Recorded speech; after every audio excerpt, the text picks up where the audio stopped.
morning, Mr. Mahamdi. Hi, good morning. We finished yesterday looking at your background and the fact that you hadn't studied Qatar law before you started your firm in 2018. Do you remember those discussions we had? ذكرنا بأنه أنت ما درست القانون القطري قبل بداية تأسيسك للشركة في 2018. تذكر هذا الكلام أمس؟ خطأ. That's wrong. What, that we didn't discuss that yesterday? ما ناقشنا هذا الكلام. لم أقل أني لم أدرس القانون القطري. I didn't say that I didn't study the Qatari law before I started my firm. Okay, well, I'm not going to go back over all of the questions I put to you yesterday. ما راح نرجع للأسئلة هذه. When did you start your LLM at Qatar University? متى بدأت دراسة الشهادة في جامعة قطر؟ 2018. 2018. And you graduate with the LLM in 2021. Is that right? 2021 صحيح. Yes. So was it a part-time course? هل كان هذا برنامج جزئي في دراسة؟ ماجستير برنامج كامل. It was a full master's degree. And why did it take you 3 years to do a full master's degree? ليش أخذ معك 3 سنوات؟ لأن صادف فترة كورونا فتأخرنا في السير. That was during COVID-19, so there was a break time. There was a break. فترة الدراسة مدة 2 إلى 3 سنوات. أنا خلصت من 2.5 سنين. So the study originally for this degree is between 2 to 3 years. I finished it in 2.5 years. And was somebody else running your law firm whilst you were studying for the LLM? كان في حد ماسك الشركة لما كنت تدرس هذه الشهادة في تلك الفترة؟ هي جامعة قطر دراسة مسائية. It was the study was in Qatar University in the evening times. It didn't affect me. So it was an evening course. كان برنامج مسائي. صحيح. Yes. عندنا ماجستير بجامعة قطر مسائي. It is an evening course. And you were running your firm at the same time. وكنت أنت تدير الشركة بنفس الوقت؟ صحيح. Yes, correct. And when do you start your role as a doctoral researcher at Cairo University? متى بدأت عملك باحث في شهادة الدكتوراه في جامعة القاهرة؟ منذ ما يقارب السنة تقريبا. Since like about a year ago. A year ago. So you started in 2025, did you? 2025. Almost, yes. Okay. And is that a full-time role or a part-time role? هذا عمل دوام كامل ولا جزئي؟ لا جزئي. Part-time role.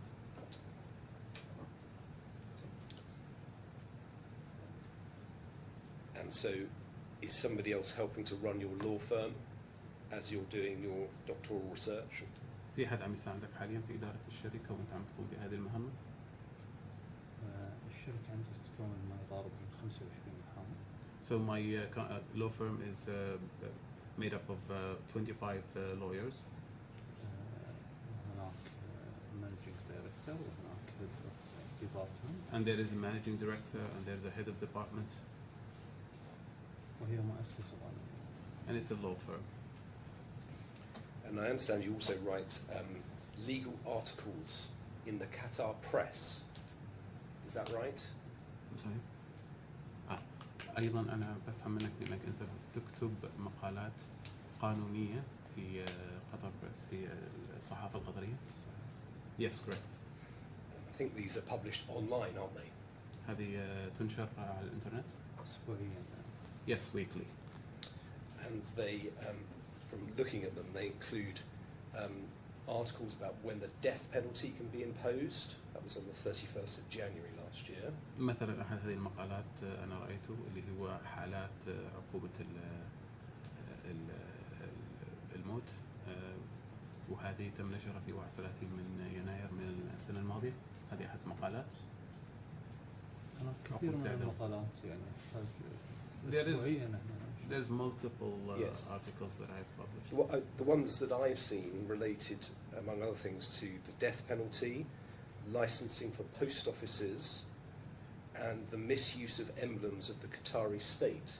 مثلا بعض المقالات اللي أنا شفتها هي عقوبة الإعدام، مثلا حالات عقوبة إعدام، تراخيص مكاتب البريد، أو الإساءة إلى المعالم القطرية. هذه مجموعة من المقالات اللي كتبتها. لا أذكرها بالتحديد. I don't recall them like specifically. Do you write these articles? هل تكتب هذا النوع من المقالات؟ صحيح. Yes, correct. I couldn't spot any relating to the law of reinsurance. Have ما I وجد. missed that, or is that something you cover in your articles? أنا ما رأيت أي مقالات تتعلق بإعادة التأمين. هل هذا خطأ مني، أنا ما وجدت هذه المقالات، ولا أنت ما كتبت من هذا النوع؟ لا أذكر أن كتبتها أو لا، لكن أوعدك أن أنا راح أكتب في المستقبل. I don't remember that I have written in this subject, but I promise you I will be doing that. You promise me? He will be doing that. Will you? Excellent. We will all wait with great anticipation for that.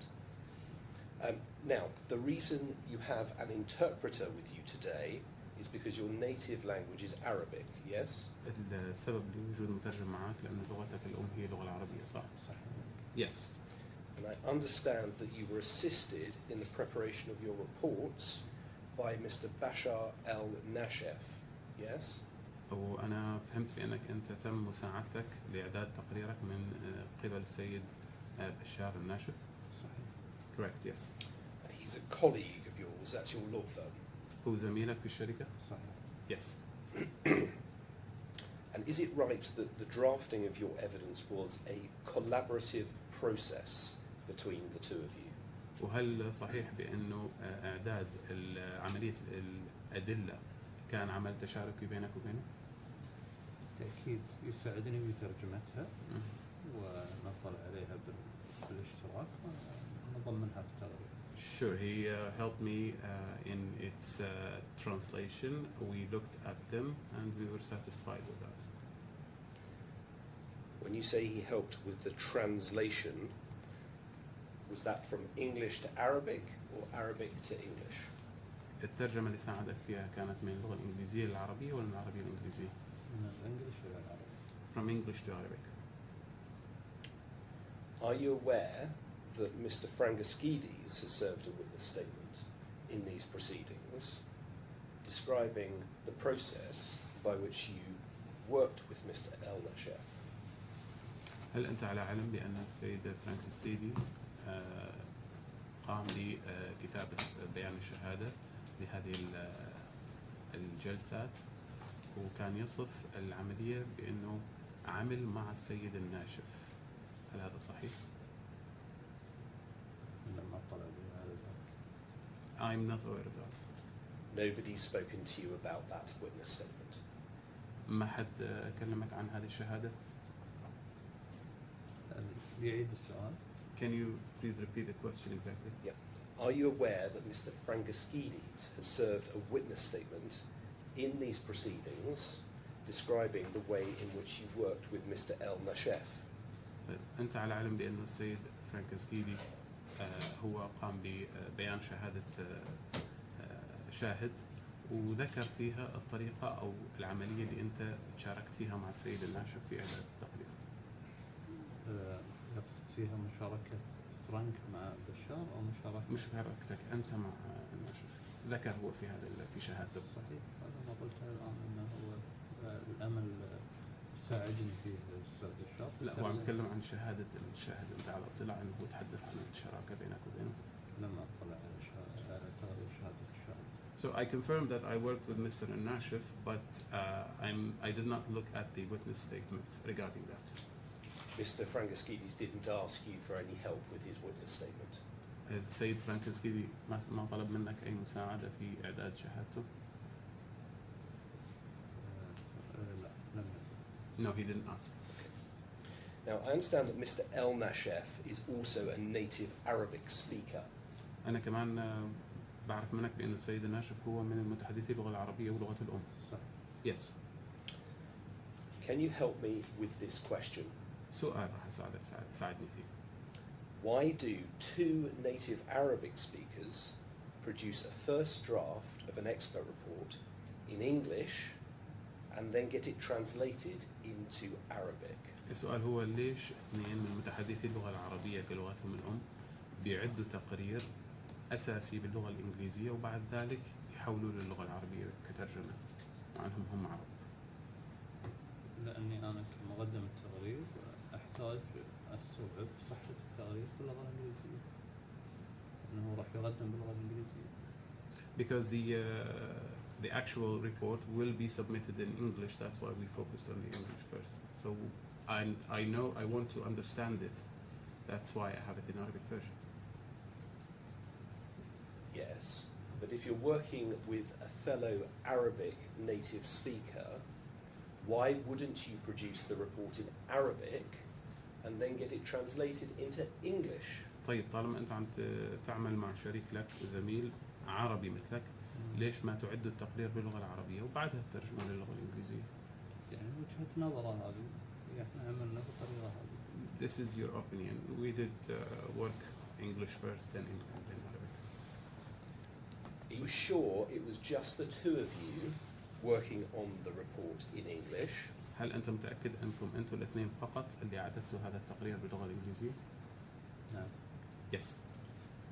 I'm going to suggest to you that it is incredible that two native Arabic speakers would combine to produce a report in English first and then get it translated into Arabic. Do you agree with that?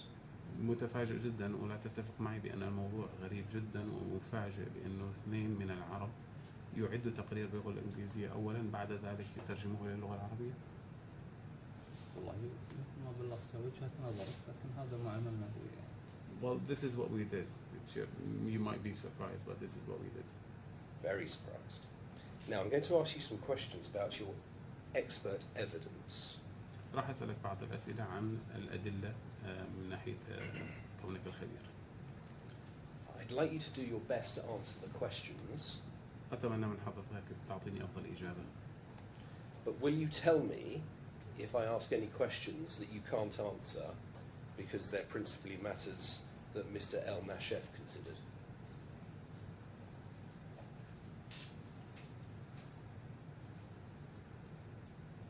What do you mean principally matters? Will you be able to tell me, please, if there are questions you cannot answer because only Mr. El Nashef can know the answer?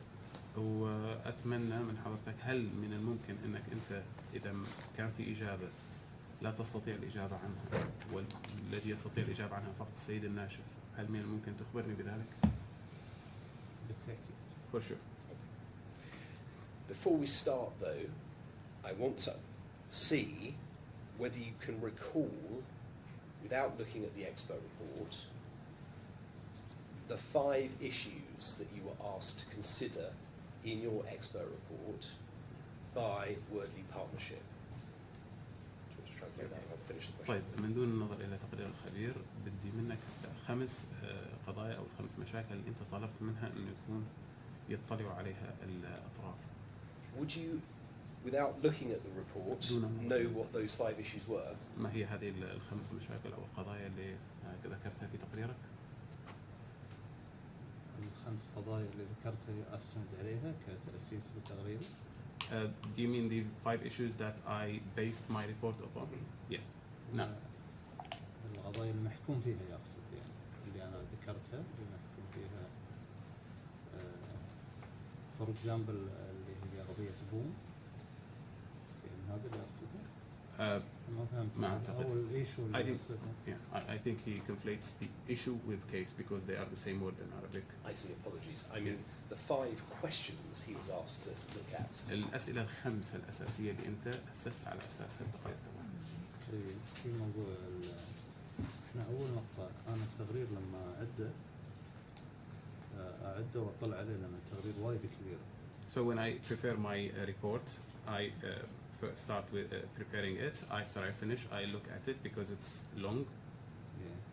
بس إذا كان يقصد هو في موضوع الاختلافات اللي احنا اختلفنا فيها فأنا هذه راح أجاوب فيها.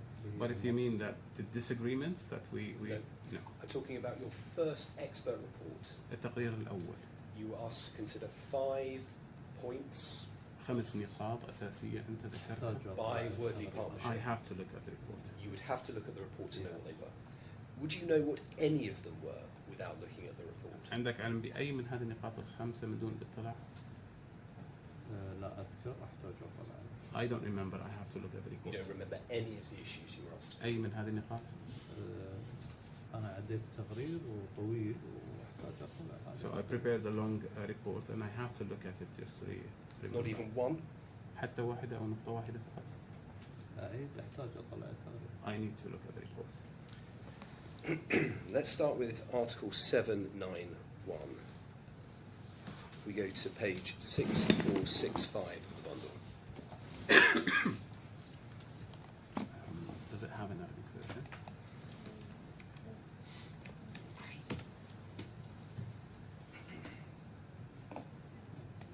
In damage insurance, the insurer is obliged to compensate the insured for the loss resulting from the occurrence.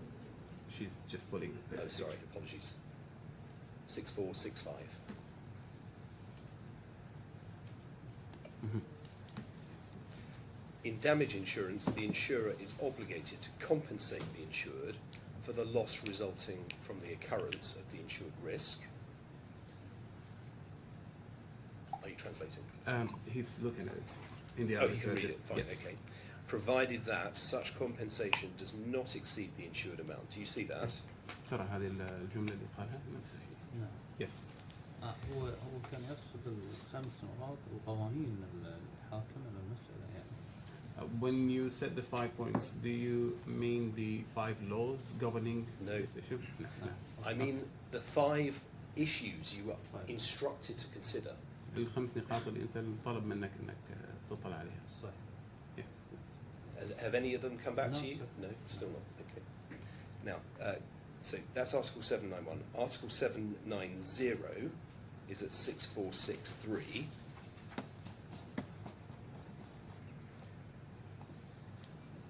Upon the occurrence of the insured risk or the contractually specified term, the insurer is obliged to pay the due insurance amount within 30 days from the date the entitled party submits the necessary documents and information to verify their claim. You see that? Yes. ترى You're familiar with these articles.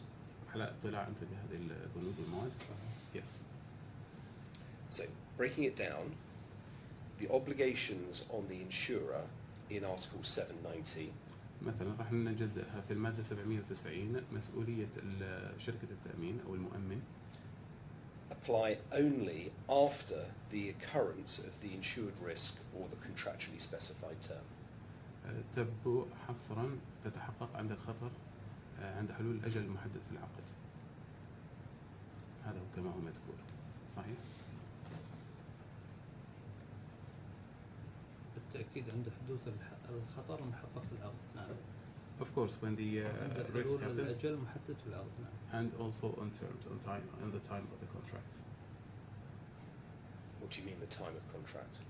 عند تحقق الخطر المؤمن منه When the risk أو happens, عند حلول الأجل المحدد في العقد. I don't know exactly the legal one. Can you go the English part of it? Yes, specified term, contractually specified term. I see. Okay, Yes. I understand what you're saying. Yes.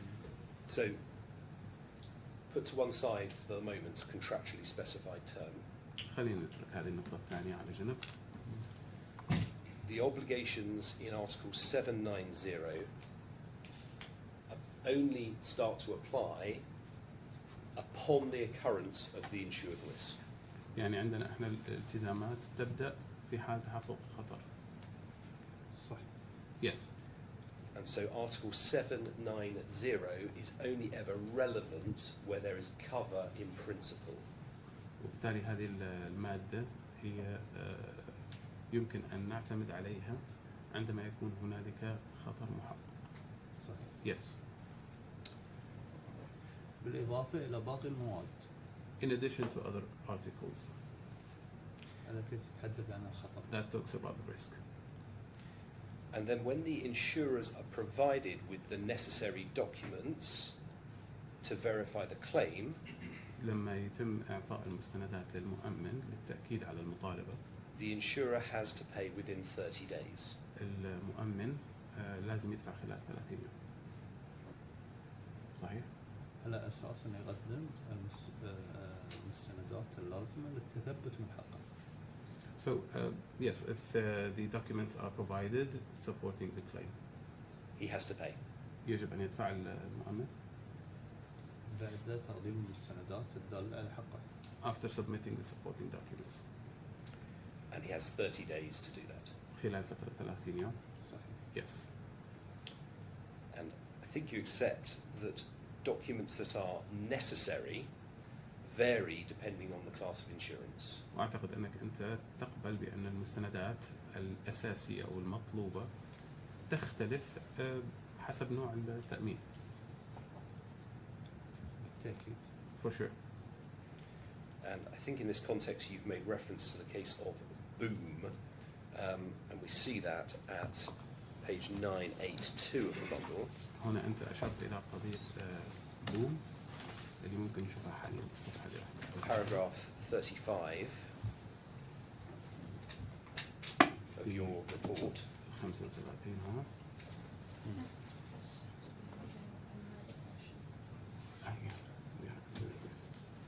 Apologies, I need an Arabic version. I don't have any, given I don't speak Arabic, obviously I don't have any page references to where that's going to be in Arabic.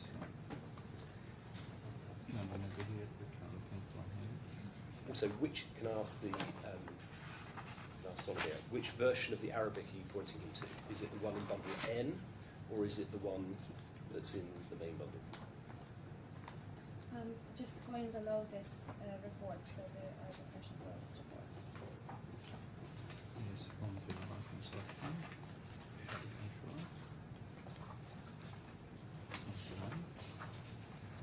Okay.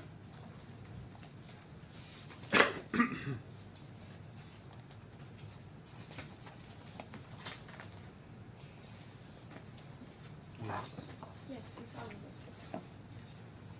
Is that the version that's in the main bundle? Yeah, 1056. Right. 35. Can we just pause 1 second? إيه فقرة 35. You may recall the PTR, one of the concerns we had about the Arabic translation was that it actually wasn't complete.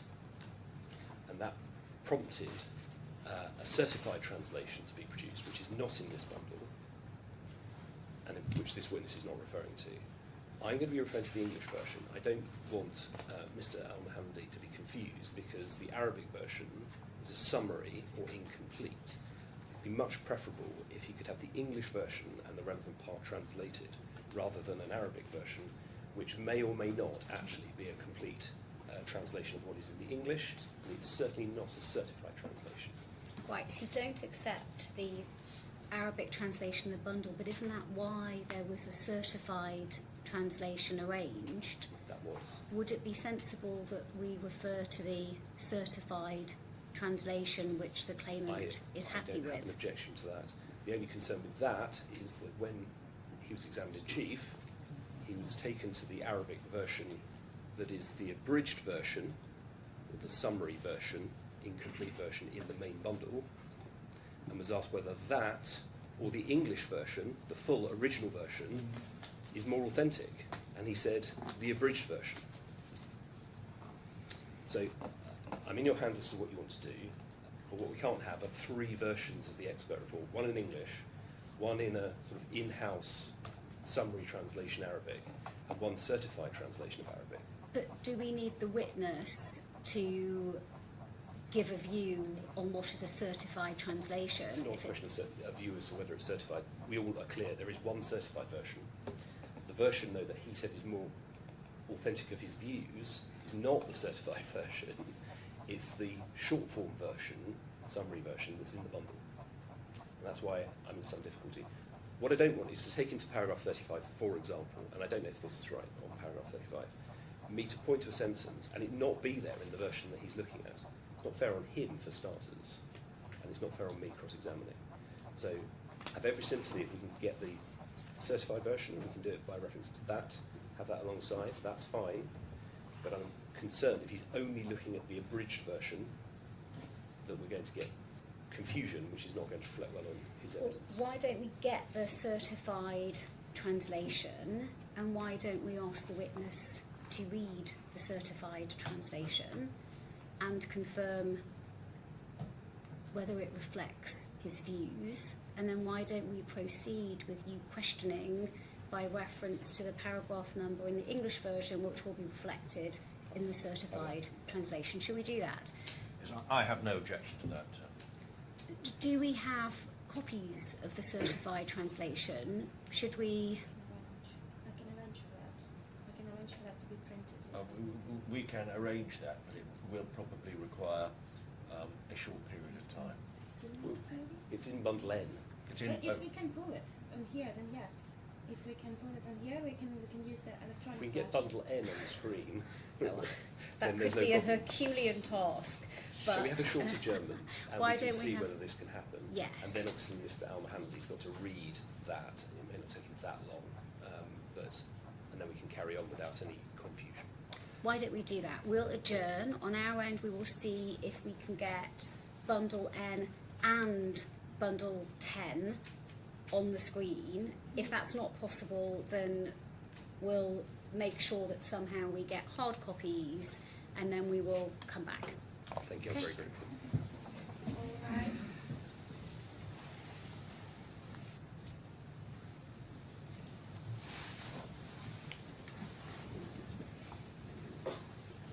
So before we start, can I just check? We've now got the bundle, which I can refer to, with the report in English, the reports in English, and Mr. Al-Mohammedy has now got a certified copy of his first extra report and a certified translation of his supplemental report in front of him to refer to. That's right, is it? الموجودة هي النسخة القانونية اللي طبعوا لك حاليا كلها موجودة. صحيح. Yes. Both reports. التقريرين. He has. Yes. Is that right?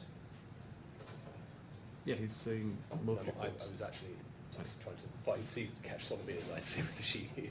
Yes, so he has a printed version of his first report together with the supplementary translation. That's what we've requested to print. And his supplemental report is included in the bundle that is on the board system. So is there? Sorry, I'm not being not understanding. Is there a certified translation of his supplemental report? I believe it would be in the bundle.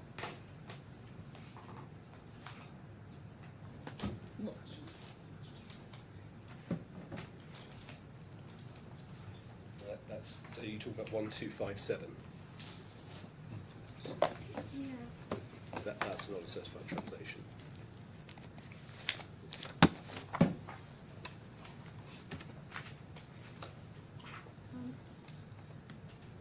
I'll have to check. I'm sorry because I only have the printed stuff here. Does a certified translation of the supplementary report exist? I'm going to check in a second. If you give me one moment, okay? Sorry, I thought they were both. I thought they were both certified translations of both versions of the report. If we only have one of them We'll that have is to muddle reviewed, along. we will go on, and then we could always take a break. The second one's shorter. Provided we can deal with certified translation exists, yes. Yes, it exists.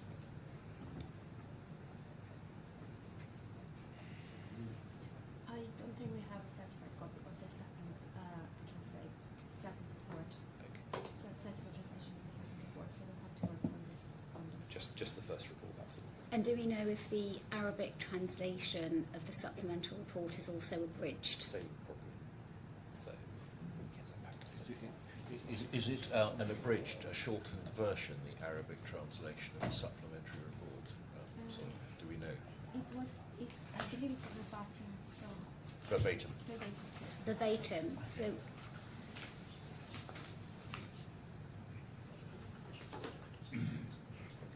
Mr. Walsh, apparently the translation into Arabic of the supplementary report is verbatim. It's not certified, but it's verbatim. Does Okay, that well, help? That was my understanding from when we reviewed the reports. But anyway, we'll do our best because there's no certified translation anyway, so we have to do our best.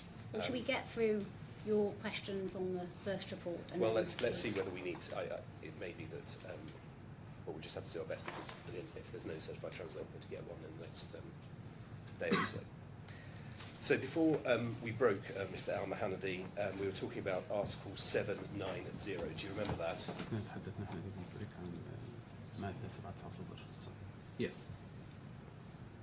And we were talking about documents that are necessary to verify a claim. Do you remember that? كنا نتحدث عن المستندات الداعمة لأي مطالبة. تذكر هذا؟ نعم. Yes. And I was taking you to page 982 of the bundle, كنا أخذينك على الصفحة and paragraph 35 في of الفقرة your first expert report. 35 في التقرير الأول.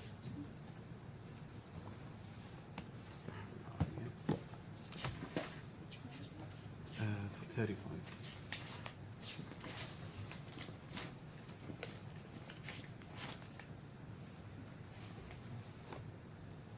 Yeah. Do you have that? Yes. And do you see in the second sentence, الجملة الثانية.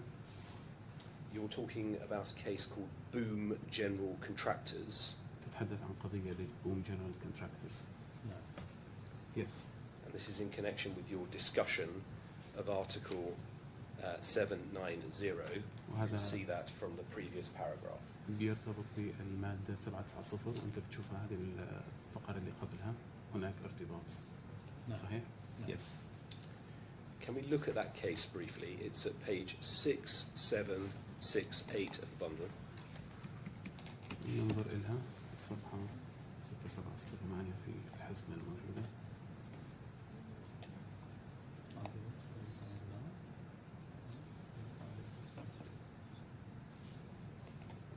Yes. And you can see it's an appeal in the Qatar Financial Centre Civil and Commercial Court Appellate Division. See that in the top left-hand corner? شايفة هذه موجودة عندك في Yes. And you see the judges at the bottom of the page, Lord Thomas and two others. You see that going on to the next page, 3 appeal judges. Do you see that? القضاة الثلاثة الموجود جورج أرتمس فالبراند دايون. Yes, 3 judges, yes. And if you just look at the first paragraph الفقرة of the الأولى. judgment on page 6769, Hey, yes. sorry, can I just check the interpreter? Does he have that in Arabic or is he reading? Yes, that's the Fine. judgment in the Could you read that first paragraph, please, in ممكن Arabic? تقرأ الباراجراف الأول اللي هو في الحكم. تم رفض الطلبات في الأمر القضائي. Mm. تم Yeah. رفض الطلبات. Claims were rejected تم منح المدعي عليه تكاليف غير معقولة ضد المدعي على أساس كان محتوي. and the claimant will be given its due claims against the the defendant will be given its claims against the claimant on a basis of full reimbursement, والتي سيقوم بتقييمها رئيس قانون المحكمة. which will be valued or evaluated by the court إذا if لم يتم التوافق it's not agreed upon. I see. So we can see in the English version, Yes. it says that the claim is dismissed for non-compliance with procedural directions. This is number 1. Paragraph 1. The claim was dismissed. That's So only middle of the paragraph it says, in which it dismissed the claim Boom had brought against the respondent, Shark Insurance, for non-compliance with the procedural directions of the court. That's in which paragraph? Paragraph 1. It's only 2 sentences, 1 and 2. The claims were dismissed. This is the first one. It's 2 sentences. Yes. The In second the one. English version, Yeah. it says, let me just, for the benefit of the interpreter rather than Mr. Malcolm, Yeah. the English version says this: the applicant Boom seeks permission to appeal from the judgment of the first instance circuit judges, and then names the judges, given on the 22nd of July 2024, in which it dismissed the claim Boom had brought against the respondent, Shark Insurance, for non-compliance with the procedural directions of the court. That's the first sentence. Is that the same in the Arabic? No. No. Which page in the bundle has he got in front of him? Which page is it? 6780, 678, is it 80? which is an Arabic version of it. Yeah, boom.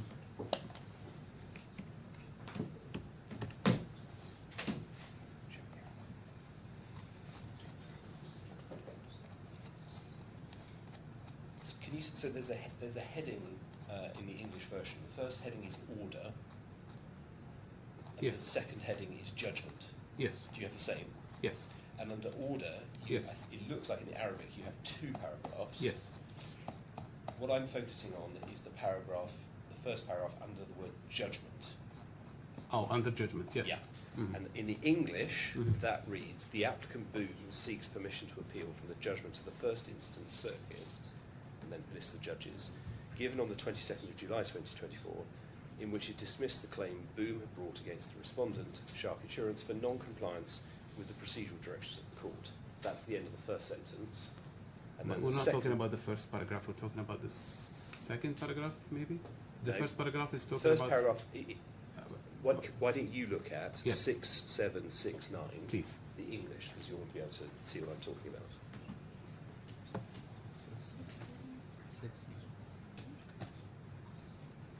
Okay, permission.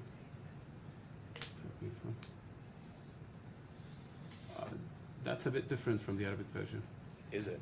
Yes, because under the order there are two sentences, 1 and 2, and then comes the judgment.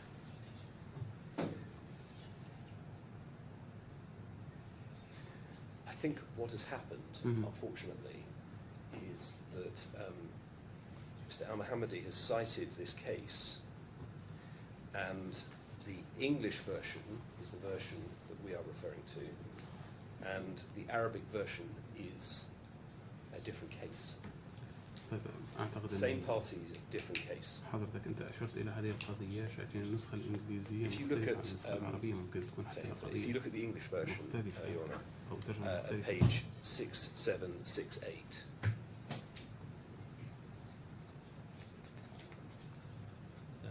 You can see the neutral citation, and then it's 29. Okay, give me He will try to pull it up from the so public version. if you see, it's on appeal from 2024 QIC A29, and if you look at the Arabic, which is at 6779, that is QIC F29. Different. Not even. I don't even know if it's the actual original judgment that's being appealed in this case. Can I suggest then that we work from the English version and you translate it for him, because if he looks at the Arabic version, it's a Yeah. different case with different طيب، paragraphs. صح، نحاول إن نستخدم اللغة الإنجليزية، النسخة الإنجليزية، ونحاول نترجمها. Could you Just- please translate to him paragraph 1? Can we make it easier for him? I can just use Google Lens for him, and he can read the Arabic version. No, we're not doing that. Okay. Sorry. Can you please translate to him Mhm. page 6769, and under the heading judgment, just that first paragraph, could you read that to him? Can you give please? me the paragraph, please?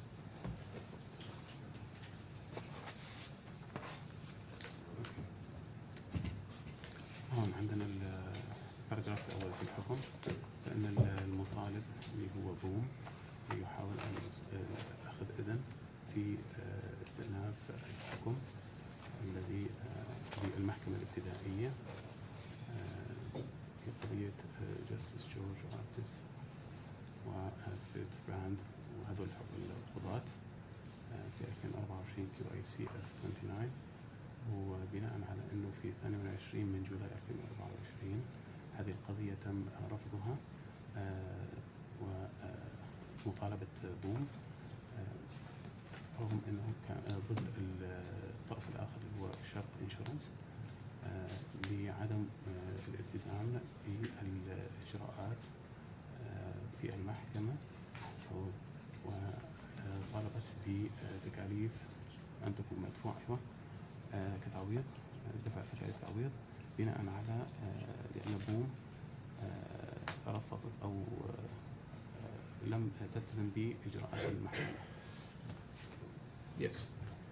Could you please, Mr. Al-Mohammadi, have you ever read this before, or is this the first time you've read this? هل قرأت هذا الباراجراف من قبل؟ طلعت عليه. I've looked at it. You have looked at it. نظرت له؟ طلعت عليه؟ نظرت نعم بس نظرت Okay. Now, محدودة يعني ما شاء الله. Just an overview from someone who's limited in his English skills. right, because you refer to this in your expert report. Do you remember that or not? Sorry.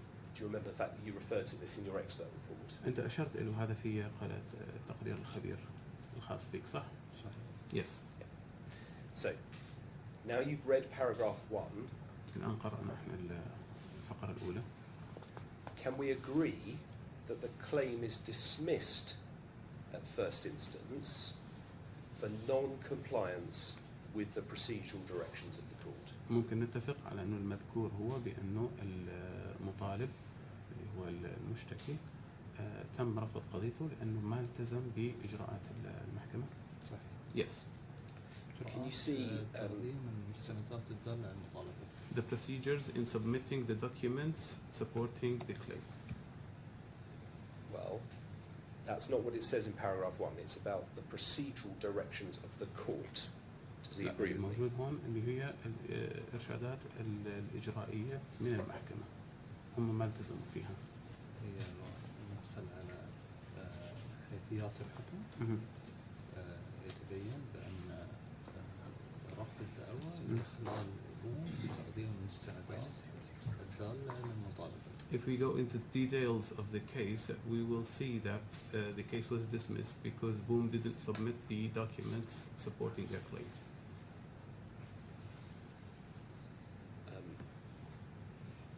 If we look at paragraph 15, الفقرة 15. again, can you translate that for him, please? Paragraph 15. Okay. First insurance.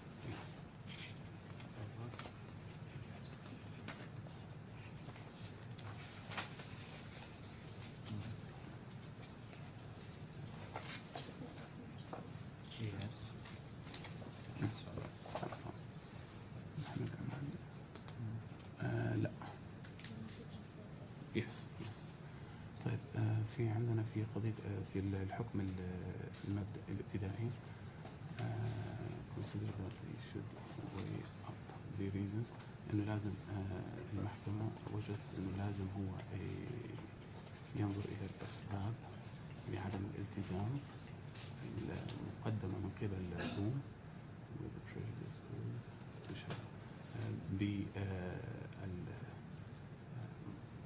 عدم أو عفوا الموجهة ضد شرق انشورنس والتي ذكرت في الفقرة 13.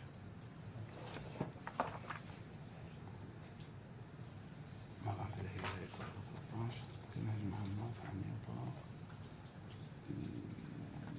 نحن دراسة سقط على الامتثال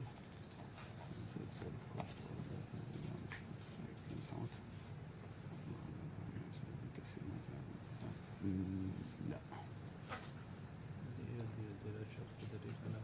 When you finished translating that paragraph, could you also please translate for him paragraph 23 of the judgment? إذا رجعنا على 15 هون بنفس الطريقة ممكن محمد إمام سبنا في حلقة يسقط اتفاق من بين 1 إلى 10. لا هذا مختلف كليا عن اللي موجود هون. Which one? 23? Yes, please. Thank you. Okay. As of the assertion of field, disclosure request was relevant. هون نقول لك بناء على أن هذا التقييم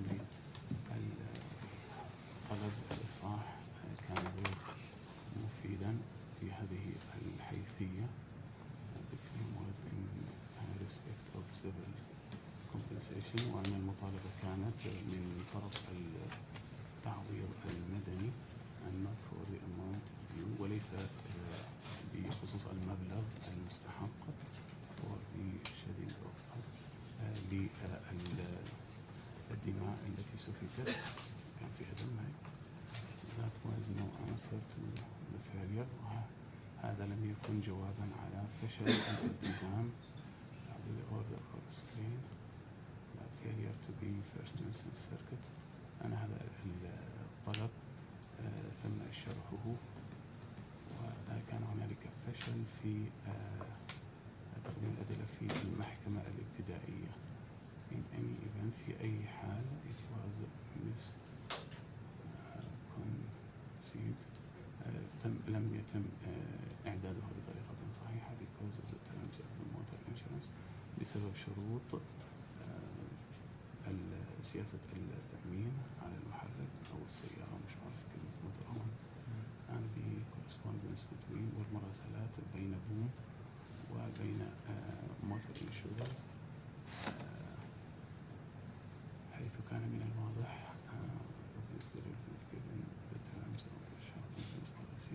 حيث تم توضيح الشروط المتعلقة بوثيقة التأمين للشرق وعدا عن ذلك submission directed to the merits of the claim فإن ما تم تقديمه بما يدعم المطالبة under the policy issue تحت السياسة تحت هذه السياسة التي أو البوليصة التي تم إنشاؤها من قبل الشرق Insurance لم تكن كافية as they ignored the first fact لأنهم تغاضوا عن الحقيقة الأولى بأن محكمة البداية not made any decisions لم تأخذ أي قرار لصالح المطالبة but had struck it out ولكنها رفضتها for the failure to make disclosure لعدم أو لفشلهم في الإفصاح وشرح أسباب هذا الفشل. Okay. You've read that too. Thank you. Can we agree that the claim was struck out for a failure to make disclosure and to explain that failure? هل يمكن أن نتفق بأن القضية أو المطالبة رفضت لأنه كان هنالك فشل في الإفصاح وفشل في إعطاء الأسباب لهذا الإفصاح؟ الإفصاح صح. Yes. الإفصاح لأن المستندات اللازمة لبوليصة التأمين. Yeah, disclosure of the documents required in according to the policy. Required by the court. مطلوب من قبل المحكمة. هذا يعني حسب الترجمة اللي أنا قرأتها بالحكم. لأنه هو في الأصول في تقديم المستندات الدالة على المطالبة من طرف المدعي وتتعلق هذه المستندات في بوليصة التأمين والورق المطلوب وما يتعلق بالاتحاد. According to the judgment that I've read the translation of, the failure, it was dismissed because there is a failure to submit the documents required to support the claim. Forget the judgment that you've read a translation of, because that's a different case. It's not the English case that we have here. حاول تنسى هذه الترجمة اللي قرأتها حضرتك لأن ممكن هاي قضية ثانية مختلفة. And you cite the English version in your expert report. أنت قمت بالإشارة للنسخة الإنجليزية في تقرير الخبرة. Yes. Can we agree this report we've just been looking at, this judgment we've just been looking at, the claim was struck out for a failure to make the disclosure required by the court? هل يمكن أن نتفق أنه بهذه النسخة الإنجليزية اللي قرأناها بأنه تم رفض المطالبة للفشل في تقديم المستندات التي طلبتها المحكمة؟ نتفق. Yes, we agree. Thank you. Can we agree that the case has nothing to do with Article 790?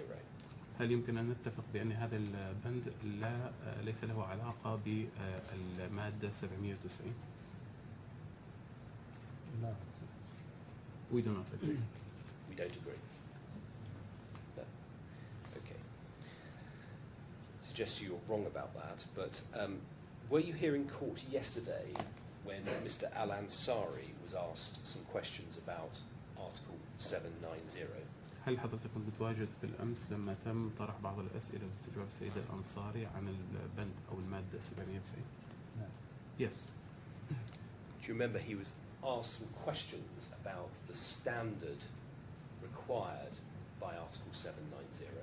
وتتذكر الأسئلة اللي طرحت عليه عن المعايير لتحقيق المادة 790.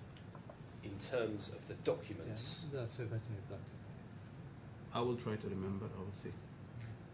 he was asked about the standard that applies in terms of provision of documents. كان يتكلم عن المعايير أو تم سؤاله عن المعايير المتعلقة بالمستندات التي يجب أن تقدم إلى المحكمة. And your view, I think, is that the standard that is imposed is one of reasonable diligence. Is that right? وأعتقد بأنه أنت أحد المعايير اللي أنت واضعها اللي هي أو المطلوبة أن يكون هنالك بذل عناية كافية للوصول إلى هذه المستندات. نحن الآن نرجع إلى استقراء المادة. We will go back to the article. استقراءها. استقراءها يعني قراءتها بدقة. And read it. بعناية. And to look at it carefully. للترجمة أحكامها.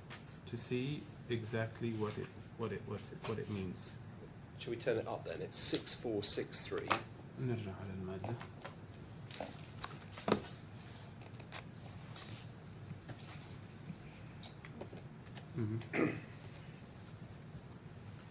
And what we're interested in is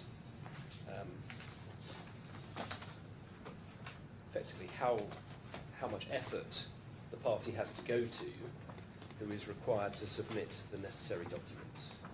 المادة تتكلم عن الجهد المبذول إلى أي مستوى لحتى يكونوا وصلوا إلى الحد الكافي المطلوب من المحكمة لإثبات مستندات. What I'm suggesting to you is that your view is reasonable diligence. وعندك المعيار الكافي هو أن يكون هنالك بذل عناية كافية.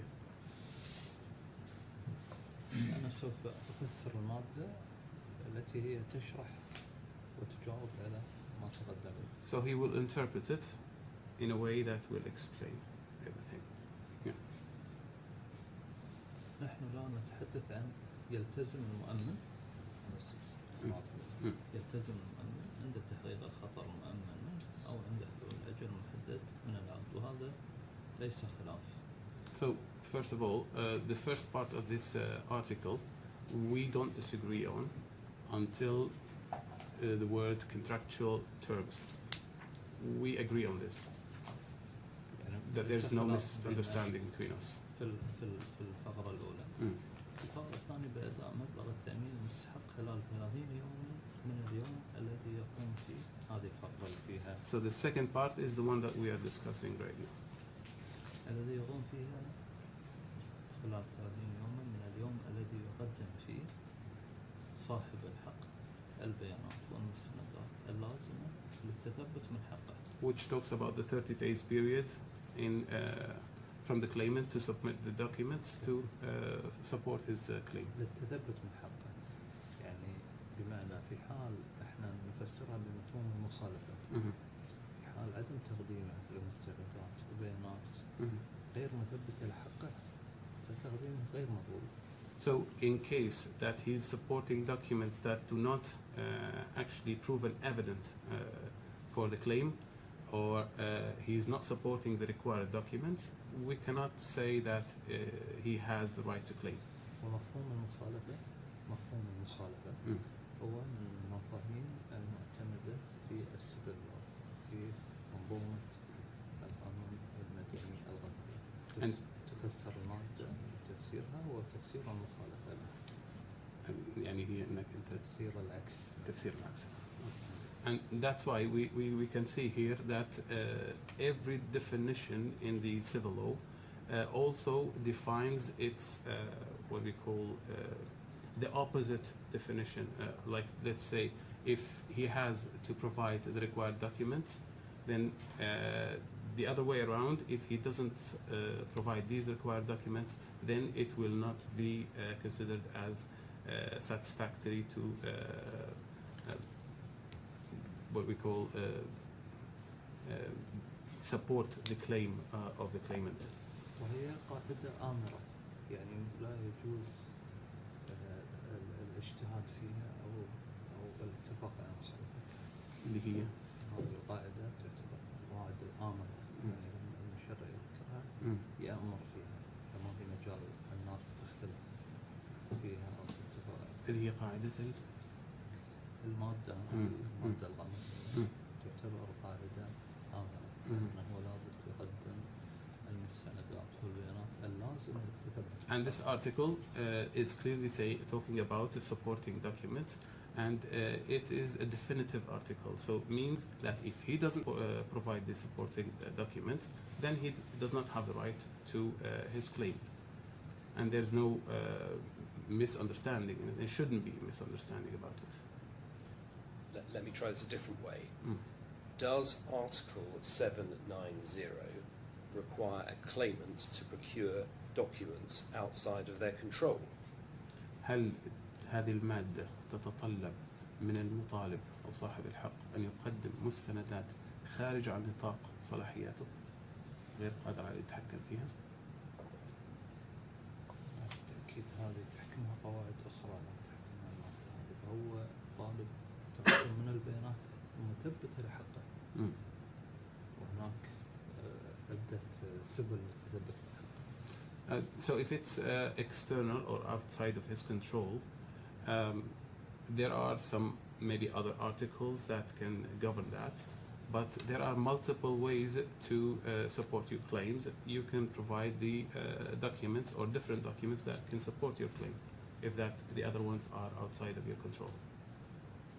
So does Article 790 require a claimant to procure documents outside of its control or not? طيب هل هذه تتطلب منه انه هو يقدم المستندات اللي هي خارج عن سيطرته او لا؟ تفرض عليه او لا؟ هذه المادة. هي المادة جدا واضحة. تقديم المستندات اللازمة للتثبت من حقه. So the article is very clear to provide the necessary or required documents to support his claim. That's it.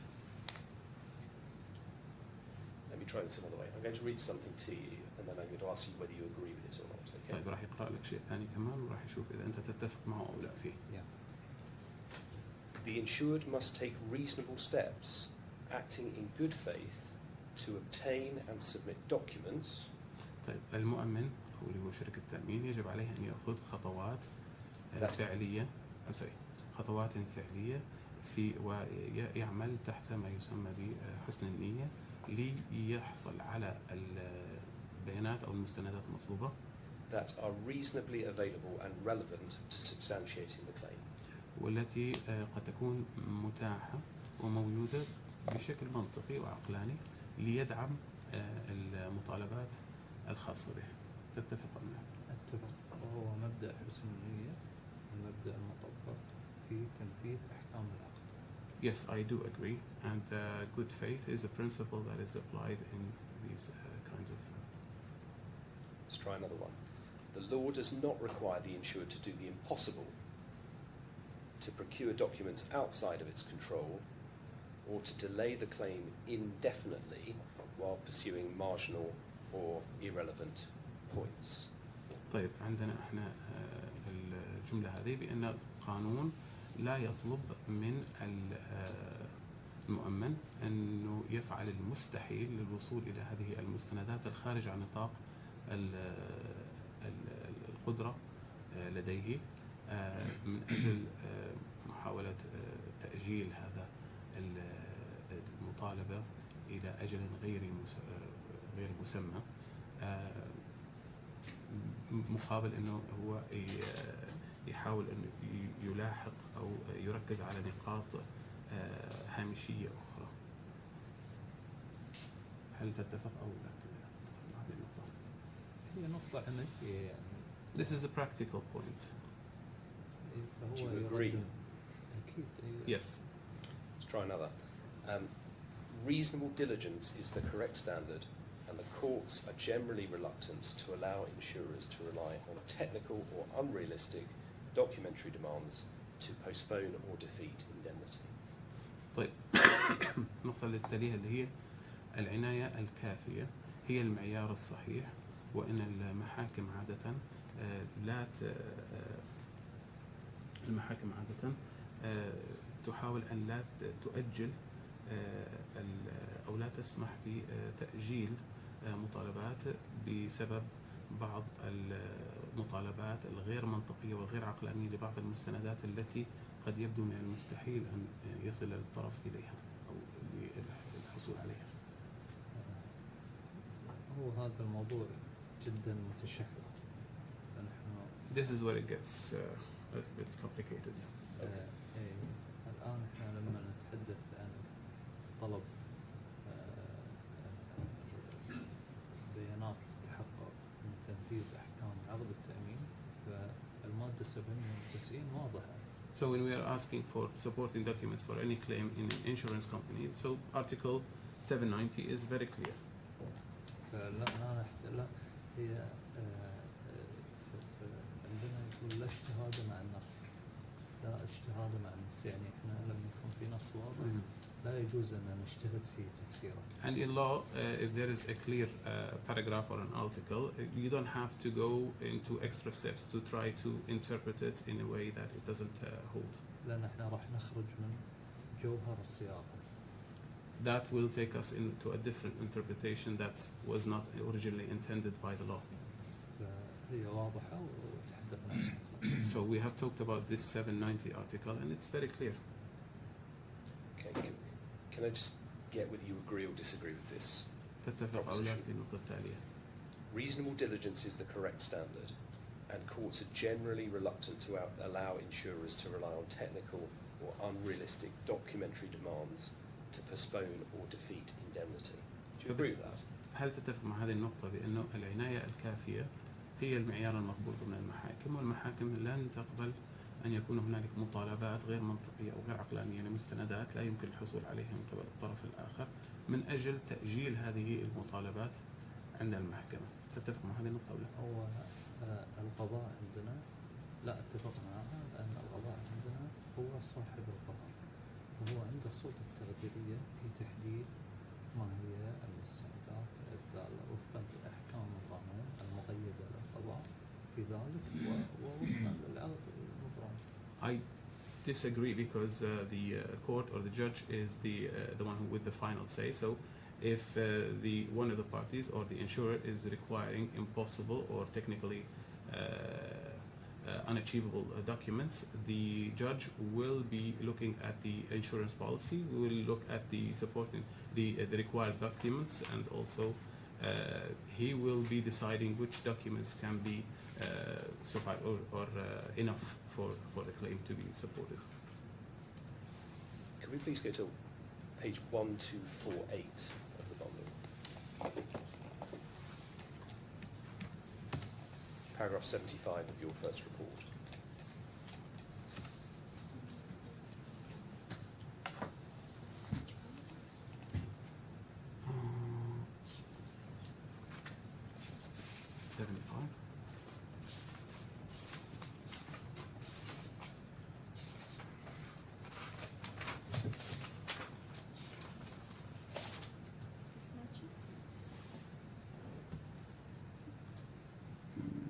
Do you have that?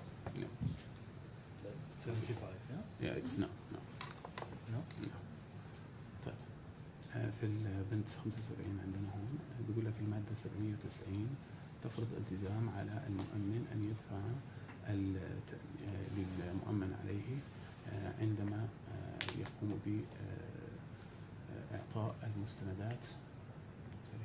So I presume that Mr. Mohanadi is looking at the certified translation. We're still on the first report.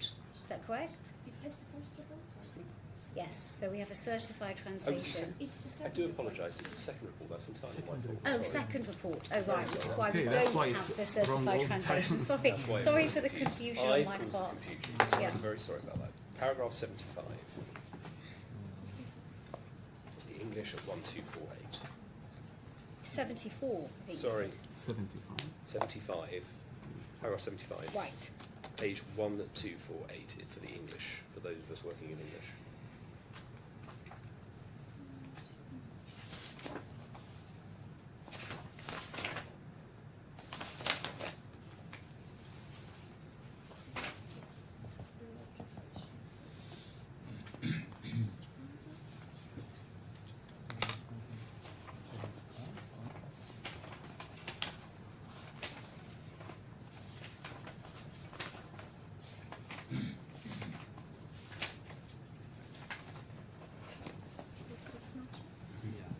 have that, Mr. Mahanadi? طب المادة 690 yes. Yes. So I put 3 different propositions to you just now and asked you whether you agreed or disagreed with them. أنا سألتك عن 3 عبارات وطلبت منك إن كنت توافق أو تعترض مع هذه العبارات ال3. The first proposition, which you agreed with, was I read out the words from paragraph 75, where it والمقترح starts. Sorry. المقترح الأول اللي أنا ذكرته عليك واللي أنت اتفقت معه هو بداية البند 75 Where it starts, the insured must take reasonable steps, acting in good faith, to obtain and submit documents that are reasonably available and relevant to substantiating the claim. Do you see that? على المؤمن تعين عليه أن يتخذ خطوات أولها سنية إثبات مصداقية تقييمها بس. Yes. Yeah. So you agreed with that. أنت اتفقت مع هذه The المسألة. second proposition I put to you was the law does not require the insured to do the impossible, to procure documents outside of its control, or to delay the claim indefinitely while pursuing marginal or speculative material. That's the second point I put to you, and you agreed with that as well. Yes. Yeah. The third point I put to you was the point you see in the sentence after, where you refer to reasonable diligence is the correct standard, and the courts are generally reluctant to allow insurers to rely on technical or unrealistic documentary demands to postpone or to defeat indemnity. And you disagreed with that. أنت عرضت هذه النقطة. النقطة الأخيرة أنا أراها من سلطة المحكمة، هي السلطة التقديرية في تحديد مدى احتياجها لمستندات إضافية أو مستندات لازمة لتحقيق المطالب، فهي سلطة تقديرية تبنى على عقد التأمين واستقرار الأحكام القانونية. That goes back to the discretion of the court or the judge. They will decide whether they will require these documents to be provided, or they will be deciding that what has been submitted was enough, or they require any extra documents. So that goes to the judge. He will decide it here. لأنه يعتبر من الموضوع، يعتبر من النزاع الموضوعي، فالموضوع دائما النزاع الموضوعي دائما يكون اختصاص القضاء. Because this is what the judge can decide based on the evidence and based on the case. Do you disagree with that sentence still, now that you know it's in your expert report? هل تختلف مع هذه العبارة على الرغم أنها مذكورة في تقرير الخبرة الخاص فيك؟ أنا أؤكدها بما هي موجودة في تقرير الخبرة، وشرحت رأيي بطريقة ارتجالية على الإجابة على السؤال. So I affirm it, but I explained more in a spontaneous way. So you agree with this? Yeah. تتفق معه. Yes. Are you familiar with this paragraph? على علم حضرتك بهذا الفقرة؟ You are. Yes. So this wasn't a point from Mr. El Nashef that you hadn't really focused on? يعني هذه ما كانت مثلا أحد النقاط اللي ذكرها السيد الناشف وما كنت مركز عليها مثلا سابقا أو شيء. No, I have looked at it. And so the obligation on the claimant, the person bringing the claim, is to exercise reasonable diligence only. Is that right? فبالتالي المسؤولية على المطالب هي أنه يبذل العناية الكافية. هل هذا كافي؟ صحيح. Yes. مثل ما هو مذكور. يعني هو يبذل العناية، هذا اللي استطاع له أنه يسوي، هذا المطلوب منه. صحيح.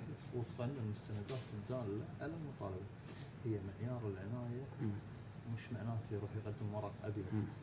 So the diligence, reasonable diligence, doesn't mean like he will provide blank papers to the court and say that that was the reasonable diligence I did. That can be also up to the judge to accept or not. والذي يقيس المسألة القاضي، لأنه هو نزاع موضوعي، فهو يقدر هذه المستندات دالة أو غير دالة، وهو يتحقق من موضوع العناية اللازمة التي يستطيع فيها تقديم المستند. So he will be providing the documents. The judge will look at these documents. He will see whether it's enough or not, and he will decide whether it was a reasonable diligence or not. Exactly. I think we can agree that submitting blank pieces of paper would not be reasonable diligence. اكيد يعني الواحد يقدم اوراق بيضاء ما راح تكون كافيه. But the standard is reasonable diligence only, and the judge assesses whether reasonable diligence has been exercised. فبالتالي المعيار هو انه انت تقوم بالعنايه الكافيه والقاضي هو اللي يحدد ان كانت هذه هي العنايه الكافيه كمعيار. Yes, thank you. Now, in your first report, التقرير الاول you looked at the heads of loss and considered what had been provided by way of evidence. نظرنا الى اطراف الخسائر وما تم تقديمه كادله. Which page? Before we go to it, do you remember Yeah. that exercise? هل قمت هل تذكر هذه النقطة اللي هي تتحدث عن خسائر أصحاب الخسارة؟ تقدر تسأل مرة ثانية. يعني يعيد لي بدقة يعني. Can you be more clear in your question? Do you remember reviewing the various heads of loss and considering what documents have been provided? تذكر أنه كان في هنالك أطراف الخاسرين كان مطلوب منهم مستندات، وما هي المستندات كانت مطلوبة منهم يقدموها؟ أحتاج أطلع عليه مثل ما هو مقدم في التقرير. I will have to look at it in the You report. don't remember without looking. من دون ما تطلع عليها ما تذكر أي شيء من المستندات كانت مطلوبة؟ يعني لا أذكر الأطراف بس أحتاج أطلع عليها بعناية. I would have to be looking at it just to be sure that. Okay. Well, it starts at the bottom of page 992. So if you're looking for that in the Arabic, you're probably going to be looking immediately under paragraph 86. Okay.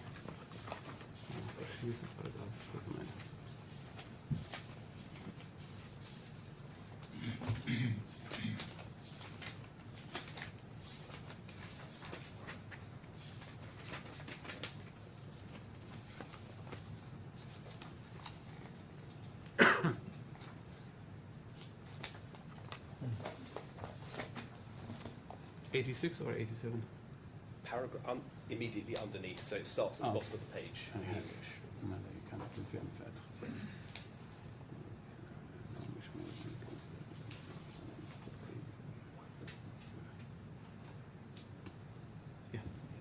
Yeah, he's looking at it. And so you can see that the heading there, HOC1, settlement between the original policyholder and other parties. Do you have that? Where is it exactly? Settlement. HOC1. Yeah. التسوية بين الحمل والثقل الأصلي والأطراف الأخرى. Yes. And then if you go on to paragraph 91, so that's page 993 in English, you summarise in very high-level terms Qatari law. Do you see that? Starting with in summary. Yeah. Okay.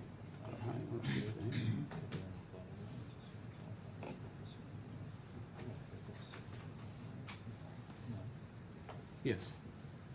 And then in paragraph 92, can I just invite you to read that, please, to yourself?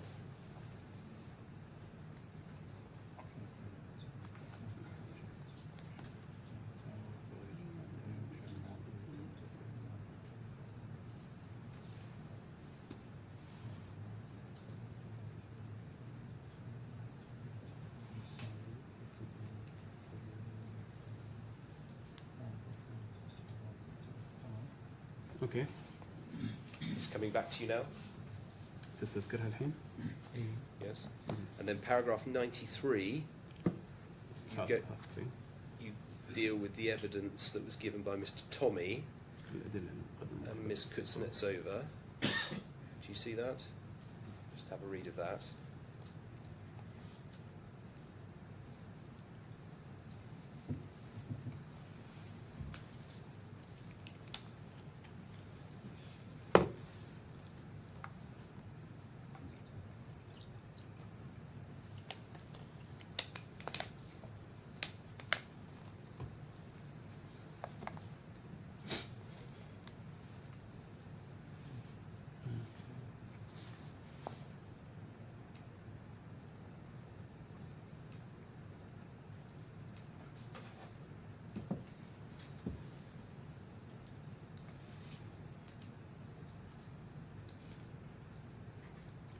نتكلم عن 93.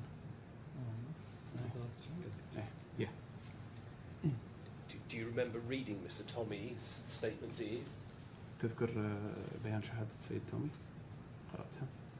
نعم طبعا من خلال مساعدتي وترجمتها. يعني قرأتها. أنا ما صراحة مساعدتي قرأها. I didn't read it myself, but my assistant read it for me. Did you read Ms. Kuznetsova's witness statement? أما السيدة كوزنتسوفا شهادتها قرأتها؟ قرأت لا ما صراحة. No. Did Mr. El Nashef read Ms. Kuznetsova's witness statement? هل قرأ سيد ناشف شهادة سيدة كوزنتسوفا؟ نعم. Yes. So, help me. He read their statements and wrote this paragraph in English. هو Yes. قرأ إفاداتهم وبعدين كتب هذه الفقرة باللغة الإنجليزية. صحيح أو خطأ؟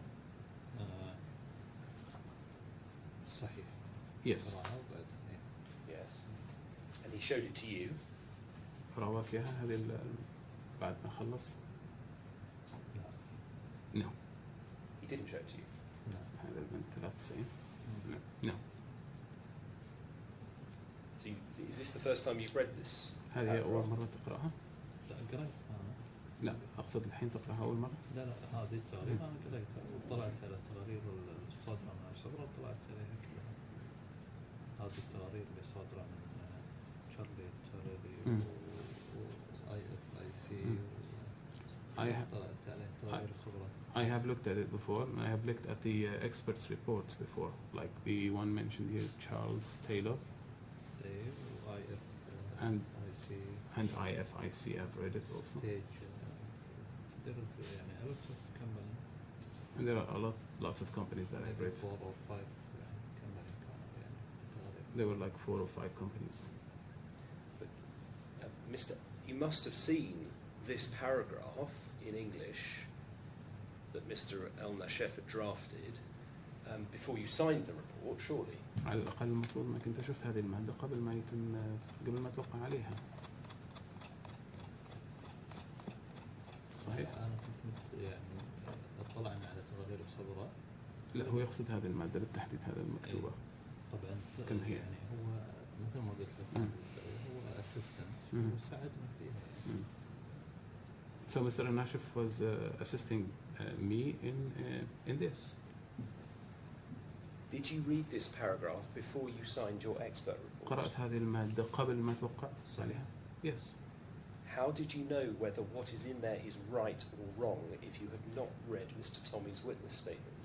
طيب كيف تعرف إذا هذا الكلام صحيح أو لا إذا ما قرأت أنت شهادة السيد تومي؟ يعني انا اثق في الاسيستنت مالي. I trust my assistant. نعمل يعني عملنا لتجهيزي لتقديم الخبرات. And we're working to prepare this together. Is this indicative of an approach you've taken to other parts of your expert evidence? طيب هذه الطريقة هل اتبعتها في أجزاء أخرى أيضا في عند إعداد التقرير وجمع الأدلة؟ Have you referred to documents? يعني لازم انه يحدد لي بالتحديد يعني. You have to be more specific. Have you referred to documents in your expert report which you have not yourself read? هل أنت قمت بالإشارة إلى أي من المستندات اللي ذكرتها أنت في تقرير الخبرة ولكنك لم تقرأ هذه المستندات ومع ذلك أشرت لها؟ مثال ذلك ايش يعني من المستندات؟ وهي بحر من المستندات. There are so many documents. Can you give me the example and I will tell you. You've confirmed you've never read Mr. Tommy's statement or Ms. Kuznetsova's statement. مثلا حضرتك هلا أكدت بأنه شهادة سيد تومي أو كوزنتسوفا أنت ما قرأتها صح؟ صحيح. Are they Yes. isolated examples, هل هذه هي أمثلة معزولة؟ or are there other instances in this report where Okay. documents are referred to that you've never read? أو في حالات أخرى أيضا لمستندات مشابهة ممكن تكون أنت ذكرتها في تقرير الخبرة ولكنك لم تقرأها. انا اطلعت على يعني جميع المستندات اللي كنا نناقش فيها لا اذكرها بالتحديد لكن اطلعنا على بحر من المستندات. We have looked at many documents and I don't remember, I cannot say for sure. Could we look at page 975?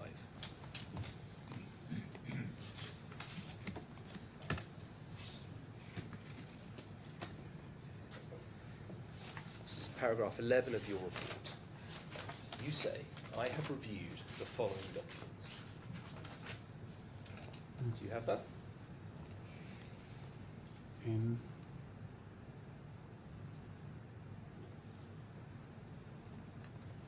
Do you have that? the documents? Do you have paragraph 11 in front of you? Yes, which mentions documents. A long list of documents. Yes, issued. yes. And if you go down to Okay. the end of that list on the next page, الصفحة اللي بعدها. بنهايتها. you see paragraph UU, the penultimate subparagraph, and it says the witness statement of Mr. Vemberley Tommy and the first and second supplemental statements of Maria Kuznetsova. Do you see that? Which one is it? You, it's supposed to be like the end. Which one is it? The last? Oh no, the last.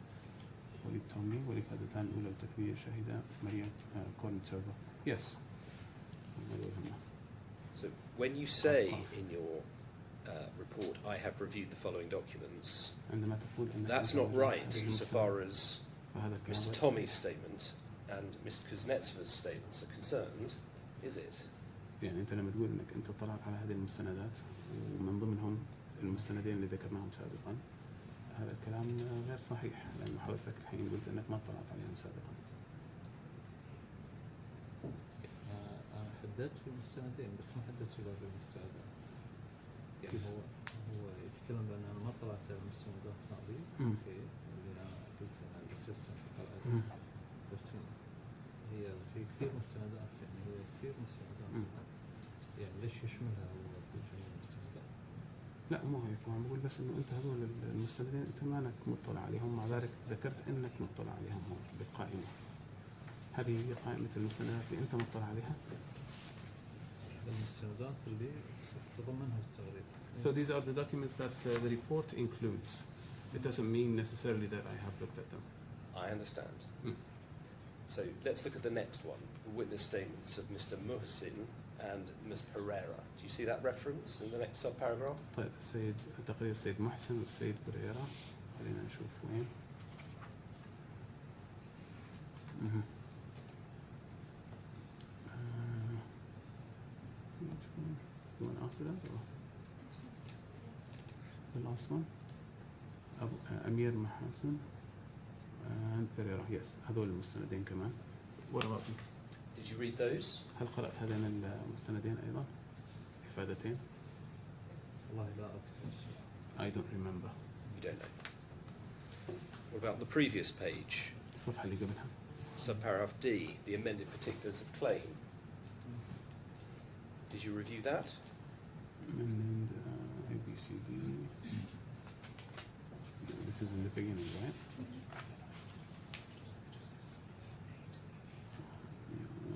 الدعوة المعدلة the amended particulars claim. Yeah. هذه طلعت عليها صحيفة الدعوة المعدلة. الرجل من خلال طلع كذا طلع سريع. طلعنا عليها من خلال العربية. I just did a quick scan on it. Of the particulars of claim. Yes. And is the same true of the defence and reply, which will refer to in the next two subparagraphs? مذكرة الدفاع المعدلة. طلع فقط لأن هي يعني من ضمن الآراء والمقالة لكن وجود يعني كإكسبرت كمقدم سلطان وغطري بأمور مش متعلقة بعمل البحث اللي أنا مش مجبر إنك تطلع عليه بشكل دقيق. So just a quick look, and I'm not required. They're saying that according to based on the Qatari law, I'm not required to read each and everything. Maybe just a quick scan would be more than enough for me. That's how you approached your expert evidence, was it? هذه الطريقة اللي هي أنت كتبت فيها التقرير الخبرة الخاص بك. لا طبعا أنا Of course ركزت not. على الأمور اللي أنا تهمني. I focus on the things that that are part of my responsibility, part of my expertise. It's in the non-certified Arabic version of your report. We don't have a long list of these documents. in the non-certified. in the non-certified. في النسخة العربية اللي كانت المختصرة مش القانونية مش موجودة كل هذه المستندات. Do you remember that? تتذكر هذا الشيء؟ Page 1005. I need to see that.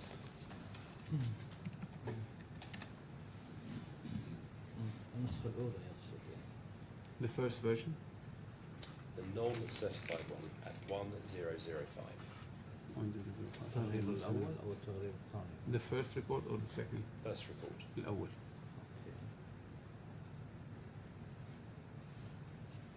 احنا المستند الثاني طلعنا على كمية كبيرة من المستندات وهذا ما هو مقدم في التغرير.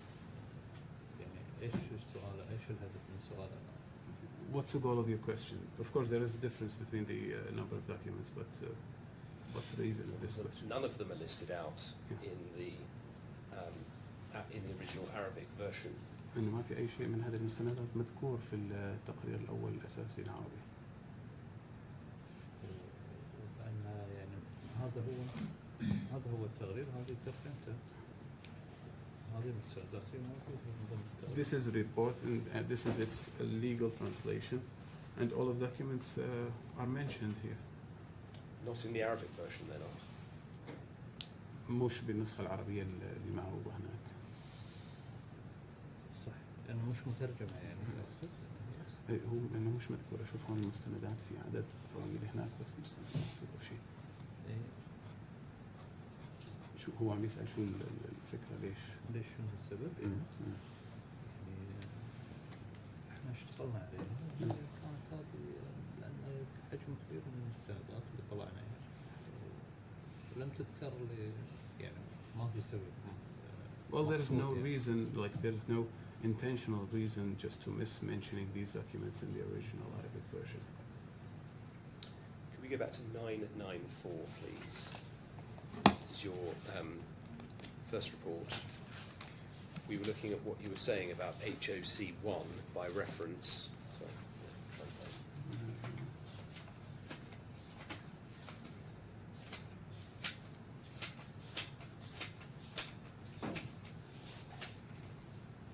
We got to paragraph 93, I think. Okay. فقرات 93 واحدة. The reference to Mr. Tommy's evidence. Do you Yes. remember that? هذه البند اللي هنا حاليا قرأناه. نعم. تذكر؟ Yes. Yes. And if we go on to paragraph 96, 96.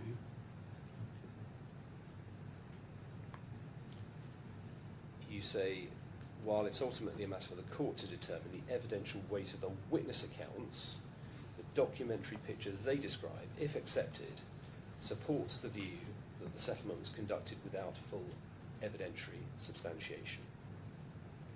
Do you see that? قرأتها 96. نعم. Yes. And that payments made on this basis would not meet the prudence and good faith standards expected under 172, 256 and 790. Do you see that? عم يكملها المطبوعات التي تمت على هذا الأساس لا تستوفي معايير الحيطة وحسن النية المتوقع الموجب من مدنية المحسنين والقانون المدني القطري وإن بعد الحاكم. Yes. So that conclusion إذن هذه النتيجة والخلاصة is reached on the basis of two witness statements وصلنا إليها بناء على شهادتين من الشهود which you had not read التي لم تقرأهما أنت and on the basis that the evidence in those statements بناء على أن الأدلة الموجودة في هذه الإفادات أو شهادات is accepted by the court. مقبولة من قبل المحكمة. Is that right? هل هذا صحيح؟ صحيح. Yes. If we go on to HOC2, that starts, in the English it starts immediately after paragraph 101.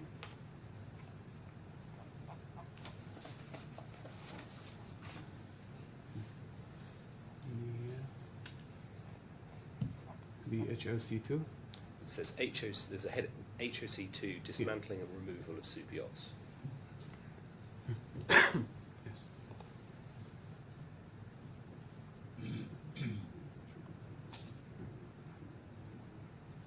Do Do you want to just read paragraph 102 to yourself in the Arabic? He's reading it. Thank you.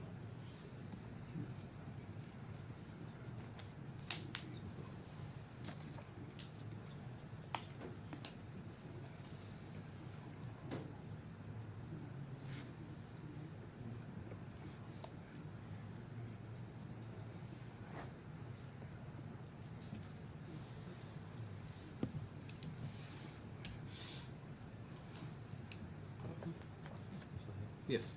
And you don't say anything here about there being insufficient documentation, do you? هون أنت ما إنك ذاكر أي شيء يتعلق بعدم وجود مستندات كافية أو عدم وجود أدلة كافية مثبتة.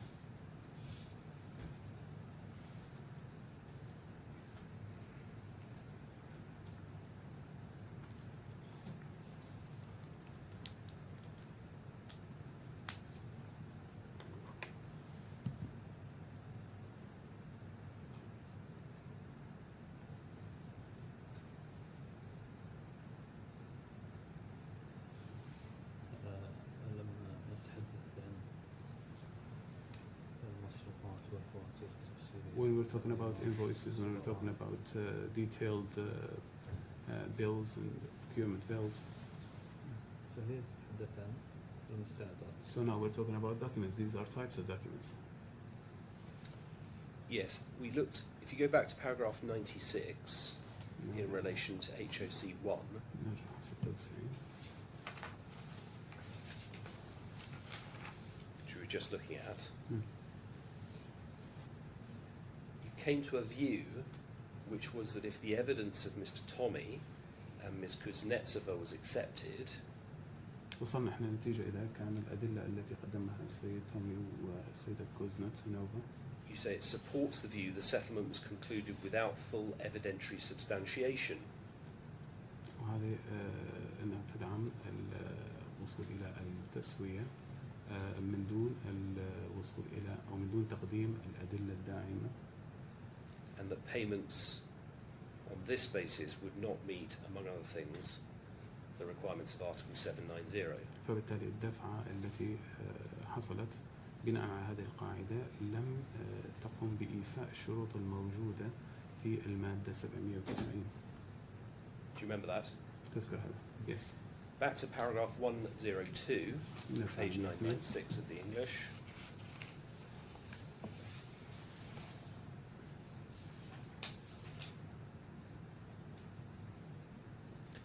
You don't, in that paragraph, reach any similar conclusion when it comes to HOC2.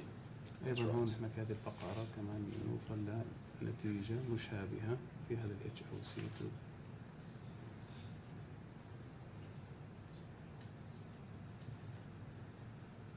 صحيح. ايش السؤال؟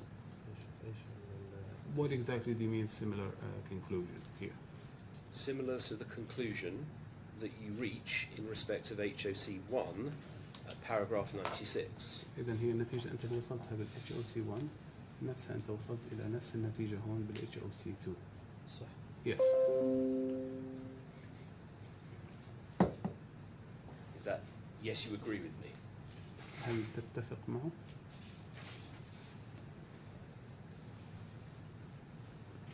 Between 96 and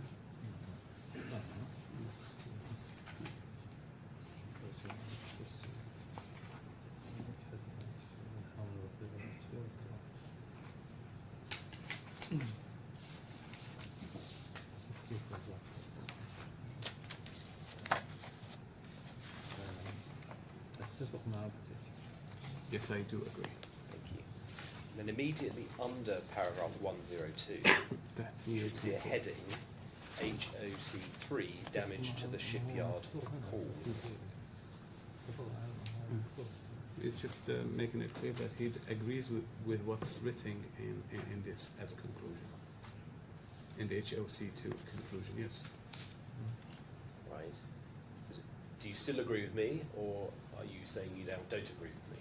هل تتفق معه أو لا تتفق معه بأنه النتيجة واحدة بين HOC1 و HOC2؟ الHSC 1 أتحدث عن Yeah. التسوية بين حامل الوثيقة الأصلي وأطراف الإطلاق. So the HOC1 talks about the settlement between the policyholder and other parties. أو الHS أو C2 يتحدث عن تفكيك وإزالة الخطوط المفاهمة. And HOC2 talks about the removal of the yachts. ما هو وجه التشابه الذي يستلزم أن نتفق في أي قاعدة قانونية؟ In which part do you want me to agree with you? So, لأن في القانون يعني الآن أنا خبير في القانون هو في أي شيء يعني يبينا. Exactly what are you requiring from me to agree with you? so as regards HOC2, With HOC2. you do not, for example, say, having read Mr. Tommy's witness statement أنت لا تقول بأنك أنت بعد قراءة مثلا بيان السيد تومي and Ms. Kuznetsova's witness statement, وأيضا شهادة السيدة كوزنتسوفا. I think that the settlements have been concluded without full evidentiary substantiation. أظن أو أعتقد بأن هذه التسوية تمت دون تقديم الأدلة الكافية. صحيح. هذا ما اطلعت عليه من أنا اطلعت على التسوية والمبرمج.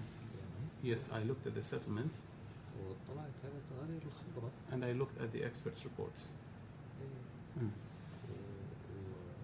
وطرح لي السبب الشاق الفكرة المتعلقة بهذه التسوية وما قدمه الخبراء.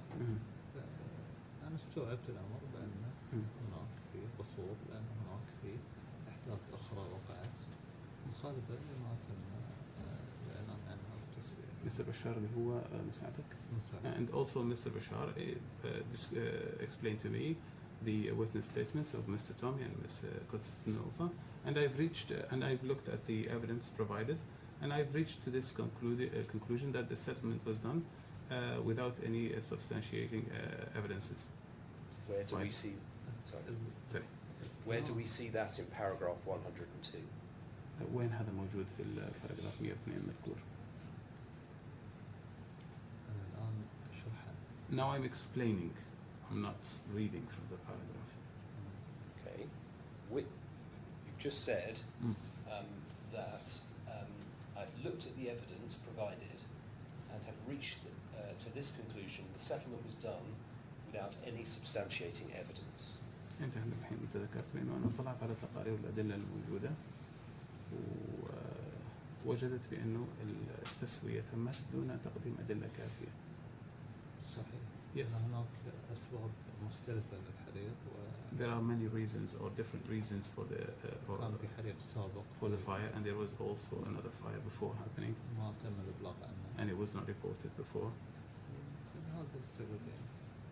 لهذا السبب لم يكن هناك مستندات دالة على المطالبة. So that's why I didn't find any supporting documents that is enough for the claim. In respect of HOC2, HOC2. please identify to the court which documents specifically you say are missing. طيب ما هي المستندات التي تعتقد بأنها كانت مفقودة بما يتعلق بهذا البند؟ شوف هذا البند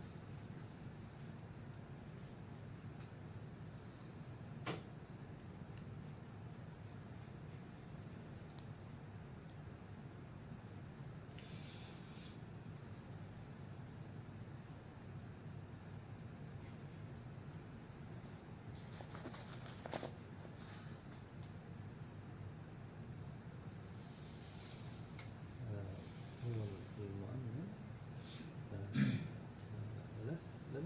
لم يقدم مستندات الدالة على تسبب الضرر الواقع من يخوت ومن حرائق حصلت. The insured did not provide the evidence. لأن هناك تقارير متضاربة في التحقيق وهذا اللي يعني تعمل نوع من عدم تأكد من سوية اللي هي المستندات التي تثبت السبب المؤدي إلى الحريق. So the insured did not provide the supporting document or the evidence of the cause of the fire لأن هناك تغارير because there are multiple reports تتعارض مع البعض that contradict each others, ومن خلال تقارير الشرطة and through the police report الذي ذكر سبب هو في نهاية ذكر بأنه هو غير جازم. and that it mentioned the cause of the fire, but it concluded that there was no concluding evidence to be sure that this is what exactly happened. وهناك تغارير أخرى And there are other reports من بيرغنز وIFIC from Bergens and IFIC ذكرت أن هناك سبب آخر mentioned another reason, another cause for that fire. هذا السبب ليس هناك تغير يثبت علاقة السببية. That's why we don't see a report that mentions the causality relation لحدوث هذا الحدث. as a main perpetrator of the fire. That's all. That's it. So just so I'm understanding what you're saying now, you say that the missing document is something related to causation, is that right? المستندات الناقصة اللي هي تتعلق بالسببية. السببية. Yes. Nothing else. ما في شيء ثاني كمان؟ وأكيد هناك مجموعة من المستندات الدالة يعني هناك احنا ذكرناها على سبيل المثال. هو يتحدث عن المنقوصة. المنقوصة. إيه. أنا لست خبير في التأمين على أساس حدود المستندات المطلوبة. I'm not an insurance expert, so I can just list all of the required documents or the missing documents. لكن هناك سبب واضح وفقا للمادة 97 تؤكد بتقديم المستندات الدالة الثابتة للحق واللي من ضمنها تقرير الخبرة في الحادثة. And according to Article 790, the supporting documents must be provided, and part of these documents is the report of the incident, which, as we mentioned, that the other different reports were there.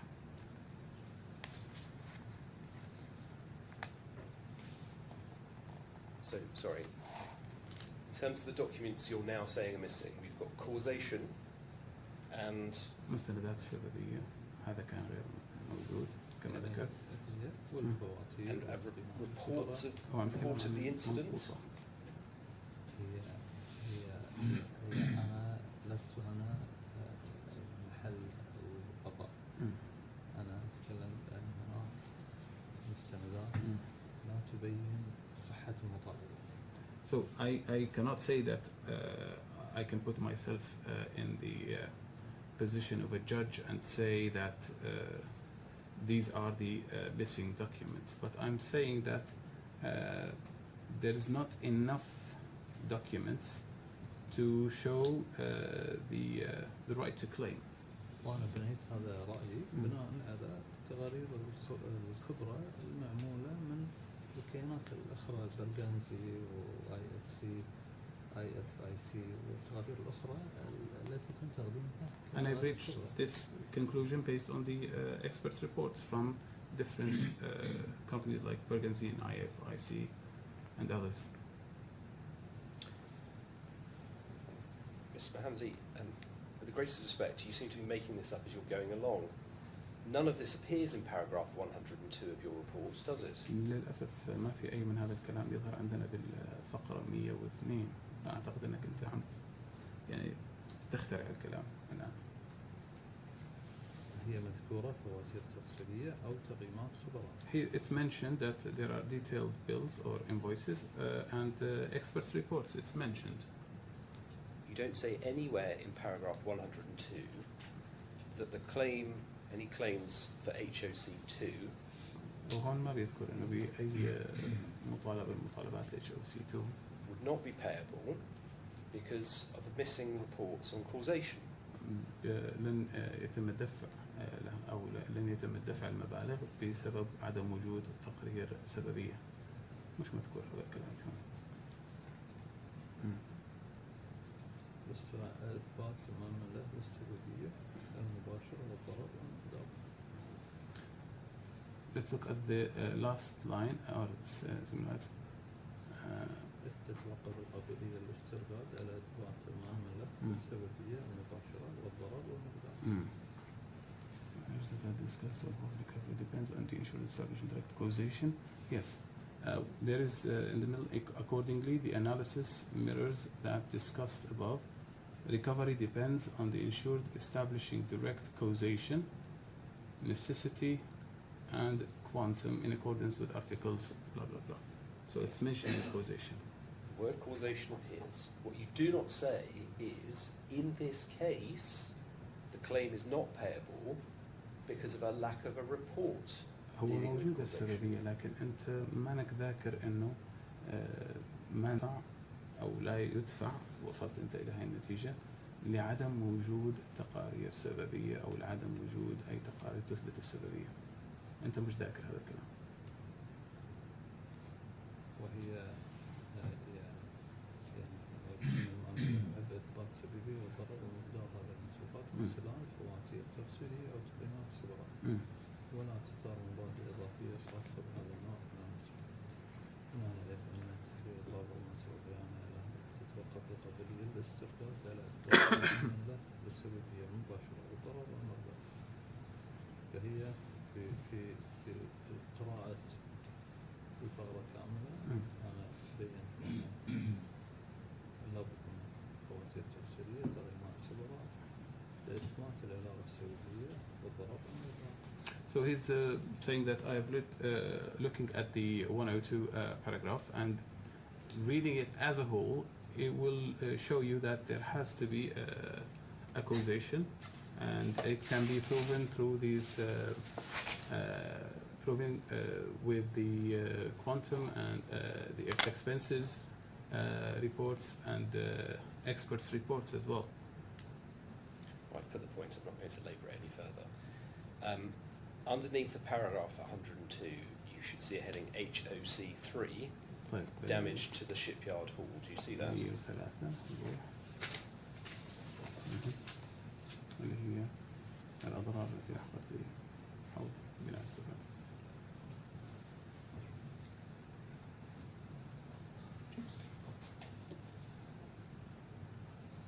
Do you see that? Yes. No. Are you aware that this claim, HOC3, has not yet been fully adjusted? هل أنت على علم بأنه هذا طلب HOC3 لم يتم دفعه بشكل كامل أو إكماله؟ تم Yes. رفض الطلب يعني لم يتم سداد عندي خبر. Yes, I know. I'm aware. You're aware? Yeah. So no payments have yet been made in respect of HOC3. فما في ولا دفعات تمت بما يخص HOC3 اللي هو الأضرار اللاحقة بسقوط بناء السفن.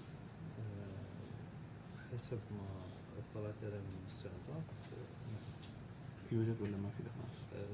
لا يوجد دفع. Yes, according to the documents I've looked at, no, there is no payments yet. So because there's not been a payment, you don't say anything about inadequate documentation. لأنه ما كان في دفع فأنت ما ذكرت أي شيء عن المستندات غير الكافية وعدم وجود مستندات كافية. لم أفهم السؤال. I didn't understand it. Well, we've been discussing Article 790, yes? احنا كنا عم نناقش المادة 790. And we agree that the obligation to pay arises only when sufficient documentation has been provided. واحنا متفقين بأنه الدفع أو إلزام الدفع يكون بعد تقديم المستندات اللازمة. Yes. And if we're in a situation with HOC 3, نعم. where no payments have been made, وفي حالة مثل HOC3 عندما يكون ليس هنالك أي دفع من الدفعات بس تم. لا نرجع لأن احنا دائما لما نطرح المادة 97 يتم ذكر المستندات اللازمة، هي المستندات اللازمة والمثبتة لحقا. Just to be sure that, or he's like to clarify, and when we mention Article 790, when we say necessary documents, it means the documents that are necessary, required, and that proves their claim. Okay. So, let's try again. Under Article 790, the obligation to pay within 30 days arises when sufficient documents have been provided. Yes? في المادة هذه مثل ما ذكرنا بأنه إلزام الدفع يكون بعد تقديم المستندات خلال فترة 30 كما هو مذكور في هذه المادة. تتفق معي في هذا؟ مثل ما ذكرت المستندات اللازمة والمثبتة لحقا. Yes, as you mentioned, yes, after submitting the required documents. So if no payments have been made in respect of HOC 3, طيب طالما ما تم دفع أي دفعة هون ب HOC3, there cannot yet be any issue under Article 790, can there?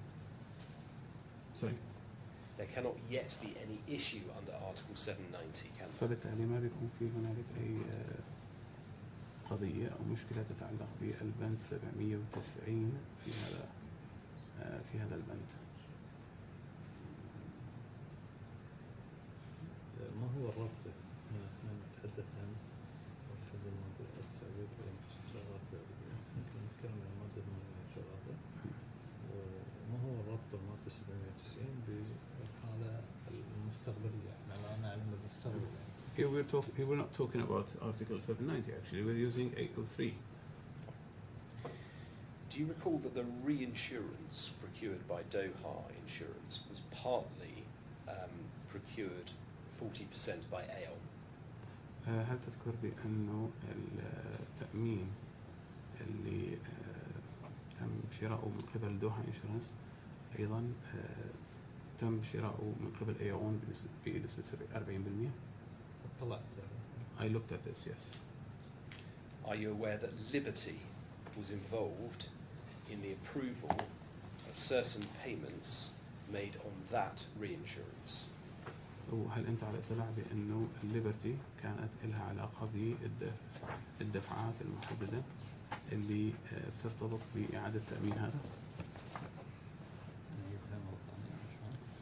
أيوة. إنه الليبرتي لها علاقة بالدفعات التي حصلت بهذا بإعادة التأمين. صحيح. Yes. And you also know that Liberty was the company with whom ERS placed a contract of retrocession. وأنت بتعرف بأنه شركة ليبرتي هي الشركة اللي قامت بتعاقد إعادة الإسناد معها ERS. With QGIR. With QGIR. QGIR, شركة QGIR. Yes. And you remember that that contract of retrocession was governed by Qatar law. هذا العقد تعاقد إعادة الإسناد يحكمه القانون القطري.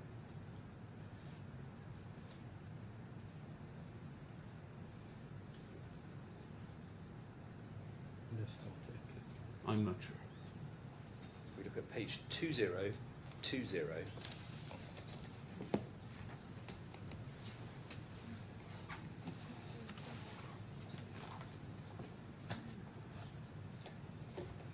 You should have in front of you the retrocession, and you should see a choice of law and jurisdiction. هون اختيار السلطة القضائية موجود. Could you translate what it says for me, please? The reassurance shall be governed. كما ذكر هون بأن إعادة التأمين يجب أن يتم بحكم قوانين قطر. Yes. A contract of retrocession governed by Qatar law imports an obligation on the retrocessionaire to act in good faith. وهون احنا القوانين او تعاقدات اعاده الاسناد تحت قانون القطري تفرض على معيد الاسناد انه يعمل ضمن حسن النيه. صحيح. Yes. And we can see that in Article 172, which is at 6445.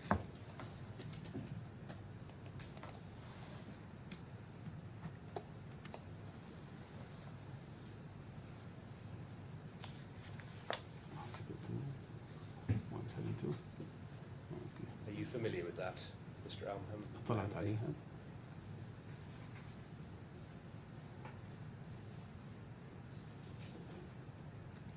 Yes.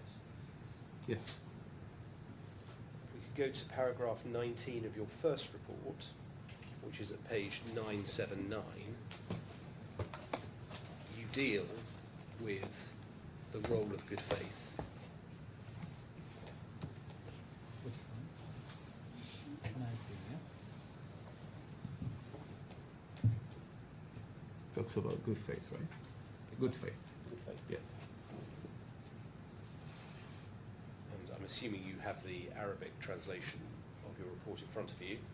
Yes. The end of paragraph 19 says the cumulative effect is that good faith operates both as a legally enforceable rule and as a general interpretive principle, ensuring that the private relations in Qatar conform to the standards of honesty, fairness and prudence drawn from both modern civil law and Sharia. ويترتب على ذلك أن مبدأ حسن النية يعمل نظام أنقذ كقاعدة قانونية ملزمة كدستور عامة في آن واحد.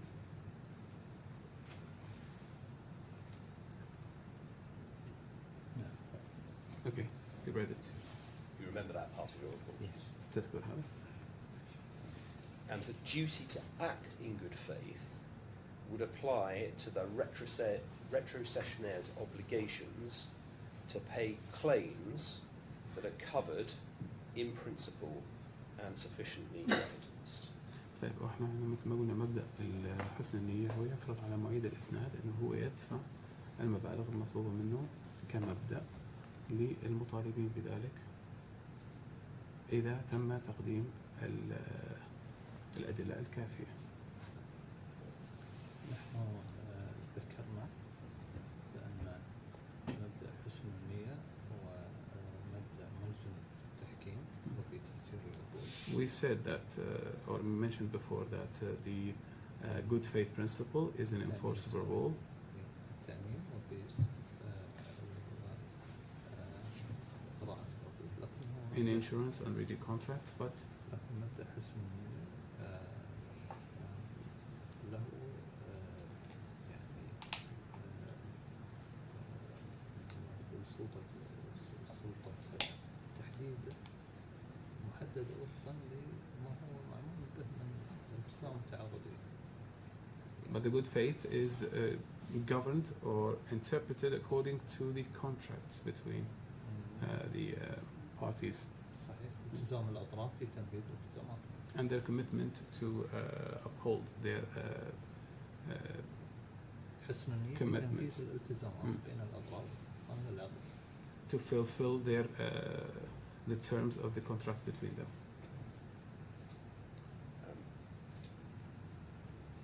Let's look at paragraph 85 of your first report, page 992 in the English.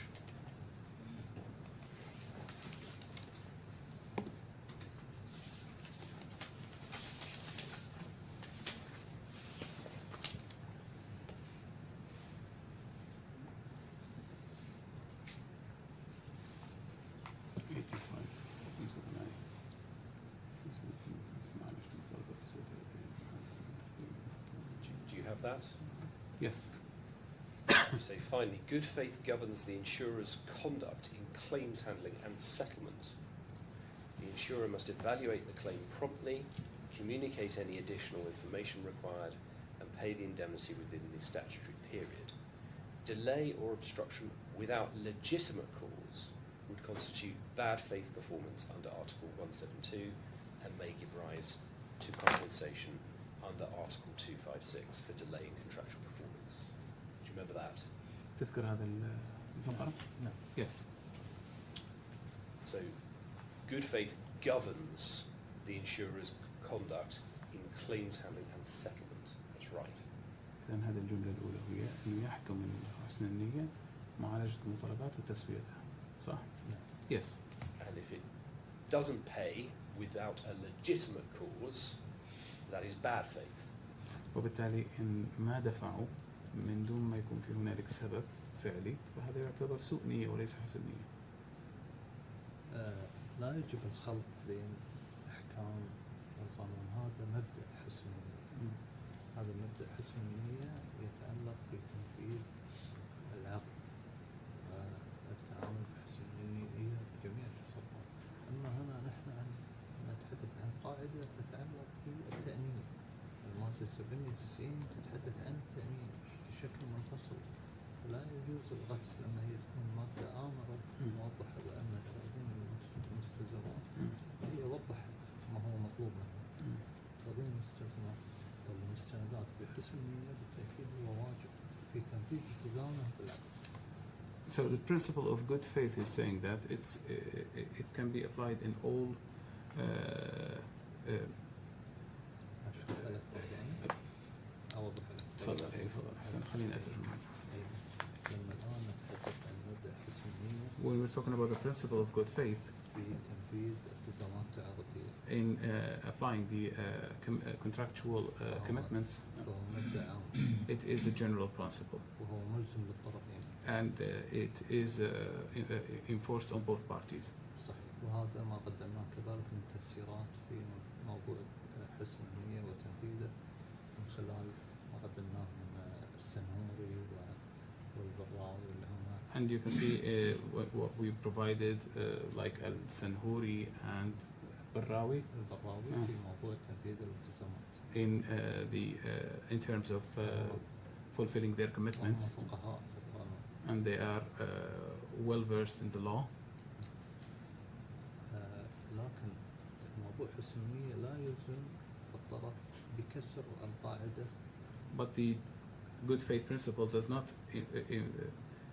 force one of the parties to break a rule, 790 which is المحددة Article 790, للمتطلبات اللازمة للتحقق that من defines the required documents تقديم المستندات اللازمة للتحقق من للتثبت من حقه. to verify the claim. Is that a convenient moment, Your Honour, for lunch? I think it is 1 o'clock or very close. I probably have about,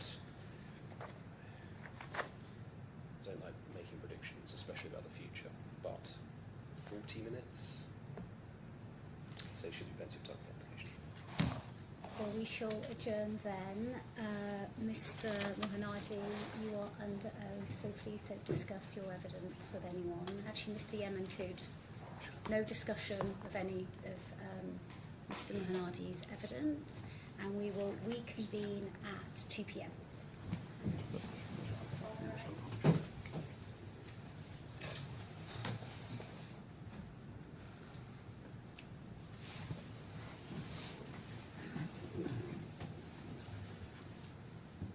Good afternoon, Mr. Mahandi.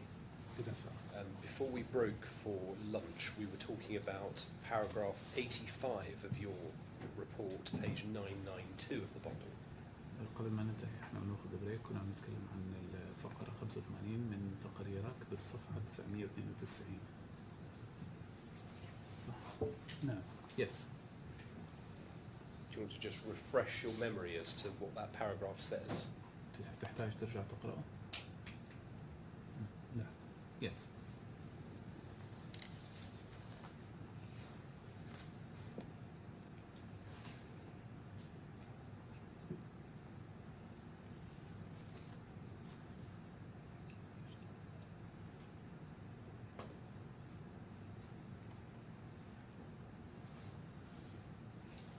Yes.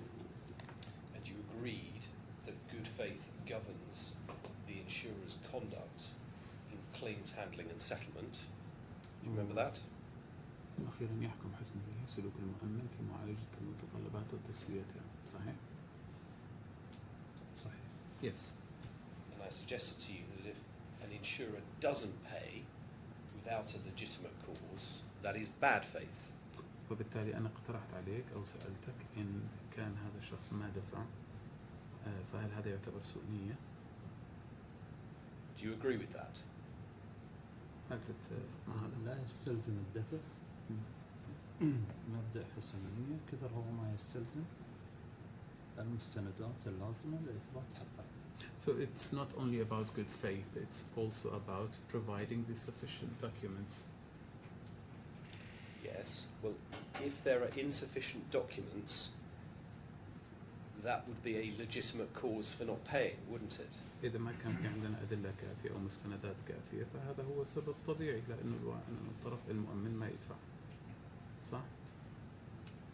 هذا قضية محل نزاع. هي نزاع موضوعي. هو يدعي والطرف الآخر يدفع بعدم اكتفاء الأدلة. فأنا لست الآن في يعني مجلس الحكم في شأن المطلق، لكن المادة حسب ما فسرتها واطلاعي على أحكام القانون القطري وتفسيرات كذلك الفقه بأنه لابد أن تكون هناك مستندات دائما مثبتة للحق. According to my knowledge, and I have looked at the law and and its interpretations, what we know that there has to be sufficient evidence supporting the claim in order for the insurer to pay. To be and this is the place of difference between the two parties. One will submit documents, and the other party will look at it whether it's a sufficient evidence or not. Yes, I'm focusing on the second sentence of paragraph 85 of your report, إذن يجب أن تقييم المطالبة على وجه السرعة. where you say delay or obstruction without legitimate cause would constitute bad faith performance. هون يعد التأخير أو العرقلة دون سبب مشروع سوء نية. تتفق مع هذه العبارة؟ هنا تفترض تقديم المؤمن له المستندات المطلوبة. Here we are assuming that the insured has provided the sufficient documents already. Right. Do you still agree with this sentence? هل تتفق مع هذه العبارة؟ في حال تقديم المؤمن له المستندات المطلوبة المثبتة الحق بالتأكيد. Yes, if the insured has submitted all the documents required, yes, I agree. You agree that if there is no legitimate cause, that refusing to pay would constitute bad faith. بالتالي إذا ما كان في أي سبب موضوعي ومشروع للدفع، إذا ما كان في دفع هذا يعتبر سوء نية بحسب ما هو مذكور. بالتأكيد. Yes, sure. Can I ask you to imagine a scenario أطلب منك أنك تتخيل سيناريو where you have materially back-to-back cover يكون عندك أنت تغطية ظهرا لظهر at both the reinsurance and retrocession level, على مستوى إعادة التأمين وإعادة الإسناد، and the same company ونفس الشركة participates at both the reinsurance and retrocession levels. شاركت بمستوى إعادة التأمين وإعادة الإسناد. Imagine a claim comes in افترض أن جاءت مطالبة and that company approves a settlement at the reinsurance level. وتمت الموافقة على التسوية، هذه الشركة وافقت على التسوية على مستوى إعادة التأمين Because it is satisfied that the claim is sufficiently evidenced. لأنه تم إثبات بأن هذه الأدلة كافية. Do you understand what I'm saying so far? حاليا السيناريو واضح؟ هو السيناريو لا يعني هو راح يتابع بس إنه هذا بس هو السيناريو اوريدي معمول هنا يعني ليش ما يطرح فيها مثل ما هو الواقعي اللي هو نقدر نعرضه على الشاشة. I see it's the same scenario for this case, so why don't we just use the case itself? I want to make sure that we are all agreed on what we're talking about. بس كنت حابب إني أكون متأكد إن إحنا متفقين على كل العرض عليه على الشاشة يعني بس تكون أكثر وضوحا لي يعني. Yeah, it's better just to use the case itself and we look at the scenario. The company that approves the settlement At the reinsurance level, الشركة اللي وافقت على التسوية على مستوى إعادة التأمين would not be acting in good faith if, when it reaches the retrocession level, لم تعمل بمبدأ حسن النية عندما نصل إلى مستوى إعادة الإسناد it says that it is not going to pay the claim لأنه لا because it is يمكن دفعه insufficiently evidenced. لأن الأدلة غير كافية. Do you agree? هل تتفق؟ لا No. Do you want to explain why you don't agree? لماذا؟ لأنها في البداية ليست باك تو باك.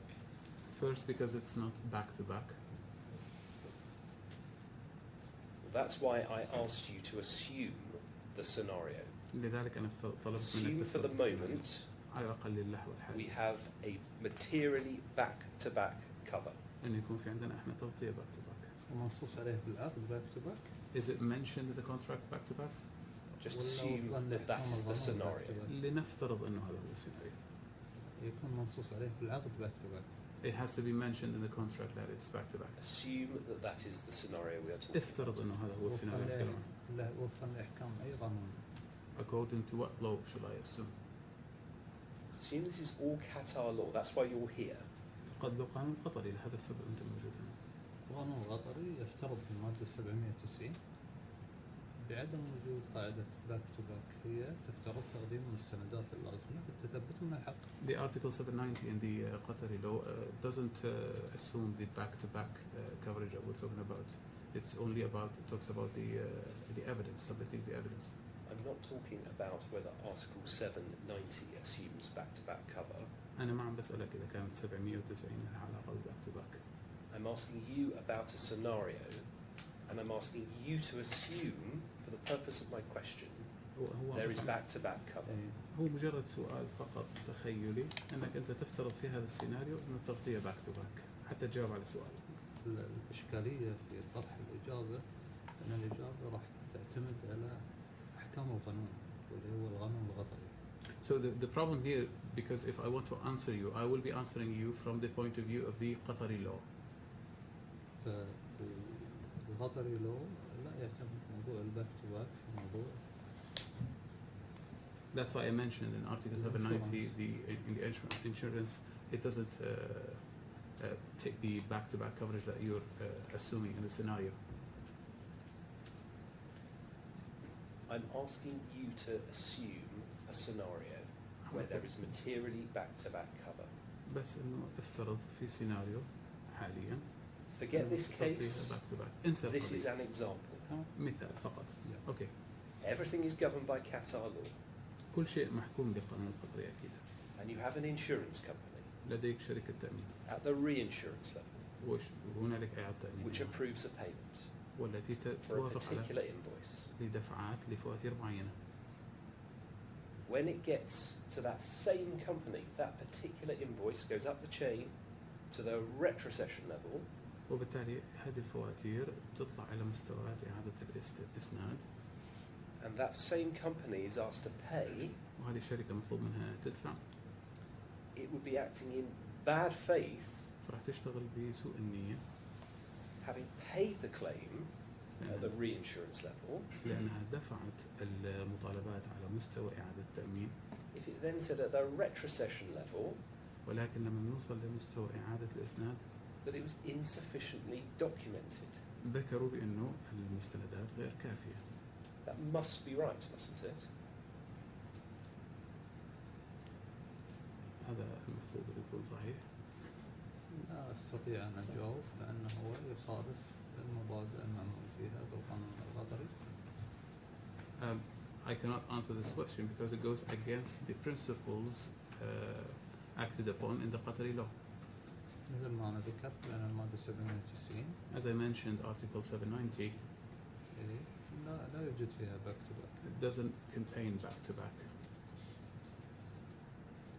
فأنا لست هنا لافتراض جدليات. I'm not في trying to قانون assume مكتوب. anything where there is a clear law that we're discussing. You've agreed that the contract of retrocession أنت وافقت على أن العقد تبع إعادة الإسناد places an obligation يضع مسؤولية on the retrocessionaire على to settle claims in good faith. معيد الإسناد أنه يدفع المطالبات بمبدأ حسن النية That's Article 172. كما ذكرنا كما هو مذكور في المادة 172 And it would not be acting in good faith وأنهم لن يكونوا قد عملوا ضمن حسن النية if it previously had approved a payment of an invoice إن كانت سابقا وافقت على دفع فاتورة معينة at the reinsurance level, على مستوى إعادة التأمين and then at the retrocession level ولكن على مستوى إعادة الإسناد turned around and said that it was inadequately documented. أعطوا عذر بأن That's right, isn't it? أنه لم يكن موثقا بشكل كافي الأدلة والتوثيق لم يكن كافي. إذا هو كان يتحدث عن الواقع نفسه If you're talking about the case itself, فخلينا ننظر لها بطريقة أدق من الطرح المنظور ويتم عرضه على الشاشة لا أفرق. let's just look at it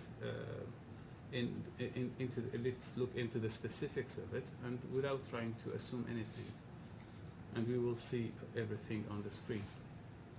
So you're just not willing to engage with the scenario I put to you. يعني حضرتك ما حابب انك تجاوب على سؤال السيناريو كافتراض. لأن السيناريو من البداية يتحدث عن الباك تو باك. Because the scenario from the beginning talks about back-to-back coverage. وفي الموضة الثانية هناك سلسلة تعاقدية منفصلة عن السلسلة الأخرى. And there's also another contractual chain that it's different from the other chain. وهنا مبدأ نسبية أثر العقد. And here we go to the principle of the ratio of the impact of the contract. فهناك مبادئ قانونية There are legal principles مختلفة that are different.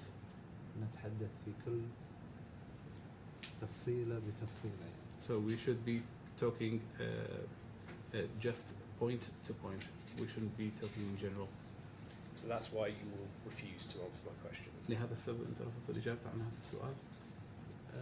لأن السؤال من المبدأ من الأساس يخالف القاعدة الآمرة المنصوص عليها بالقانون القطري 790.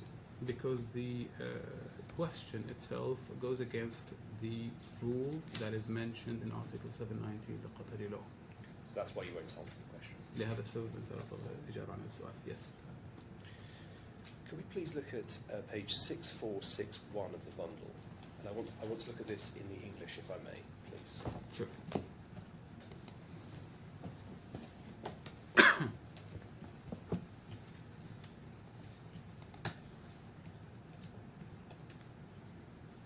Article 782. Do you see Article 782 there? Yes, Yes. in English. In English and in Arabic they are. Yeah. On the English version, النسخة الإنجليزية. it talks about an insurance contract may be voidable in favour of the insurer if the insured conceals a fact. Do you see that? Yes. I know you do. sorry. but I want to check here. شايف هذه النقطة الأولى اللي هي الانشورر كونتراكت إنه ممكن إنه يتم إلغاء عقد التأمين في حال لصالح المؤمن. أحتاج أطلع عليه بالنص بالعربي. He would like to look at it in the Arabic version. If you could look at both, that would be good. Yeah. Okay. We know he reads English. It's okay. طلع عليها.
you have it, Mr. Mohammadi?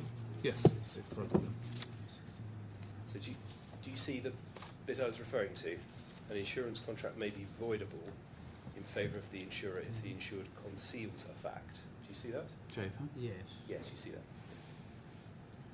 And the reference there to conceals a fact, what we're talking about there is where somebody deliberately doesn't reveal something. That's what the هون article's referring to, isn't it? هذه المقالة أو هذا المادة هذه تتكلم عن إذا كان الطرف هذا متقصد إنه هو يخفي معلومات أو حقائق، صح؟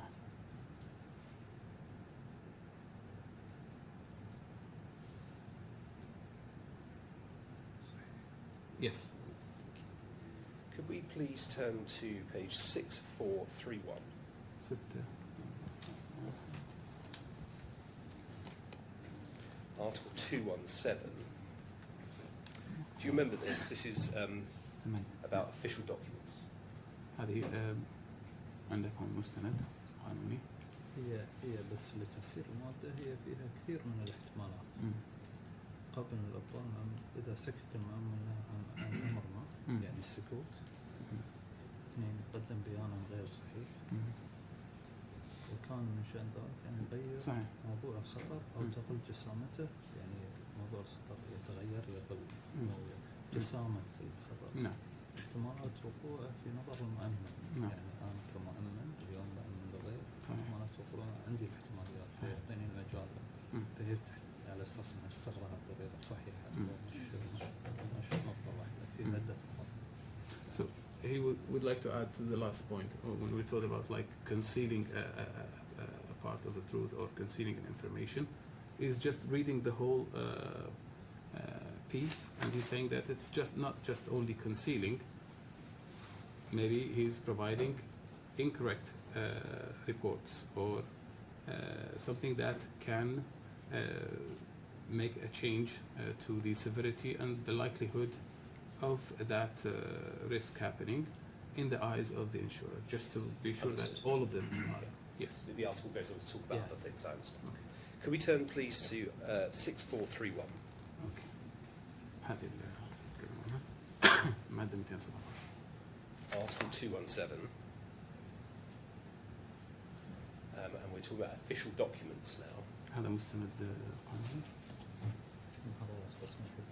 قانون رقم 12. Yes. And I think you agree that a police report is an official document. وأنت تتفق معي بأن بلاغ الشرطة كمان أو تقارير الشرطة هي تعتبر تقارير رسمية. Yes. And we can see from the article that the material that is recorded in an official document cannot be displaced unless forgery is proved. That's right, isn't it? كما بنشوف احنا من هذا المستند من المحررات الرسمية هذه موجودة كما ذكرت حجة على الناس كافة المعنيين فيها موقع محرر من دون المهمتين. صحيح. Do you agree? Yes. Can we look at page 3245, please?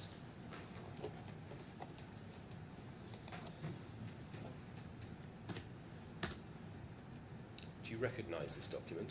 هذه الوثيقة أنت شايفها من قبل؟ صح. Yes. What is it? شو هذه الوثيقة؟ هذه تقرير الخبرة المقدم من البوليس في الحريق واللي ذكر فيه المعاينة للموقع في تاريخ الحدث اعتقد 12 أغسطس. This is the police report about the cause of the fire. That's right, on the 11th of August, ذكر فيه 2019. And it mentioned the details about that fire. That's right. Yes. And if we look over the page, 3246, it's a report from Brigadier General Al-Mahannadi, هذا Director of the North Security Department. حضرتك. Yes, you can see it. And it has the seal of State of Qatar's Ministry of Interior. وفي ختم وزارة الداخلية القطرية. Yes. Is that a seal that you're familiar with? Very good. I thought it might be. Is this sort of seal that you used to apply to documents? Because this is our area. We are living there, very Yes. close for Ras Laffan. Yeah, exactly. Mm. So you know exactly what these reports are about. تعرف هذه التقارير شو تتكلم؟ And if you look back at the previous page, نرجع للصفحة اللي قبلها. I don't know if you've got an Arabic version of this actually. You have a version, but It's not, No, not something I focused on. not Ras. But the English version, perhaps it's just easier if you could. The bit I'm particularly interested in in reading is if you look at the English version. Can you see where on the right-hand side, about halfway down, it says the number of brackets 3? okay. Yeah, it then Yeah, goes on to and- talk about maintenance of the ships. As the fire location was examined, could you translate that, please, Okay. through to? Do you see where it says a criminal police notice near the bottom? We will start. Just a full stop before there. Okay, That okay. passage, please. بيتكلم التغيرون بأن اليخوت والمعدات الأخرى المستخدمة لصيانة السفن في الموقع الحريق نعم تم فحصها من قبل خبراء الحريق، وفي تقريره ذكر بأن السبب للحريق كان نتيجة عن suitable hot heat source مصدر حرارة كافي أدى إلى الاحتراق للمكونات في تلك المنطقة، وهذا أدى إلى إشعال الشرارة. أيوة بالضبط، إشعال الشرارة أدت إلى الحريق ومسكت بمواد قابلة للاحتراق اللي هي البلاستيك المشتعل. أيوة الذي سقط من السبوت لايتس التي كانت موجودة أعلى هذه المنطقة وأدى إلى الحريق. لكنه كان من الصعب للتأكيد على أن هذا هو كان نعم difficult to assert this and this is because it was not found. ولا يمكن التأكيد على ذلك لأنه لم نستطع إيجاده لأنه بسبب الاختفاء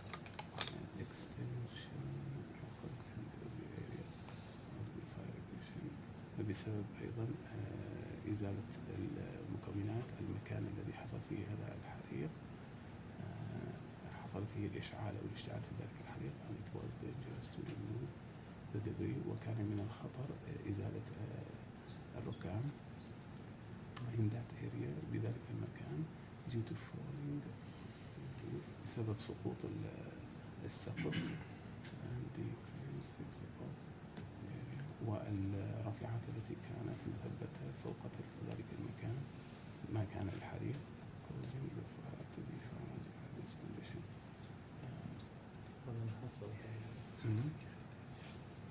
To be found in this condition في تلك الحالة. نعم. Up to condition. Perfect. Yes. So, although it was difficult to assess the cause of the fire, the police report indicates the cause was most likely molten plastic falling from a spotlight, yes? على الرغم من أنهم ما استطاعوا أن يحددوا بالضبط شو هو السبب تبع الحريق، لكن التقرير يذكر بأنه على الأغلب كان هو عبارة عن البلاستيك الذي سقط واللي كان هو مشتعل. Yes.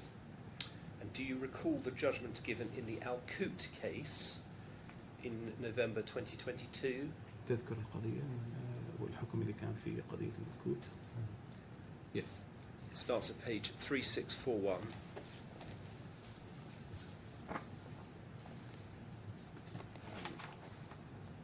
This was a decision of the Court of First Instance in Qatar. قضية حكم ابتدائي في قطر. And among other things, it considers that police report that we've been looking at. Do you remember? وهذا بيشمل أيضا التقرير اللي تكلمنا عنه اللي هو تقرير الشرطة يذكر. تذكر هذا الشيء؟ Yes.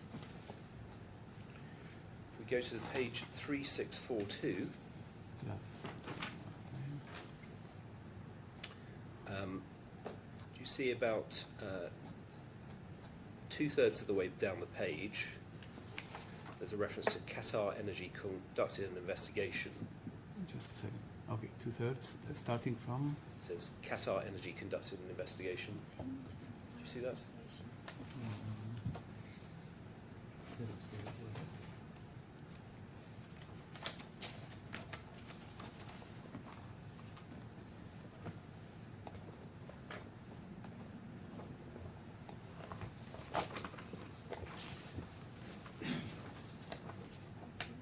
Then you've got the 3 numbered points at the bottom. Oh, Yes. Has he got the Arabic in front of him now? النسخة العربية موجودة هذه. Yes. Yep, fine. Okay, well, I'll speed up then. If you look at the bottom, towards the bottom of the page, there's a reference to Qatar Energy conducting an investigation into the cause of the fire. إذا ذكرنا هون في عندك كان عندنا And then there are تقرير 3 قطر points, هاي قطر للطاقة هون. the first of which تولت شركة قطر للطاقة التحقيق. says that the fire most likely originated in an air conditioning unit positioned high on scaffolding near Constellation. Do you see that? وهذه هو منشأ الحريق في وحدة تكييف الهواء على مستوى شايفة هذه؟ Yes. And then the second point, the fire may have been caused by an electrical fault within the ACU. النقطة الثانية اللي هي ربما كان سبب حريق ربطة الوحدة شايفها؟ Yes. But then if one goes on to page 3646, لكن أنا ذهبت صفحة ثانية. towards the end of that page, there's a paragraph that begins based on the foregoing.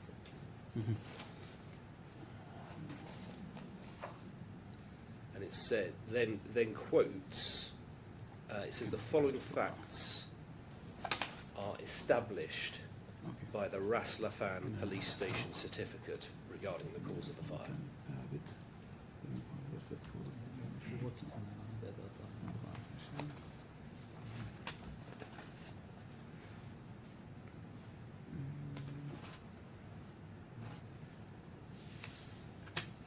بس هي ممكن تكون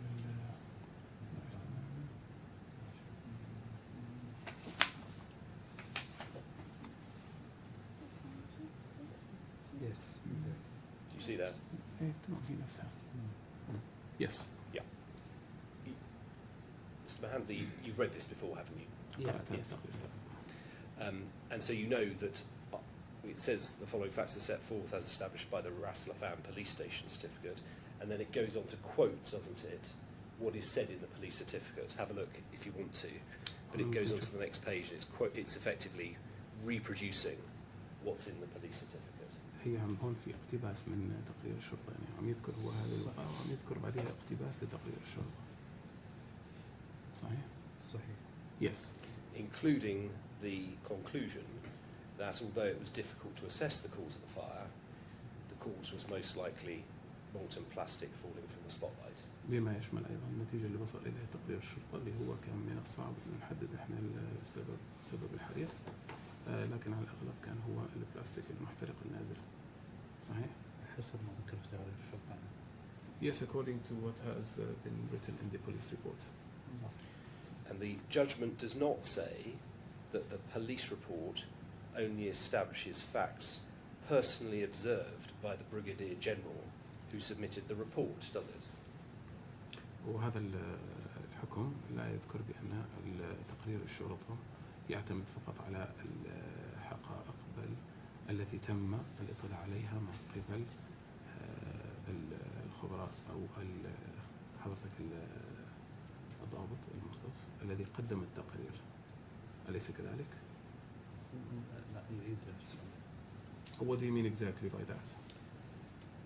The judgment does not say that the police report only establishes facts that were personally witnessed by the Brigadier General كما who submitted the report. الحكم لا يقول بأن التقرير الشرطي يقوم فقط بوضع الحقائق التي تم مشاهدتها مباشرة من قبل أنا العميد اللي هو البريغادير اللي شاهدها العميد واللي قدمها بالتقرير. هو العميد أصلا مش هو اللي يعني هو مدير المركز الأمني So فريقه هذا. Brigadier General is not the one who went to the location and witnessed things in his eye. He has his team. That's right. And Yeah. notwithstanding the fact that he was not the person who witnessed what is in the report, هو بأخذ بعين الاعتبار أنه هو الشخص ليس هو الشخص الوحيد الذي شاهد أو الشخص الذي شاهد الأدلة في التقرير. the court still identifies the report as establishing the facts that are in it. مع ذلك المحكمة أخذت بالحقائق الموجودة في هذا التقرير واعتمدتها. صحيح. Yes. And that is because the content of a police report, such as the one we've been looking at, is treated by the Qatar courts as establishing the facts that are in the report, unless there's evidence of fraud that is being forged. لأنه أساسا المحتويات هذا التقرير الشرطي تأخذه بعين الاعتبار المحكمة في قطر على أنه هو حقائق مثبتة إلا إن كان هنالك أي شيء يدل عكس ذلك. صحيح. التقرير الشرطي ليس احنا عندنا في قطر القاضي يسمى خبير الخبراء القاضي. The judge in Qatar is called the expert of experts. هذا السيفل لو يعني نظام السيفل لو. And this is what's mentioned in the civil law. فهو يأخذ التقارير التي يطمئن لها. He takes only the reports that he feels confident about, سواء شرطة أو غير شرطة. whether it's police report or others. وإذا لم يستطيع التأكد يلجأ إلى تكوين لجنة. And if he cannot verify, he will create a committee للبحث في النقاط التي يتشكك فيها. to look at the points that he is not that are not verified yet, حتى وإن كانت من موظف. even if it's from a public officer. So the fact that the report is referred to by the judge shows that he had confidence in the report. بما أن القاضي أشار إلى هذا التقرير هذا يوضح بأن هنالك ثقة من قبل القاضي بهذا التقرير. هو أمر موضوعي. فالخلاصة في اطمئنان عقيدة القضاء فيما يقدم من تقرير القضاء. It goes back to the judge feeling confident about the submitted reports. So he would not refer to a report he did not have confidence in. بالتالي هو ما راح يشير إلى أي تقرير هو غير واثق في مكوناته ومحتوياته. صحيح. Yes. في أي يعني الآن إحنا لا نتحدث إحنا نتحدث عن general. We're talking in general, of course. Of course. Yes. And any Qatar court faced with the task of determining in the future the cause of the 11th of August fire, أي محكمة قطرية مطلوب منها مهمة لمحاولة التعرف على أسباب هذه الحريق. would in all likelihood adopt the conclusions of the police report as being established. فعلى الأغلب هم راح يعتمدوا على النتائج الموجودة والتي وصل إليها تقرير الشرطة. ليس بالضرورة. Not necessarily. I'm asking you whether it's more likely than not. احتمالية أعلى ما نقول بالتأكيد. هي تقارير الخبرة نوع من الشهادة الفنية. It's like a technical expert eyewitness or like a report. فهي غير محددة بالجهاز الشرطي أو غير الجهاز الشرطي. هي في الأصل أعمال مدنية. And we cannot say because it's police it has more integrity than others. It's just a civil work that doesn't have anything to do with police or not. I thought we'd agreed that the police report was an official document. احنا اتفقنا بأنه التقرير الشرطي هو وثيقة رسمية. It's not like a mere technical expert. وليس هو مثل تقارير And it الخبراء does have العادية. a special status, doesn't it? ولديها مستوى خاص. لقطين عليها بالتزوير في حال كانت غير صحيحة. لكن هي غير ملزمة للقضاء إلا إذا تطمن لها. وهي التقارير إحنا لا نخلط بين الصفة الرسمية في موضوع توثيق العقود وموضوع الاطلاع على جريمة والوقوف بها وفحصها ونطلع على أعمال الخبرة. شوي هذه معي بس خلينا. So he's saying that it, of course, it has a special status, but that is in trying to prove fraudulent act in these kinds of reports. Yes, it has its special status because it's provided by or prepared by an officials or police officers, but it is still an expert report, same as any other expert report. Sorry, I don't understand what relevance شو معنى هذا الكلام؟ fraudulent acts لما نتكلم احنا have to this. Are you talking about the forgery exception? تتكلم انت عن حالات بسموها التزوير؟ هو نص المادة ينص بأن لا يجوز الطعن عليها إلا بالتزوير. كذلك. Yes, forgery. Yes. Understood. Yeah. So assume that it hasn't been forged. حتى لو افترضنا انه ما كانت مزورة. We can agree that it's an official document that has a special status. نقدر نتفق على انها هي وثيقة رسمية ولها وضعها الخاص. أزيد على ذلك الخبير المدني المعين من المحكمة يأخذ نفس الصفة لأنه يعتبر موظف عام. يعني في شيء يعني متميز.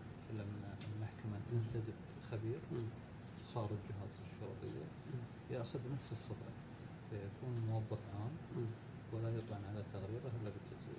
So you're saying that the court, when they are hiring an expert, even if he's not from the police, he will have the same status and his report will be treated equally.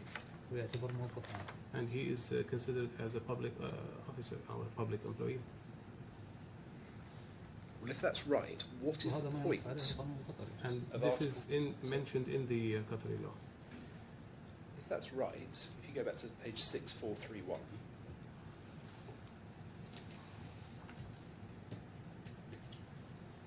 what's the point of Article 217? If it does not confer a special status on an official document.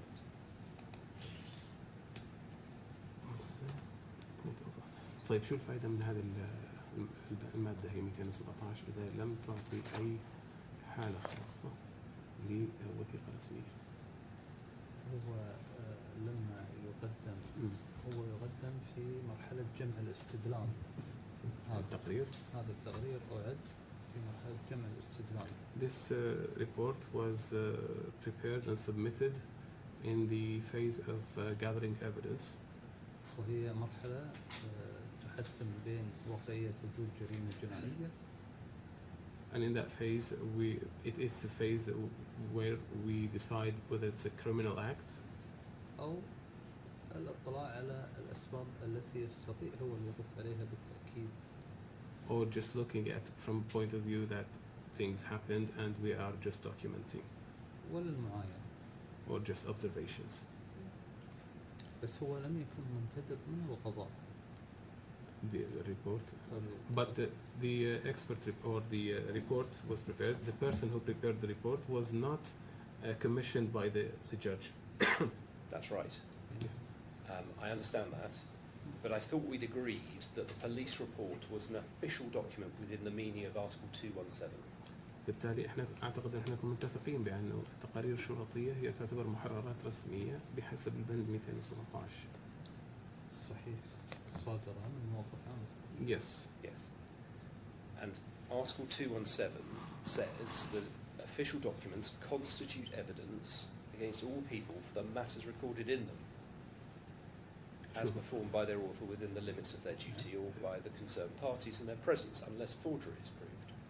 So it confers a special status on an official document. Can we agree that?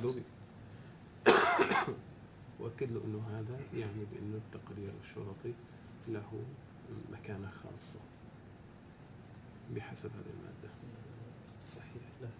له مكانة خاصة. بالتأكيد التقرير الشرطي معناته هناك موظف هناك معاين ومن شاهد له مكان خاص. Yes, it has a special status. Yes.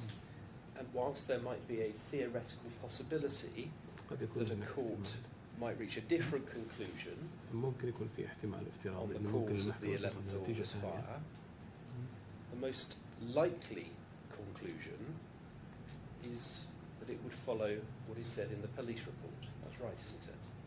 يعني على الأغلب ممكن يكون المحكمة توصل لنتيجة إنه إن الأسباب لحدوث أي حريق على الأغلب هي حتكون مذكورة في التقرير الشرطي، مع احتمالية إنه ممكن تخالف المحكمة التقرير الشرطي. صحيح. يس. هي غير ملزمة للمحكمة مم. ولا المحكمة الحق في الأخذ بالتقرير التي تتضمن له. هو غير ملزم. Yes, it's a possibility. The report is not mandated upon the court. Yes. Just one final topic, if I may. I understand that your colleague, Mr. El Nashef, obtained his undergraduate degree from a university in Lebanon. Is that right? شريكك السيد الناشف حصل على شهادته من جامعة في لبنان. Yes. And that he subsequently obtained an LLM from the University of London. Is that right? شهادة الماجستير تبعته حصل عليها من جامعة في لندن. In London, right? In London. London. I think so. Yes. And so far as you are aware, Mr. El Nashef has no degree in law from a university in Qatar. وعلى حسب علمك السيد الناشف ما عنده أي شهادات صادرة من أي جامعة في قطر؟ أعتقد عنده ولا ما عنده؟ حسب علمي لا أعلم. ليس I'm not aware of anything. As in you don't know, or he doesn't? لا تعلم ولا لا يحمل شهادة؟ لا I don't know. Maybe he has a degree from a Qatari university. If he does, he doesn't publicise it on his LinkedIn. I cannot confirm or deny. Okay, well if he does, he does not publicise that on his LinkedIn profile. يعني إن كان عنده شهادة أعتقد إنه هو ما عم ينشر هذا الموضوع للعالم أتوقع. Can't help. Nothing further. Thank you very much, Mr. Mohanadi. You're free to go now. Thank you very much as well, Mr. Pleasure. Oh, sorry. Did you have some re-examination? I'm so sorry. Sorry, I jumped the gun. And thank you very much, Mr. Yemen, for your interpretation Thank you, Your Honour. assistance. Thank you. Shall we take a break? We're moving on next to the application. Is that correct? I was going to suggest if it's convenient to Your Honour. Well, I was going to suggest if it's convenient to Your Honour 15 minutes For a break? for a break. Yes, absolutely. Let's come back at 5 minutes past 3 then. Yes? All rise.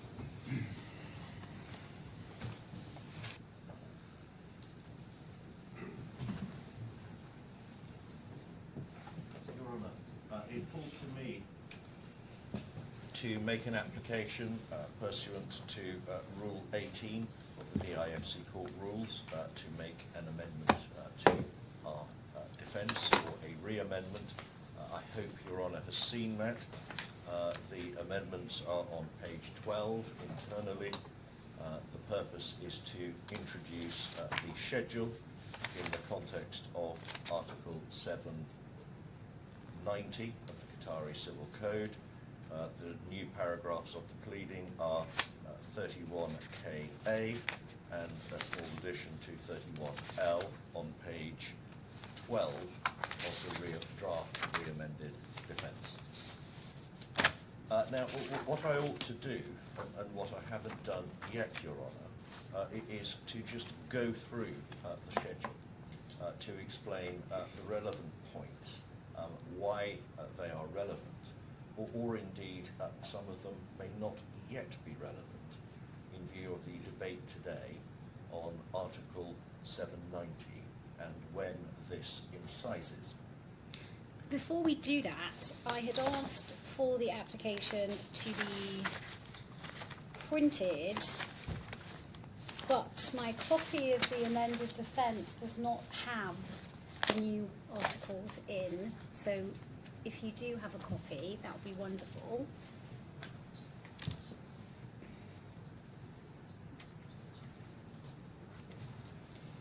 Thank you, and happy to proceed as you have suggested.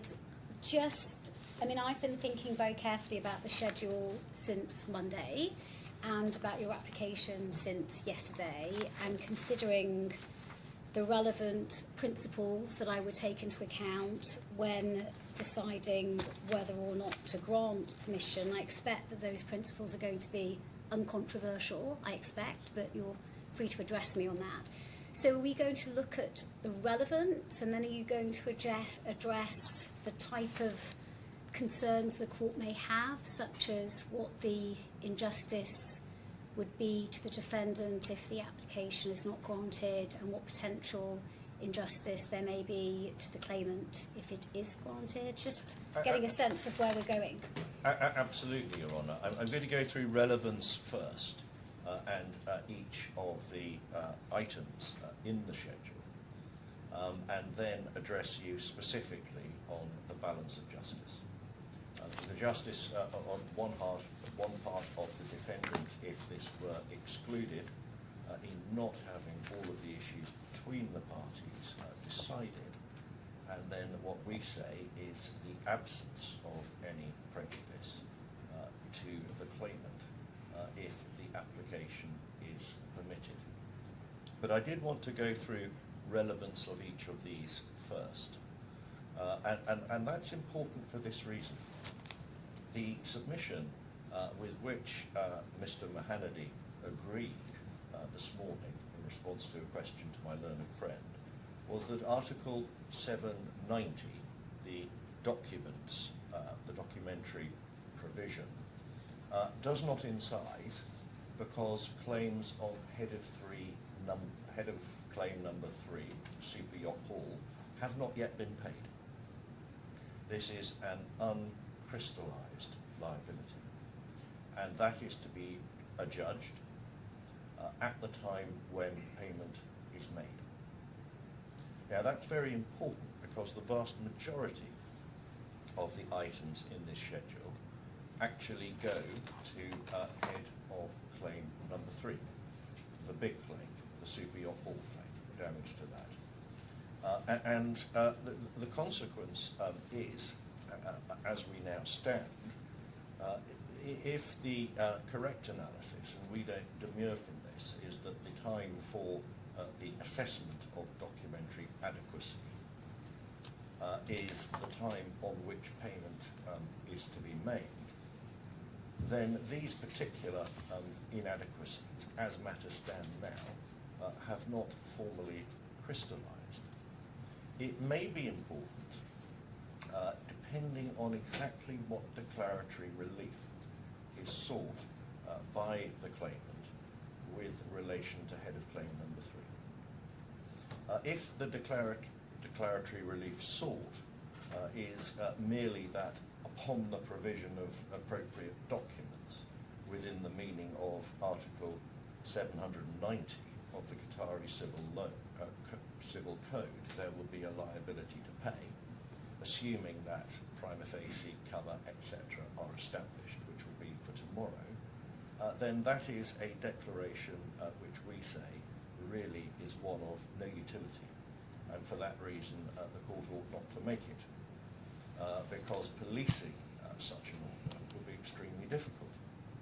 But the consequence for the purpose of this application is that many of these identified discrepancies and absences in documentation may well be premature in their assessment, because if, as we accept, the judgment for the purpose of Article 790, provision of sufficient documentary evidence, is the time on which payment is made, but by, presumably in this case, QBE agreeing the claim.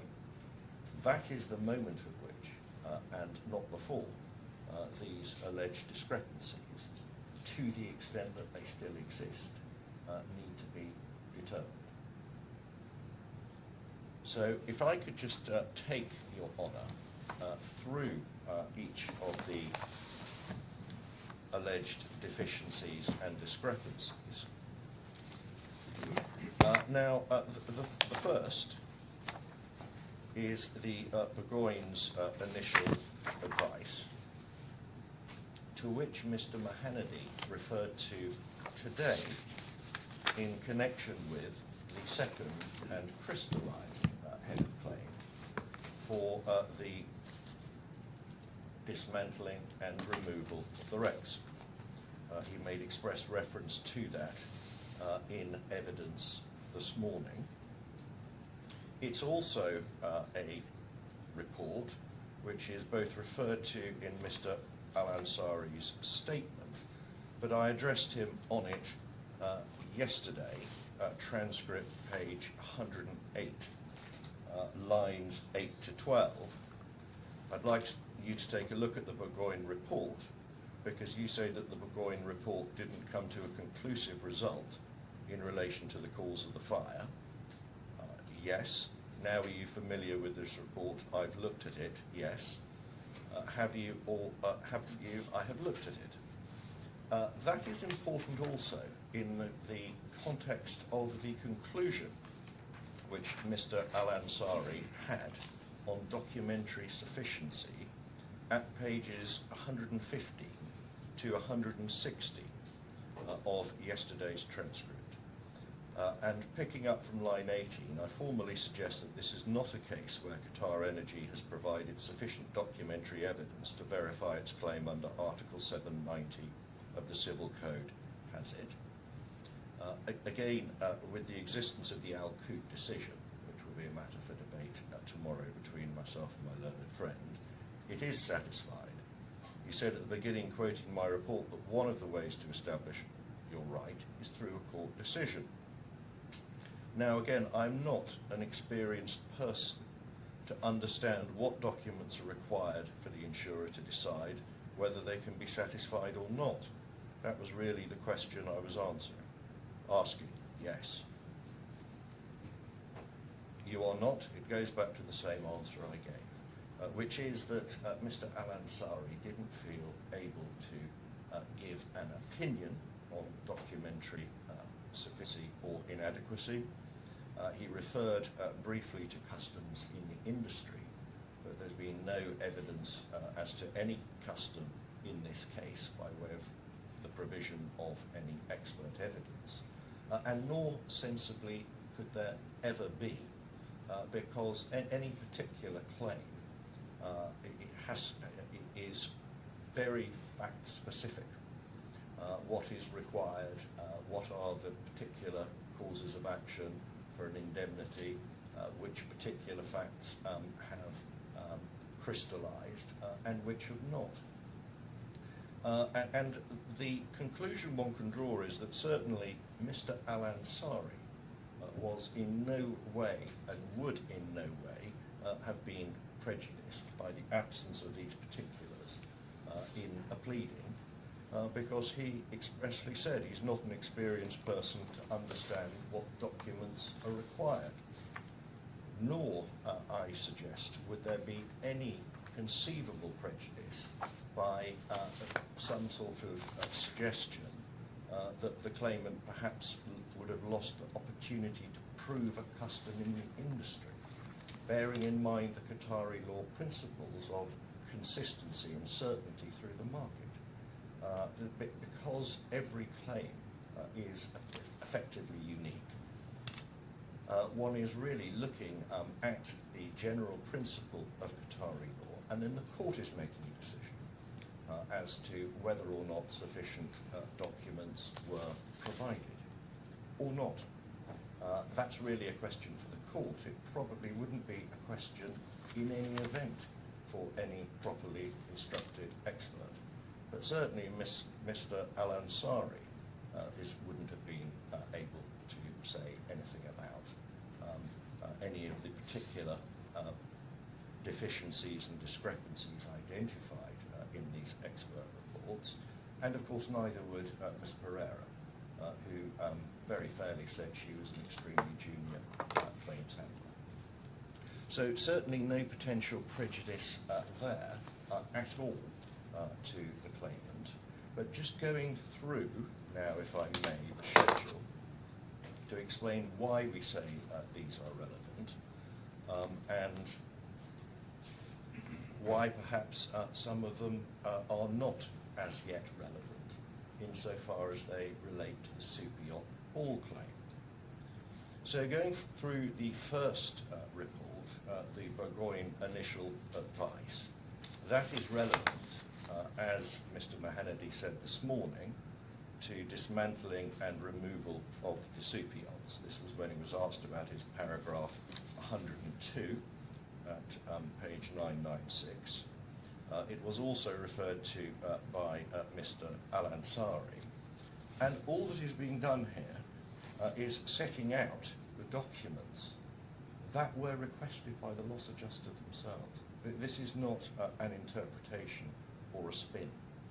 And we say that these are questions for the court, which the court can decide, and in relation to which there is no conceivable evidentiary prejudice or embarrassment that the claimants can muster. It is very important.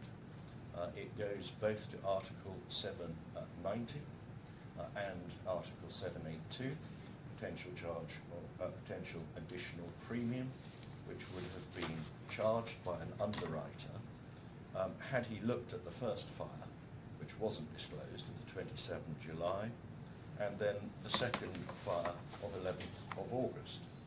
So the prejudice to the defendant, if this were not permitted to be introduced, is very substantial.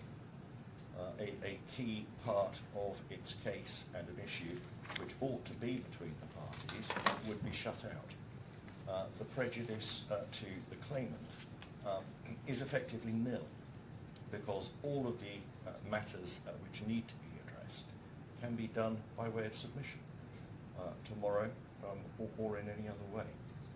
And it's a question ultimately, given that a claim is fact-specific, for Your Honour, bearing in mind the general principles of Qatari law and Article 790, with which Your Honour is now fully versed, to come to a decision as to whether if any of this makes a difference under Article 790 or 782 or does not. If one turns over to page 2 of the schedule, what one can see a reference there to the CTA preliminary report, and this also refers to details of fire detection, firefighting installations, maintenance contracts, etc. It's potentially relevant to head of claim 2, but doesn't actually add a great deal to the Burgoyne's criticisms. And the same applies to the Charles Taylor Adjusting Inspection Report, which applies to head of claim number 2 and 3. There really is not a great deal which is provided, if anything, by way of addition to the key point, which are the entries and the further information sought by Burgoyne, but apparently not provided by Qatar Energy. And the criticism is against Qatar Energy or Qatar Petroleum. It is not against the claimant.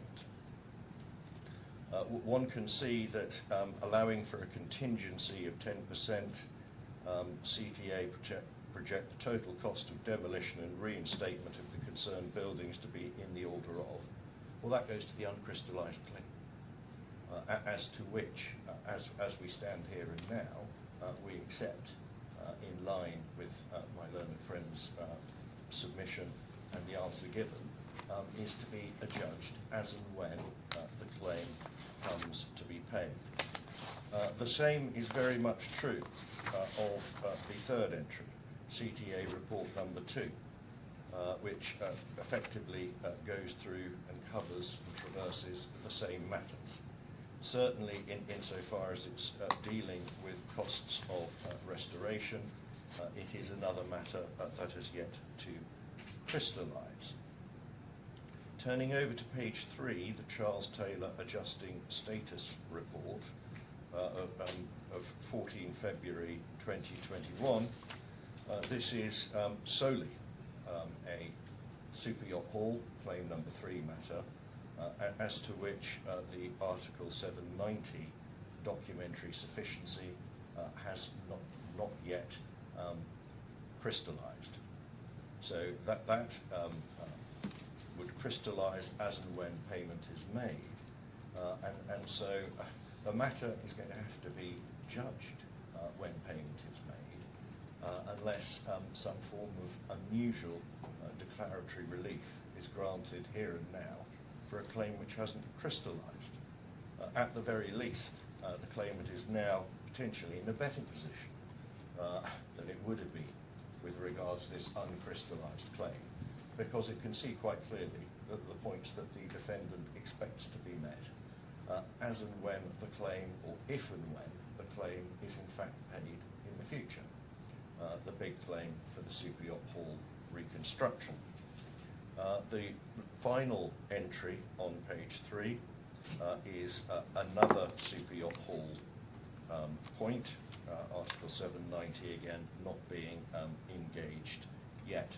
It goes into great detail about consideration of the costs of the reconstruction of the yard. Page 4, ABL Marine Services, that is also head of claim number 3. Page 5, Global Risk Solutions, interim report, that is also head of claim number 3.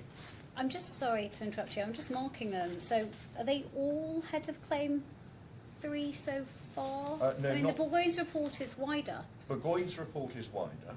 That goes in particular, following Mr. Mahanady's evidence today, to claims 2 and 3. And it's also something that was considered by Mr. Al-Ansari, and which is why I took you to the references to yesterday's transcript. So Burgoyne is 2 and 3. Strictly speaking, the CTA, Charles Taylor and CTA 2 touch on 2 and 3, although they really don't add a great deal to what is already said in the Burgoyne. Charles Taylor Adjusting Status Report 4 is head of claim 3.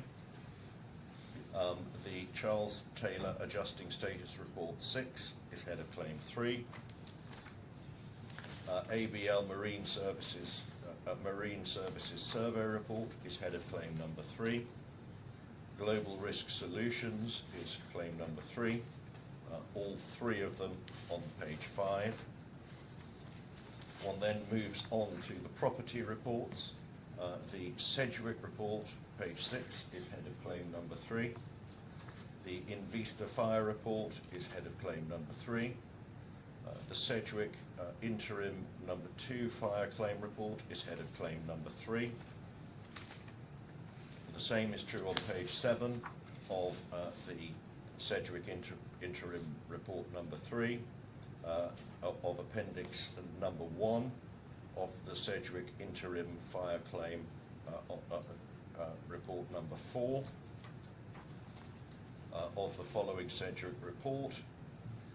The civil defence report, the police report, that's on page 8. Well, that's been traversed extensively in evidence with both experts. It goes to head of claim 2 and 3. It's really a submission on the caveats in that report.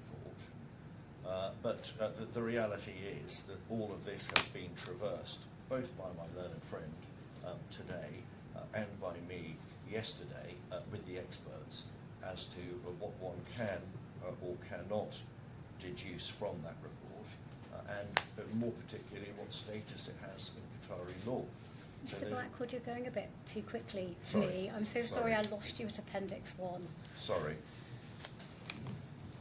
Well, we finished Appendix 1 and then we whizzed through and ended up on, I think page 8, Page but I 8. just need to go a little bit more slowly. Of please. course, of So course. I'm at the bottom of page 7, appendix to the IFIC report. I think, yeah, why don't we address that? The IFIC report, we've got that further on as well. That's, the IFIC fire investigation report is important. That appears at page 8. Now, this report was commissioned by Qatar Energy, was before, or at least its conclusions were before the Qatari Court of First Instance in Al Qut. This was referred to by Mr. Mahanadi this morning in connection with Head of Claim 2. It's also relevant to Head of Claim 3, but I've made submissions on that. And it was debated extensively with Mr. Al-Ansari yesterday in the context of the relevance of what was actually found in the Al Qut judgment. But when, of course, I asked Mr. Al-Ansari more specifically about documentary sufficiency, he said it wasn't for him. Moving on, and sorry, I will try to slow down, I apologise, Your Honour, to the Sedgwick Interim Report number 6 on page 9. That is relevant to Head of Claim number 3. The Sedgwick Interim Report number 7, Fire Claim, is relevant to Head of Claim number 3.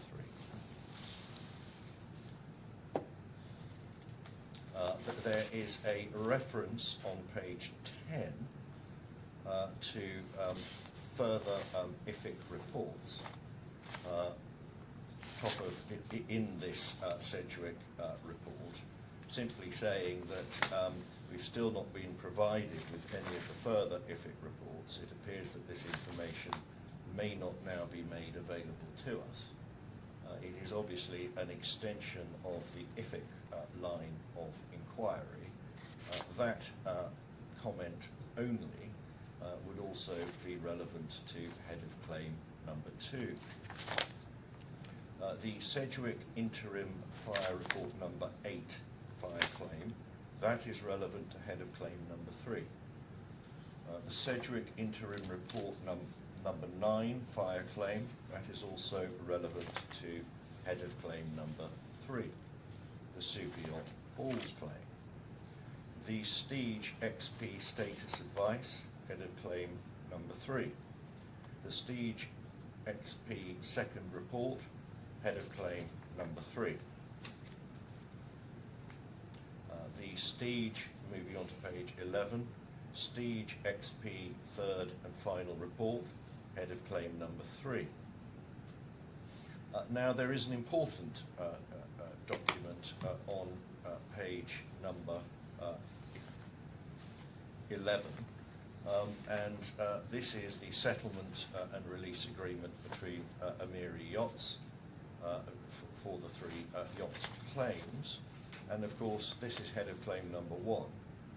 This was something that Mr. Mahanadi was asked about today in the context of his report. So I have that at the bottom of page 9. That's why I've been getting so confused. Right. Oh, I apologise. That would explain.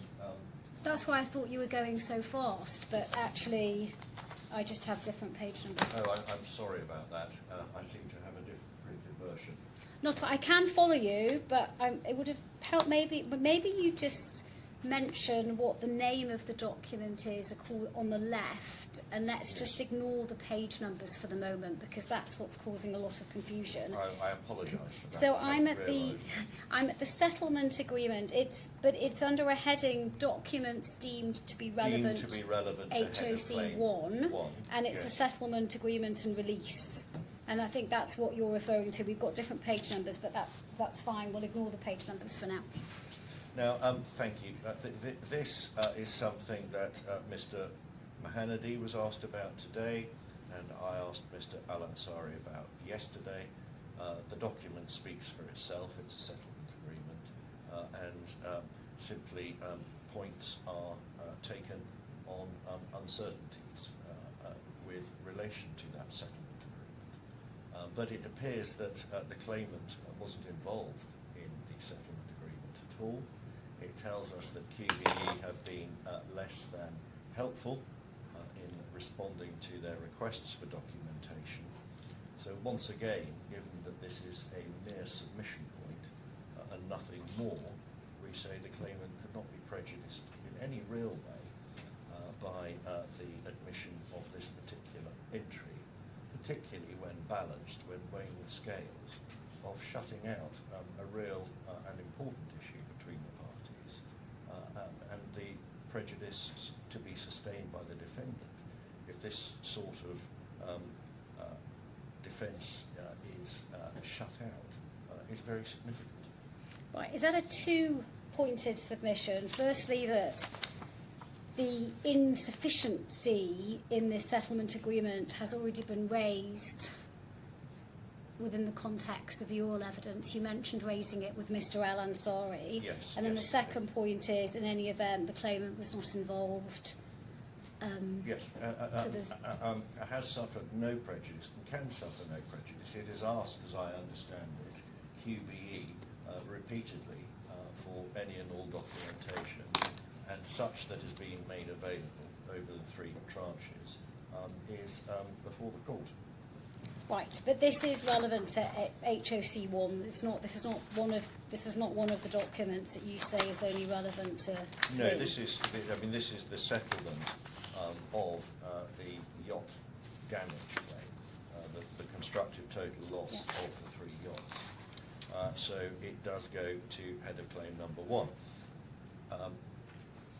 As does the second entry, which is an email dealing with this particular claim, and this is another short point about the settlement agreement itself. It is head of claim number 1.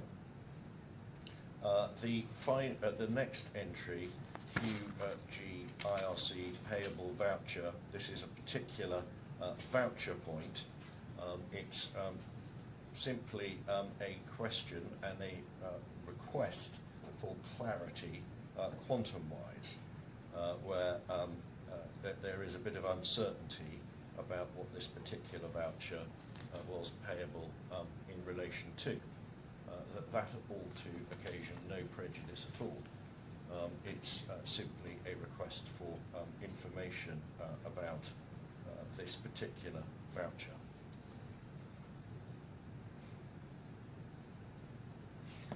Turning to the heading quantum documents said to be relevant to head of claim number 2, what one has here are simply a number of invoices. These are not, truly speaking, Article 790 points in the sense of lack of information in documents. They are really requests for clarification of particular invoices and explanations about why they are said to be relevant to head of claim number 2, and what the invoices actually entail, and whether the total of these invoices is correct. And that goes through all of the next entries. They are effectively invoice points right through to the end of this section. Now there is an important document which I'd like to refer to, which appears under the heading Other Documents Relevant to Head of Claim number 3. Just while we're on the invoices,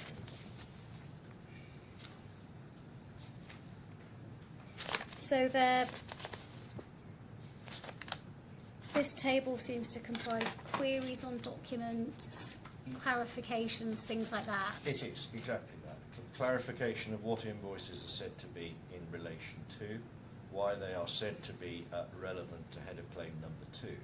The way that the trial bundle was organised by the claimants is somebody has gone through the process of, in the trial bundle itself, setting out various invoices and putting those into sections.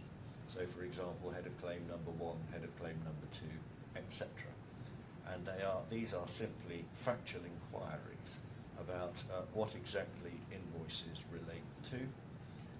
And so there are some mathematical queries, and we simply want an explanation as to why these invoices are rendered in the amounts they are, why they are relevant to the particular head of claim that they are said to be relevant to, and what the correct total of the invoices is.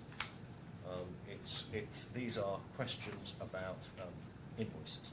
Right, and the position is, or the defendant's case is, that in the absence of such clarifications, there's an insufficiency of documentation and payment will not be forthcoming. Well, payment will not be forthcoming until we've had a clarification.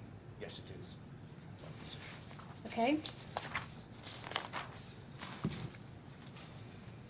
The other particularly important entry here, and this is also something that's been traversed to a substantial extent in the evidence, particularly yesterday with Mr. Al-Ansari.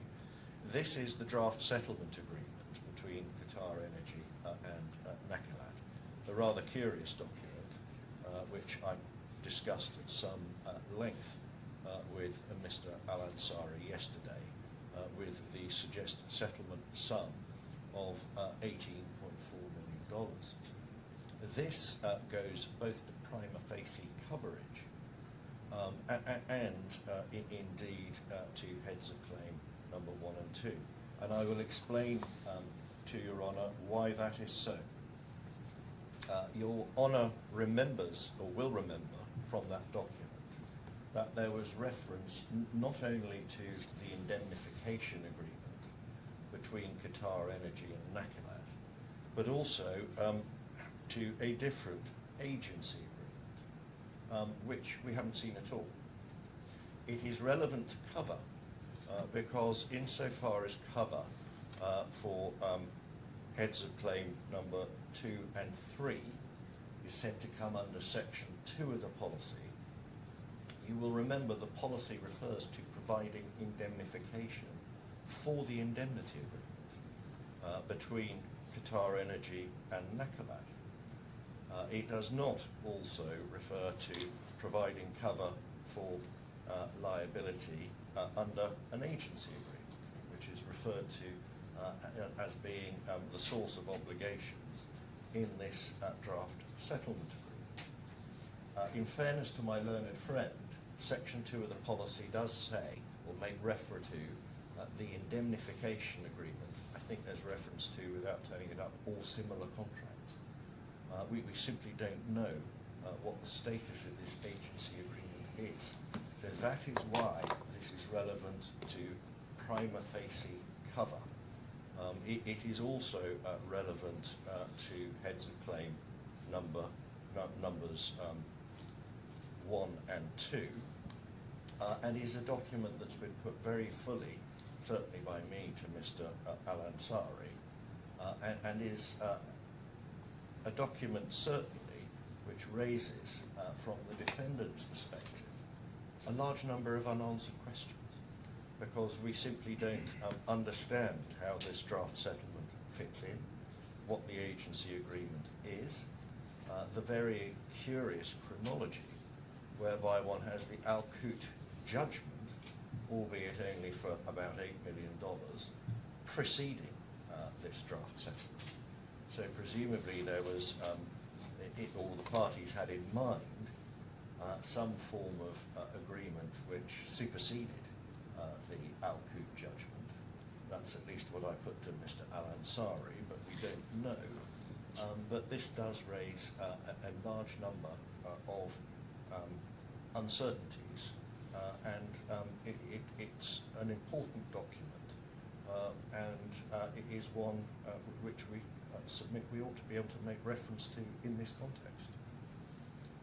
Clearly, if you do not provide the contract from which liability is said to arise, or maybe from which liability is said to arise, and you have a policy which refers to liability arising under a document or possibly similar documents, then there must be a real doubt about whether you've got prima facie liability at all in circumstances where this agency agreement hasn't been disclosed, referred to, or made available, I think. I'm not criticising the claimant. I think this is a case of the assureds, both Qatar Energy and Nakilat, not producing a document. So it is an important uncertainty, and really isn't one that can lead to any prejudice at all if it were admitted, because we know the stance of Qatar Energy, which is that they are not providing these documents. They did not provide any of the subsequent IFIC reports. They refused to provide quite a lot of information regarding the alleged negligent firefighting, which is referred to in this draft settlement agreement. And there may well be a subtext to that, of course, because a lot of this was near contemporaneous with the World Cup then being held in Qatar. So allegations of negligent firefighting were perhaps not something which would be met with undiluted pleasure by the authorities in Qatar at or around that time. And it may also explain why there has been such an extraordinary delay in the adjustment of head of claim number 3. Things have simply been put on the back burner whilst Qatar and important companies in Qatar Energy is actually part, which I hadn't understood, as Mr. Al-Ansari explained, of the Qatari government. It's part, not just a state oil company. So this draft settlement agreement it is important. Moving on to the next entry, lead RI approval claims entry, that is also head of claim number 3, which hasn't yet been crystallised. Therefore, the Article 790 point is not guillotined because no payment has been made. This is something that needs to be assessed as and when any payment is to be made on the very large CP All claim, which is the big claim. Then the final entry, at least on my schedule, lead RI approval, claims inquiry, narrative Lloyds. This came in, of course, very recently, I should add, some of these later items. These were in the 3rd tranche, but this is also head of claim number 3, so which is really the principal point. If it is right that documentary sufficiency, and we don't dispute this proposition, is not a closed category unless and until payment is actually made, then all of these matters and criticisms remain open to the claimant to rectify by, for example, becoming a little bit more engaged in the claims adjustment going forwards with QBE. And your queries about invoices, they relate to head of claim 2. Is that correct? The invoices we went through, because I think you said that payment would not be forthcoming until the queries were answered. Well, how is that going to happen? Because, again, if we're looking at, we're at trial, we're here to resolve and determine the issues between the parties. I understand what you're saying about head of claim 3, but on head of claim 2, at what point would those clarifications be provided? How would we deal with that? Well, what I would propose, I don't know, but I imagine that some of this information may well be available to or accessible by Qatar General. this information could simply be provided by way of counter-schedule. But doesn't this point work against you and go towards prejudice to the claimant? Because if there had been forewarning of these clarifications being required, they may have run their case differently. And I don't know what Mr. Walsh will say. I'm just trying to think through all the parameters of where we are on the different heads of claim, and I'm just trying to understand how would you foresee this playing out in terms of I course. understand you on head of claim 3, at least I think I do, but on head of claim 2, and particularly these The invoice invoices queries point. and clarifications, where does this take us? What I would propose, you are absolutely right, Your Honour. If specific invoices were taken earlier, they could have been potentially addressed by the claimant. I accept that. But I do submit that the appropriate way forward now is for them to be addressed at this stage by production of simply matters such as the quantum of this invoice appears to be incorrect. Of course, costs of any such exercise will be vested potentially on the defendant insofar as the raising of these points now has led to further costs which could have been mitigated at an earlier stage.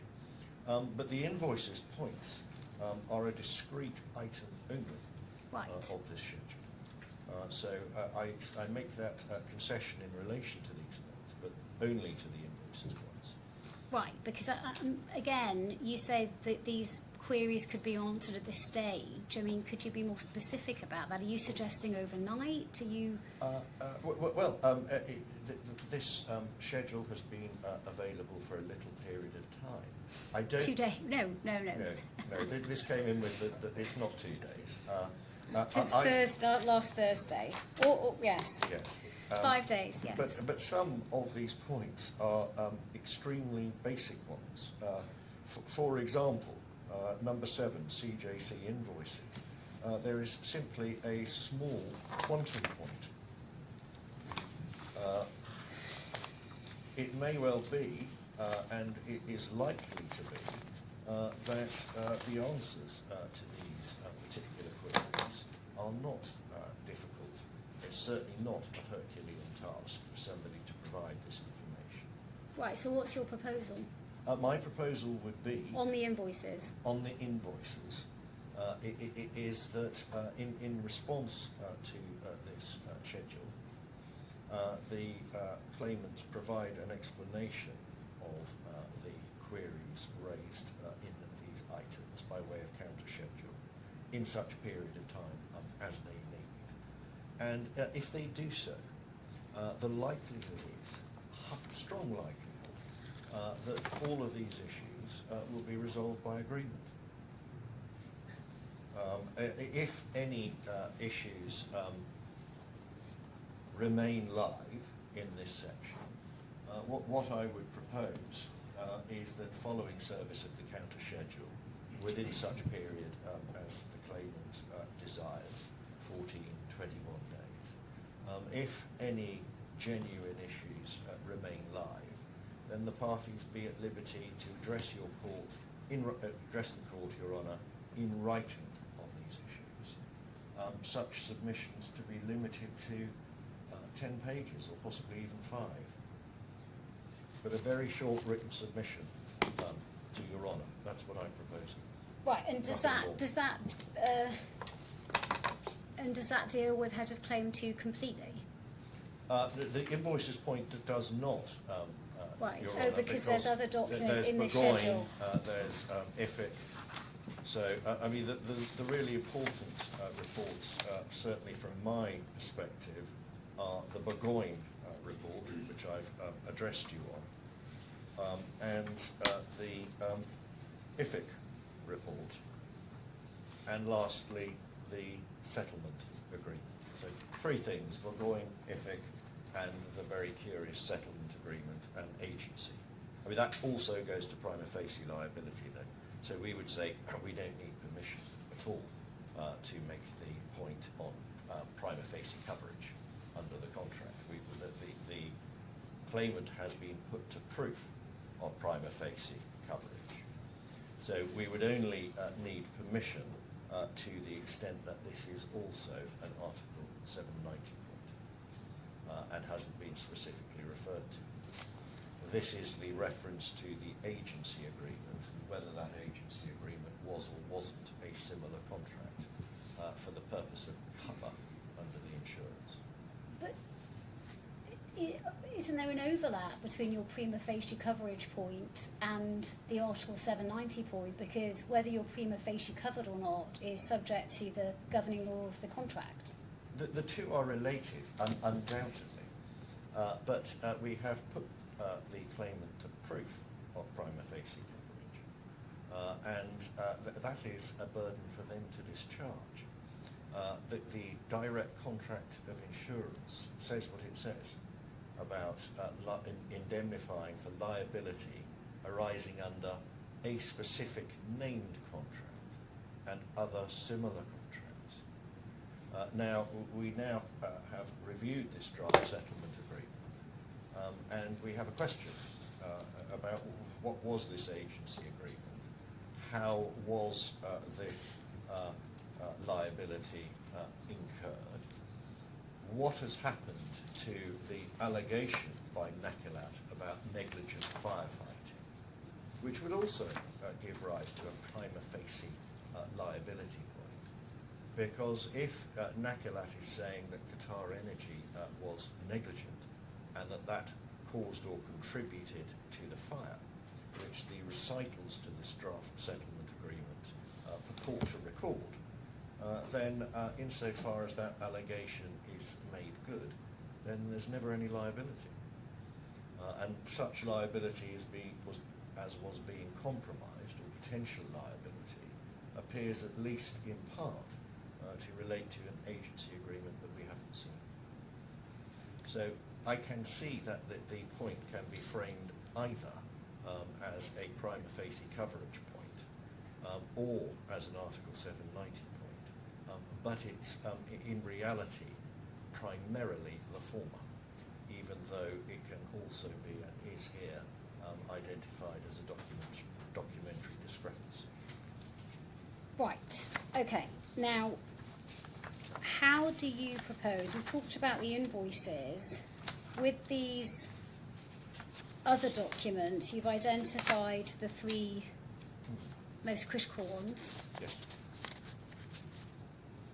and your submission is that there's no prejudice caused to the claimant. They're simply not matters that call for evidence, because we know, for example, in the relation to the Burgoyne and IFIC reports, Qatar Petroleum is not going to play ball. But how does that work with this draft settlement agreement? Because I got the impression that...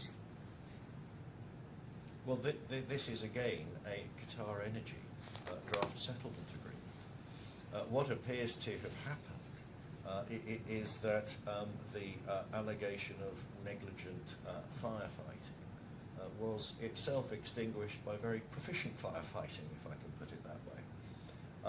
But the reality is that no further documents in relation to these three reports are ever going to see the light of day. The arguments on these three reports are arguments for submission. So my learned friend will say, well, all of this is irrelevant because we are bound by QBE and or all the assured needs to do is to exercise due diligence, and if it does, it has a good claim. I will be making submissions to the contrary and say that these documents, and they must be relevant documents because they're asked for by the loss adjusters concerned who are looking into the point. But both the loss adjusters appointed by underwriters and the loss adjusters appointed by Qatar Energy. So really the only relevant exercise now is for my learned friend and I to make submissions on whether this in fact impacts the claim or it doesn't impact the claim. It's simply not a matter for that further evidence might creep out in the future. In the real world, it will not. And you're most concerned about these 3 documents. That's correct. Okay. So ultimately, weighing up the scales of justice, we do say that the prejudice to the defendant it is serious if these references to 3 important reports are simply excluded, whereas the prejudice to the claimant is negligible to nil, particularly when assisted by somebody as competent as Mr. Walsh, who will make all the points by submission on these reports that he needs to make. And there is simply no relevant evidence that will emerge which would embarrass my learned friend or prejudice him on the facts. So for those reasons, Your Honour, we make this application to which we invite Your Honour to accede. Thank you. Your Honour, before I start, should we just check with the transcribers whether they are able to stay? Oh, yes. Given the time. Yes, please I do. don't know if they can just see whether there's an indication given the transcript.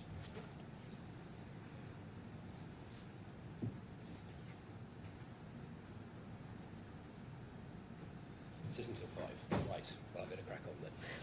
I hope we're finished by 5. Right. Firstly, we welcome the belated acceptance by ERS that an application to amend is required. That's a point that ERS now embraces in its application notice, where it says the defendant submits that the proposed amendments are necessary to go to the core issues before the court. It's important, however, to begin with the legal framework.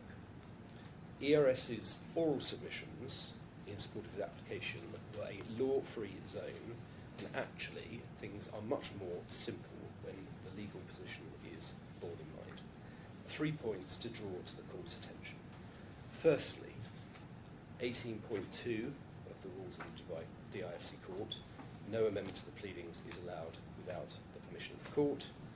Secondly, 18.15, late amendments should be avoided and may be disallowed. And thirdly, if I may, hand up the case of Oman Insurance, which deals with the relevant principles in paragraphs 19 to 26, and in interests of, or 19 to 25, in the interest of time, perhaps I can just ask you to read paragraphs 19 to 25 of this judgment.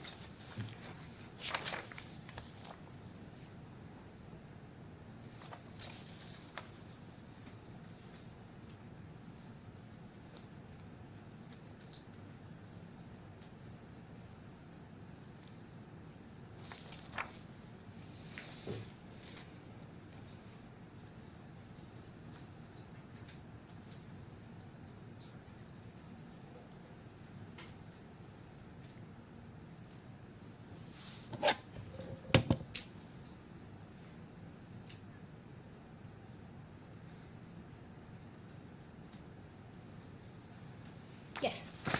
Paragraph 25, the reference to Kwa Su Ling, one that no doubt Your Honour is familiar with, and in particular the reference to the modern day approach, very late applications for permission to amend in circumstances where A, there is no good reason for the delay, and B, the amendment would result in real disruption or prejudice to the parties and or the court, are unlikely to be allowed irrespective of the merits of the proposed amendment.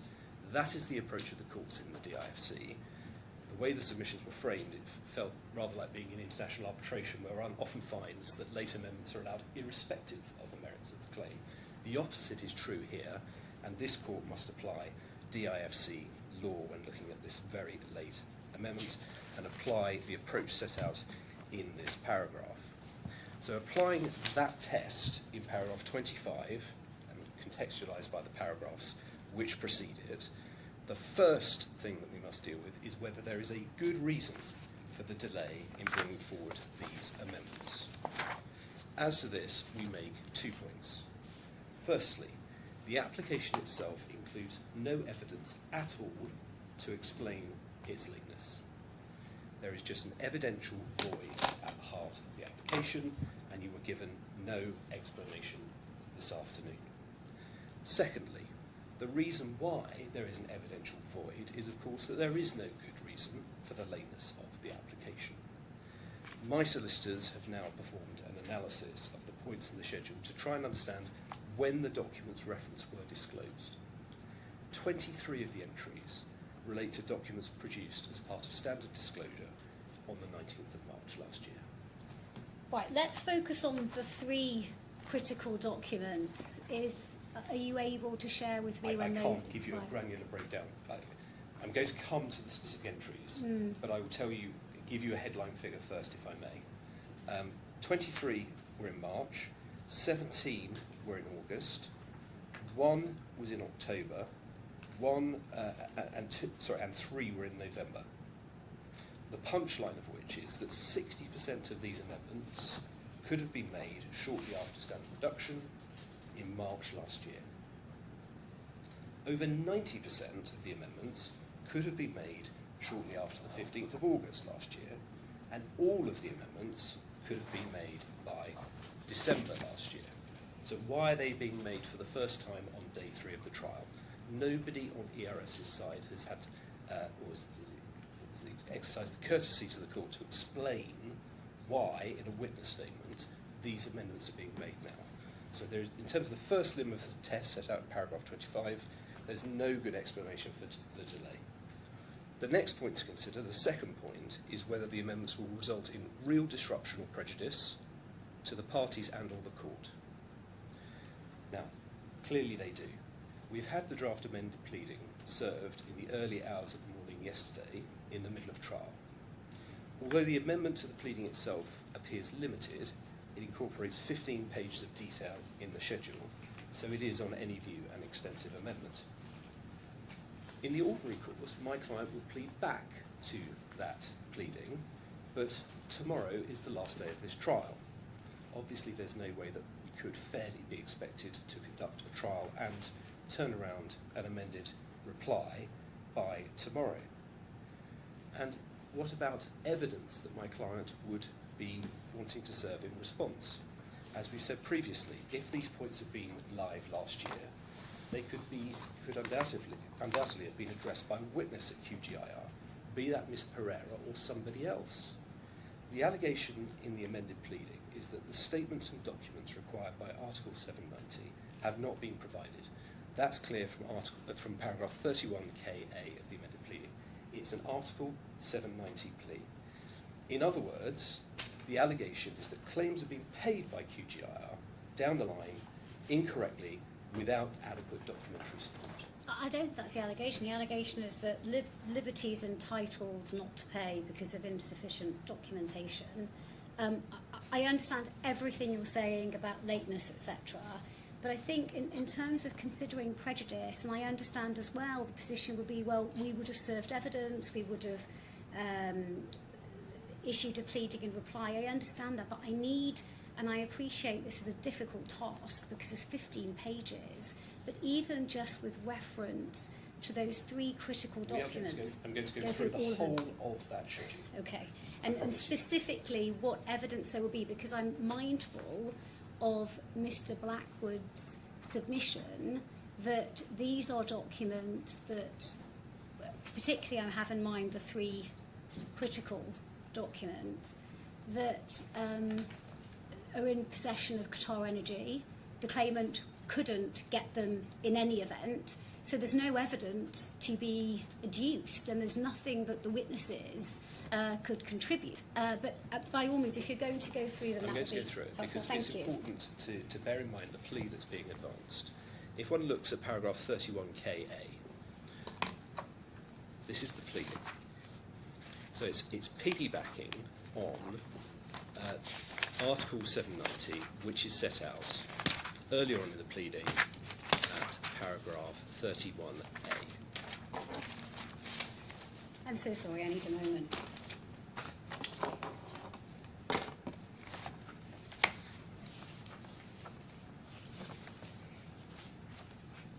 Yes. So, the plea starts at 31A, citing 790. that upon the occurrence of the insured risk, ... the insurer shall pay the insurance amount due from the date in which the beneficiary provides the required statements and documents in support of his right. So that's what we're talking about here.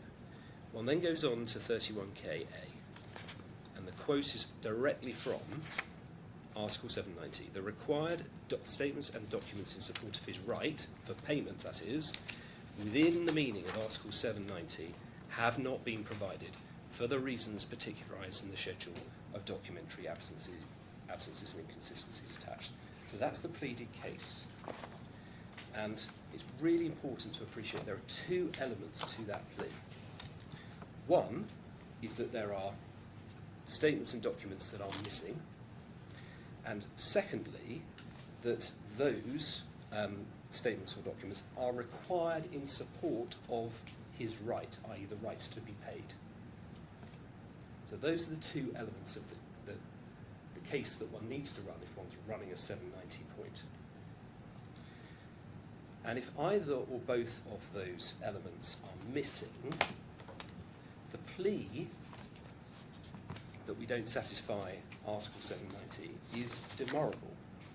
And that is for the simple reason that even if you made out the allegation that is in the schedule, you would not make out the two elements of the Article 790 argument that you need to make out. That the documents are missing, and identify what they are, and why they are required in support of the right. Now this is extremely problematic for the schedule, because if we look, it's in the bundle. I don't know if your honour is looking at it in Don't the we bundle. have a lack of that evidence even for the existing claims that are pleaded on 790? We don't have, I mean, even both the experts haven't specified what documents would be necessary. I mean, I think Mr. Blackwood's submission is it's a question for the court. So I'm not sure we have the why answered for the existing pleaded claims. Your honour will have seen the existing pleading on this point, such as it is. It was, I think we looked at it earlier in the case, and it's in the, it's in paragraph, reference, 31K.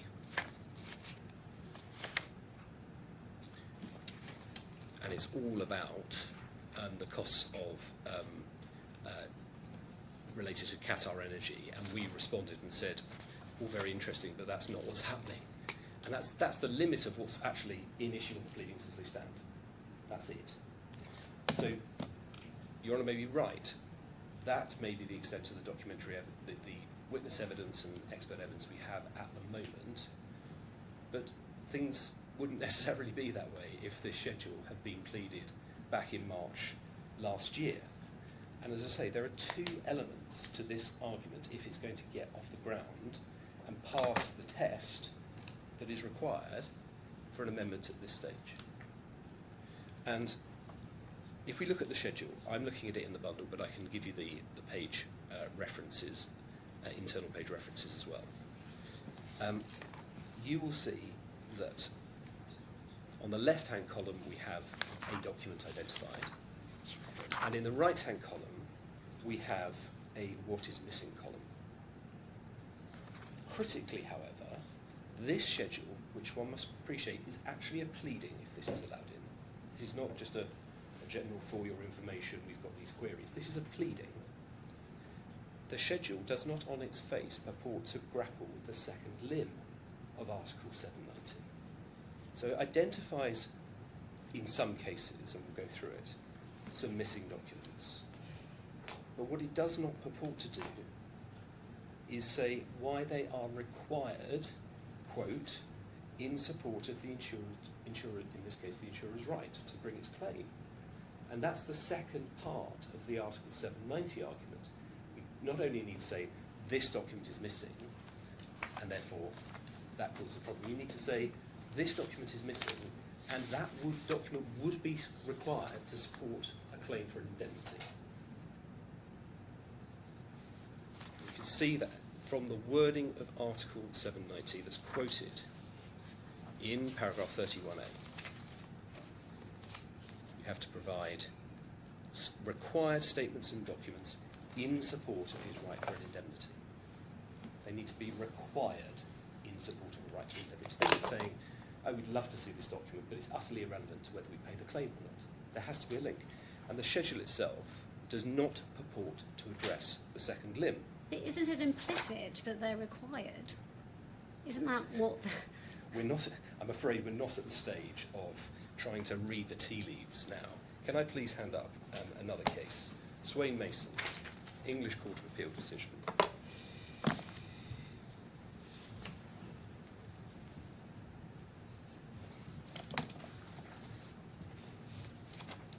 Thank you. Paragraph 72.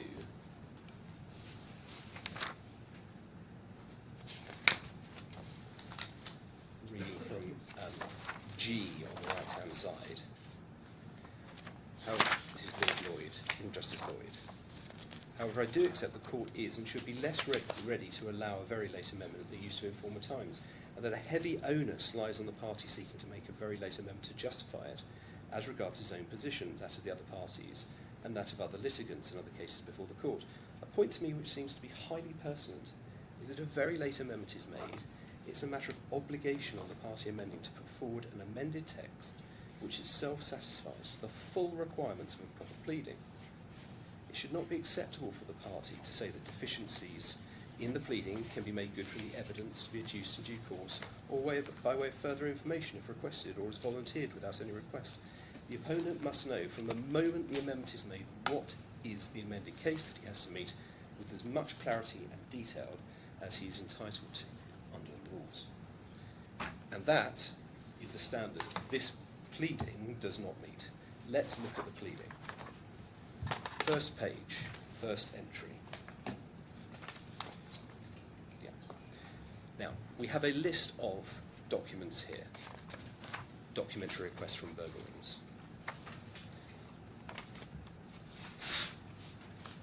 And what is missing is any explanation as to how any of these documents that are said to be missing are relevant in any way or required, quote from Article 790, in support of the insurer's right for an indemnity. There is no explanation. And, per Lord Justice Lloyd, it's not good enough to say, oh, it's implicit, or we'll fill in the gaps for you later, or work it out for yourselves. There is a heavy onus, and it needs to be done properly, and this is not a proper pleading. All it says is Burgoynes requested the following documents, and there's a list. It doesn't actually, even on its terms, say these documents were missing and not provided later. It doesn't engage with any of that. It's not a proper pleading, and that's not a surprise because it was never intended to be a proper pleading. It was intended as an afterthought plugged in at the end of the skeleton argument. The second entry. Sorry, I should say that Burgoynes' initial advice was produced to ERS on the 19th of March last year. The second page.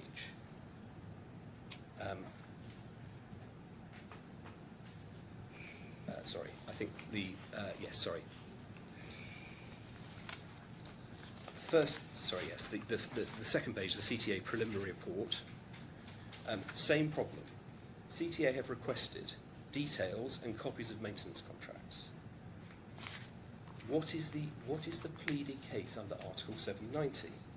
Why are these documents said to be relevant, quote, in support of the insured's right to an indemnity? It shouldn't be for us to fill in the gaps or guess. The next point. This one, I don't think even identifies any missing statements or documents at all. Just doesn't. We don't know what they are, let alone how they might be required to support an insurer's right to an indemnity.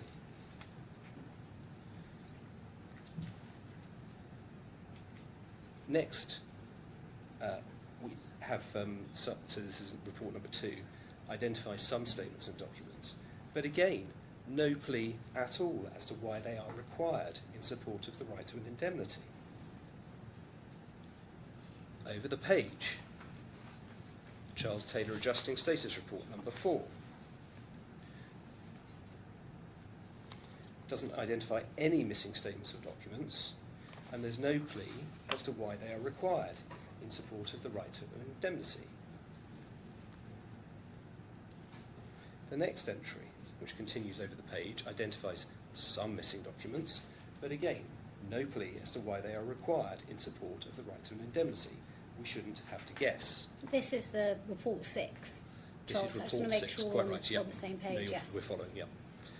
Next page, so this is page 4, the ABL Marine Services Report identifies some statements and documents, but no plea as to why they are required in support of the insured's right to an indemnity. The Global Risk Solutions Report, again, identifies some statements and documents, but no plea as to why they're required in support of the insured's right to an indemnity. Next, another Global Risk Solutions Report, which continues over the page.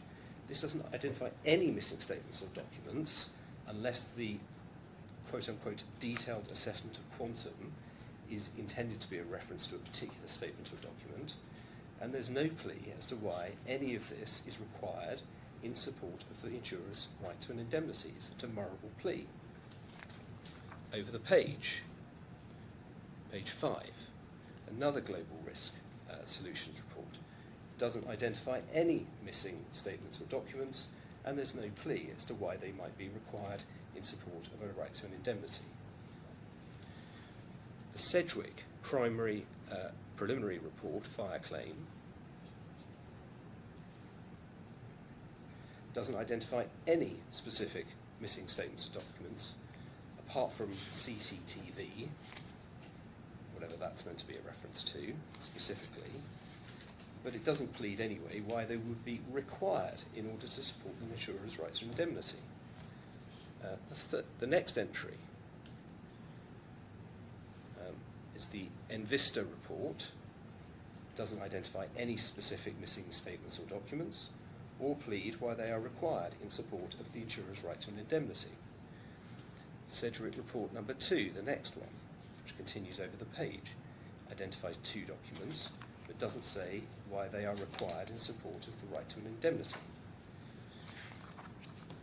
The next page, the Sedgwick interim report number 3, possibly identifies some missing statements or documents, difficult to tell, but there is no plea as to why they are required in support of the insurer's right to an indemnity. Appendix 1, the next entry, identifies 1 missing statement or document, but no plea as to why it's required in support of the insurer's right to an indemnity.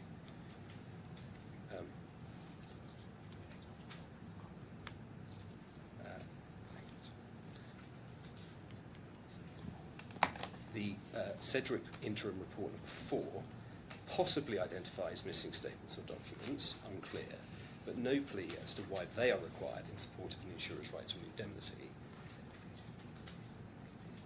Yes, and it was said that this was about HOC 3, but actually one can see it's about the hull claim.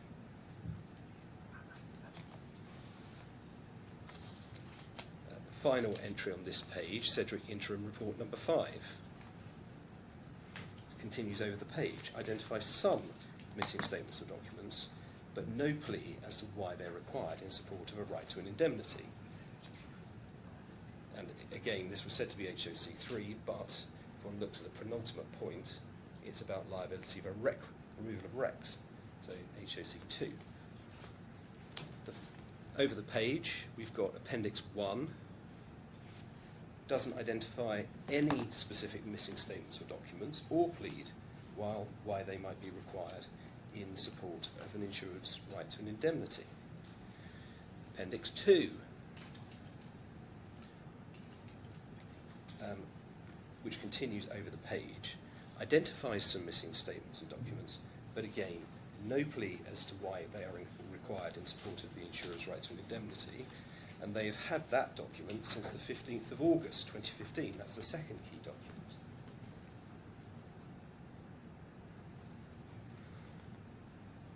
Over the page, to the Sedgwick interim report number 6, identifies some missing documents, but no plea as to why they are required in support of the insurer's right to an indemnity. It was said this was an HOC3 claim, but in fact one can see it's about wreck removal. See the paragraph, second paragraph, HOC2, or at least it may be both, but it's at least partly HOC2. Cedric Interim Fire Report number 7 identifies some missing documents, but no plea as to why they are required in support of the right to an indemnity. Over the page, Cedric Interim Report number 8 identifies some missing statements and documents, but no plea as to why they are required in support of the right to an indemnity. Cedric Interim Report number 9 doesn't identify any specific missing statements or documents or plead why they might be required in support of the right to an indemnity.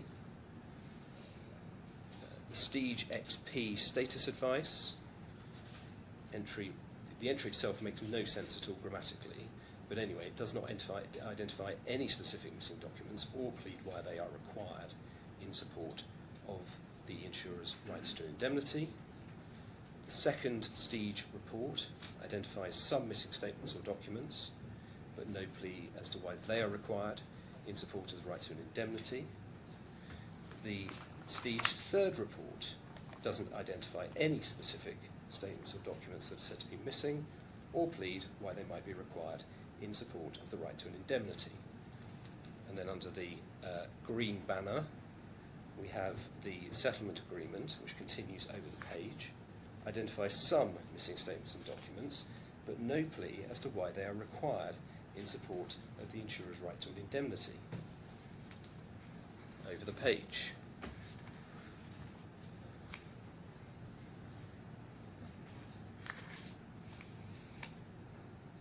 Got the email that's referred to,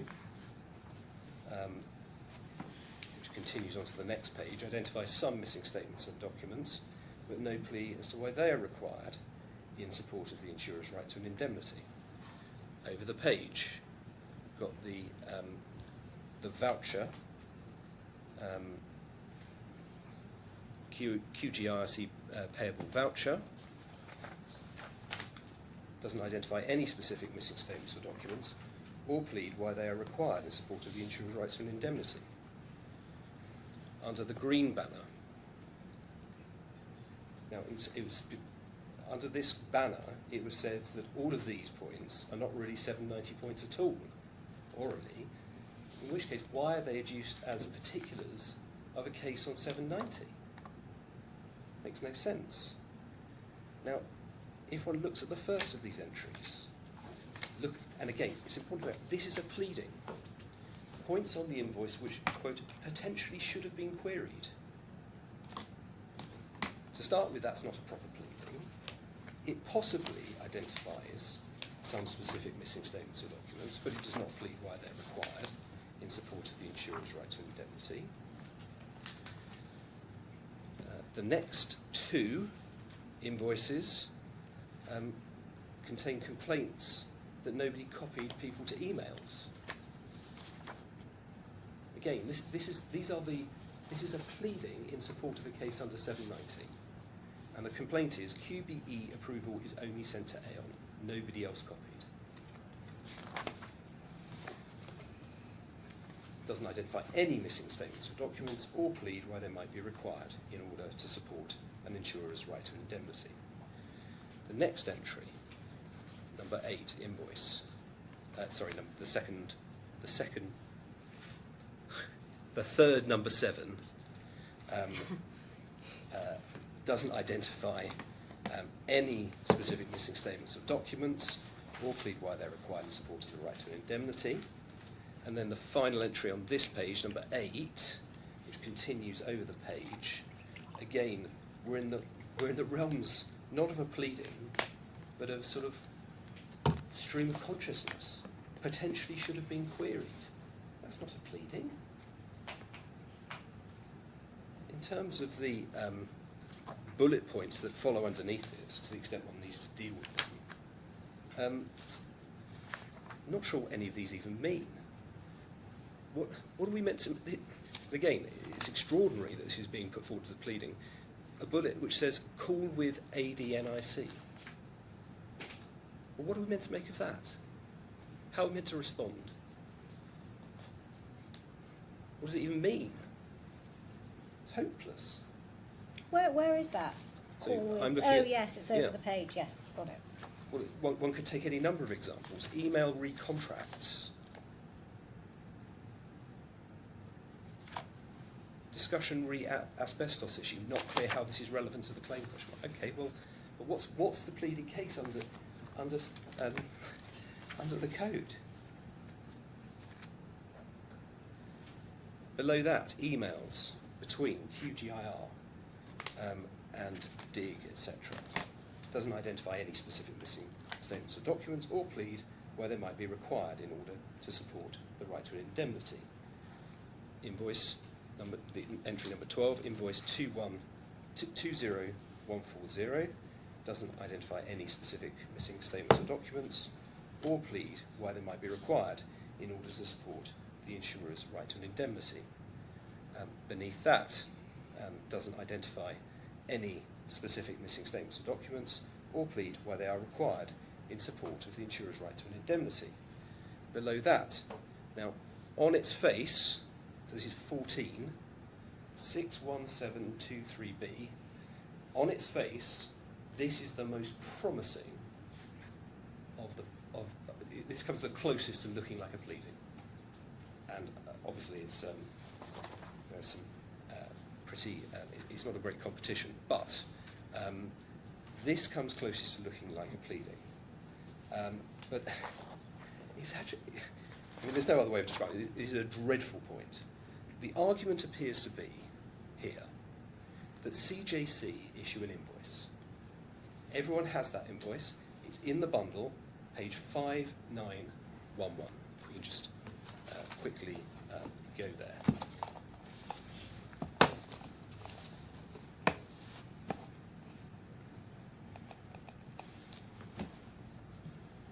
So it's an invoice for £6,755 from CJC. And so that's the 100% figure. And Your Honour will see at the bottom, bill total 60% share, £4,053. And the complaint is that we have this invoice for a 60% share, but we don't have the invoice for the 40% share. Now, that's a bad enough point just saying it out loud. It's even worse when you appreciate that we know from Mr. Neighbour's excellent colourful chart that the 40%, 60% split is which direction these went on the reinsurance programme. The 40% is the risk borne on the Aon side. The 60% is the risk that's borne on the QGIRC side. So we have the relevant invoice for the 60% share. It's no relevance at all that we haven't got an invoice pertaining to the 40% share sent to the Aon slip. And so the point goes absolutely nowhere. And that's striking because that is the closest one gets to a properly pleaded point in terms of saying, look, this is the missing document and this is why it affects the right to an indemnity. But actually, you look at it and it's hopeless, utterly hopeless. Next point, bottom of that page, number 15, identifies a specific missing statement or document, the billing guide, but no plea, unsurprisingly, as to why that would be required in support of the insurer's right to an indemnity. Over the page, number 16, first entry, identifies some missing statements or documents, but no plea as to why they're required in support of the right to an indemnity. The entry immediately below, again, it's discursive and not really in the form of a pleading. In truth, it's another incredibly bad point. The complaint is that credit and debit notes have been provided by DIG, but not a bank statement showing the money going out and reconciled with this credit and debit notes. absolutely no explanation as to why the bank statements would affect the rights for indemnity. Credit and debit notes are obviously going to be enough, and these are invoices Amlin has paid on the back of those credit and debit notes. It's another example of a very, very weak point. The next entry is over the page. Draft settlement agreement. This is the third key document. That was provided on the 19th of March last year.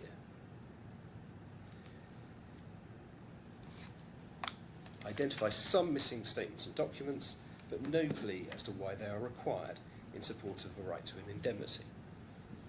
The next entry doesn't identify any missing statements or documents or plead why they might be required in support of the right to an indemnity.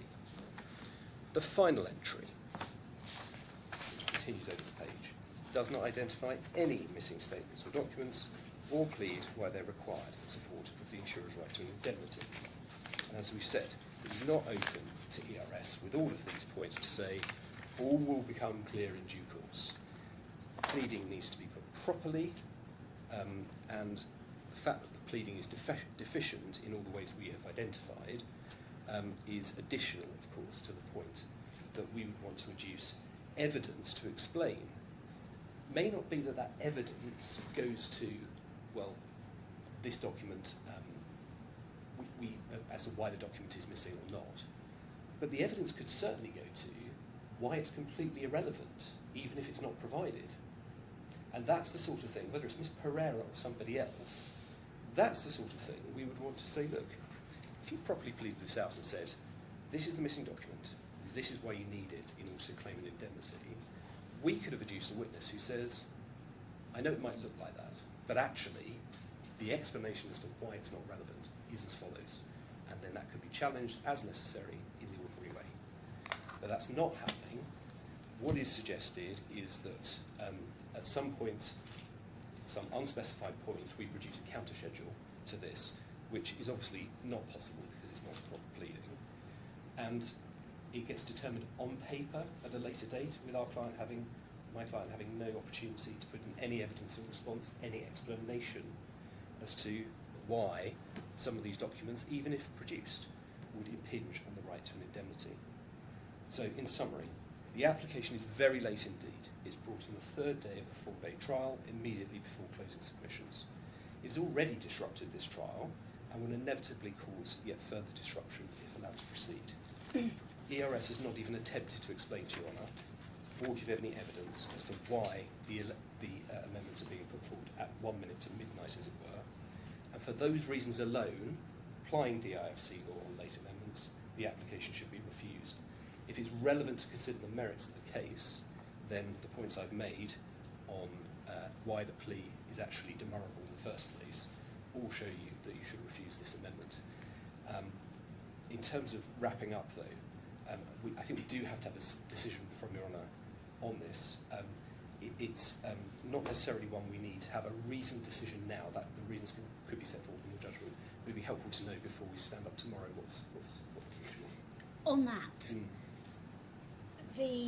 one of the submissions made by Mr. Blackwood is that many of these items in the schedule relate to head of claim 3. Yes. Now, I raised a point that I have been thinking about. Given the importance of Article 790 in this case, and I think its relevance is not disputed, I have been wondering, even coming into the trial, how does that impact on the declarations that the claimant seeks? And I do think it's relevant. You may not have formulated a position. I expect you were looking to address this tomorrow, but I do think it's relevant if you have any thoughts on that, any submissions on that, it is useful, because Mr. Blackwood's point is that many of these relate to head of claim 3, and I would welcome submissions on what that declaration would look like. Obviously, I've seen the pleaded declaration, but we're further on now. We've got Article 790 do you have submissions on that? Yes, so Your Honour mentioned at the start of the trial a decision tree that you were trying to create in your head. We will be providing and handing up tomorrow a hard copy decision tree for both the declaratory relief and the monetary relief, so that it will provide a way that you can work through whether yes, no, as to all of the relevant points that have been put in issue. So we'll have that tomorrow. In terms of... Are you also giving me an agreed common ground and list of issues in text format? We have sent that to Okay. the other side, and I don't know if we haven't heard back. Okay. And while we're on it, can I have that in Word copy? And can also have skeletons with updated references in Word copy while I remember We thinking? can do that, no problem. So tomorrow you have a decision tree with how we say the money claims ought to work and how we say the declaratory relief ought to work. And in terms of this amended pleading and HOC3, of course, if amounts haven't been paid, then you're not into 790 territory. Right, but if you're seeking an indemnity for future payments, Yes. then Article 790 is relevant. Well, we will say that the declaration that you will need to make is that we are entitled to be indemnified, subject to 2 points. We can elaborate on this tomorrow, but Yes. I will explain to you. Firstly, if Liberty have paid on the reinsurance level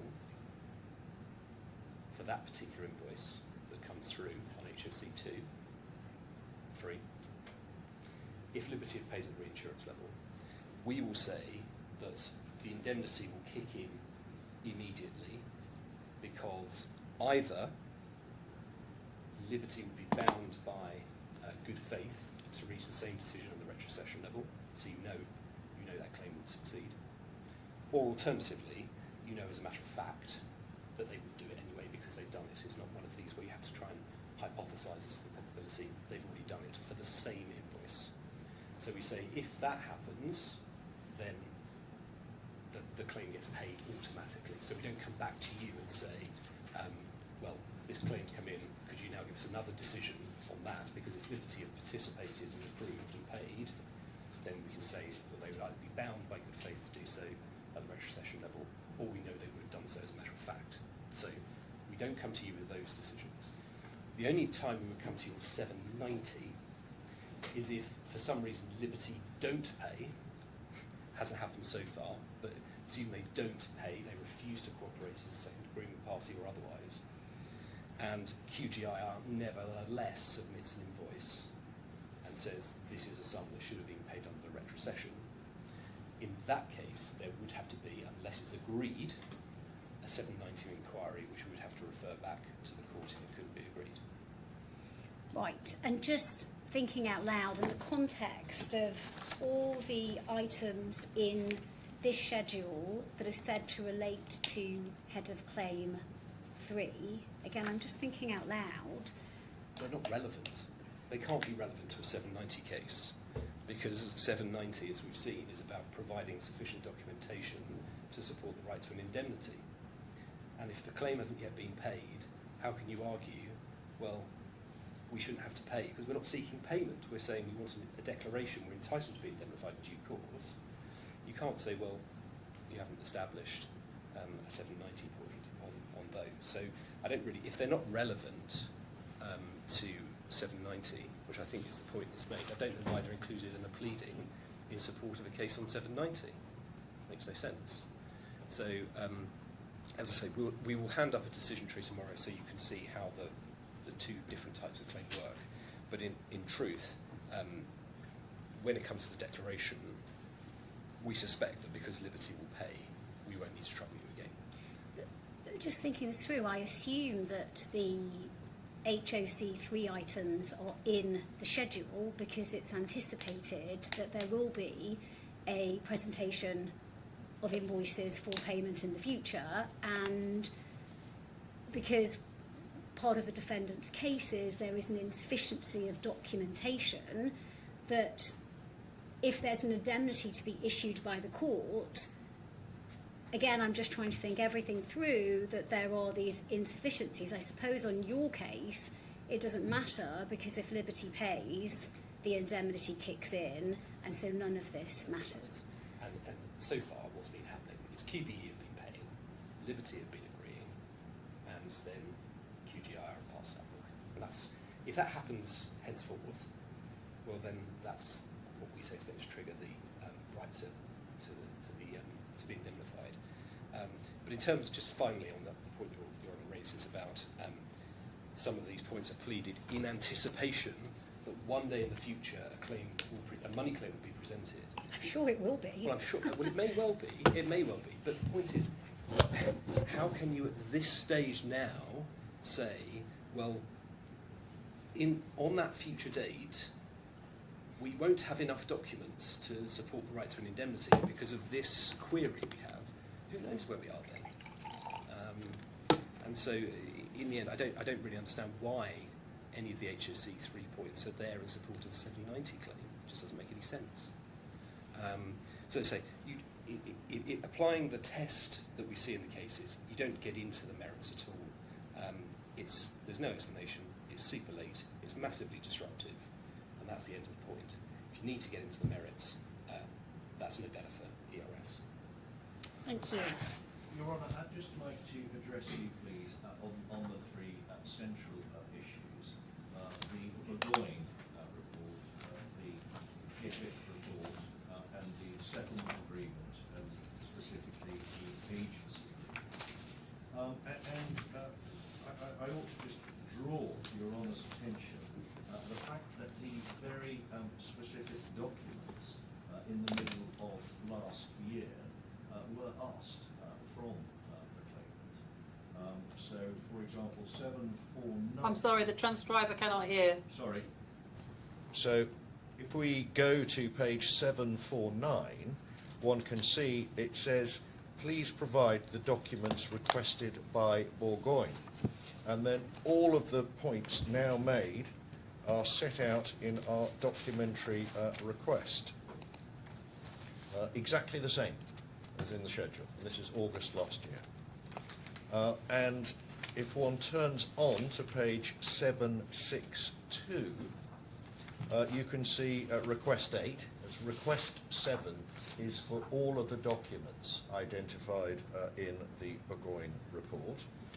Then request 8, you will see a specific reference to the agency agreement to which I've referred in the draft settlement report. What then happens is Your Honour does make an order requiring production of those documents, which I'm sure Your Honour remembers, page 717 to 718. They have not been produced. So the suggestion that there could, in those circumstances, have been any form of prejudice is, we say, fanciful. The next point is that the pleading is said to be somehow demurrable. It is not, and this is a bad point. Paragraph 31 KA states expressly the required documents and statements within the meaning have not been provided for the reasons particularised in the schedule of documentary absences, inconsistencies, documentary absences and inconsistencies. The consequence, in the absence of properly documented claims and cost associated with the alleged fire, and particularised in the schedule of documentary absences and inconsistencies. And then if we look at the Burgoyne entry, bearing in mind that Burgoynes are the loss adjusters tasked with ascertaining whether an indemnity is payable or is not paid. And Burgoynes themselves, as loss adjusters, delegated with this task, identify all of these documents which they say are necessary for that assessment of the claim. It is absolutely clear the reason that these documents are necessary. They're set out in the Burgoyne report itself. And the same is true of the IFIC report. And as regards the agency agreement, which was of course the subject of an order for documentary production, I've explained, I hope, to Your Honour, exactly why we say that is relevant, not only to Article 790, but equally to prima facie coverage.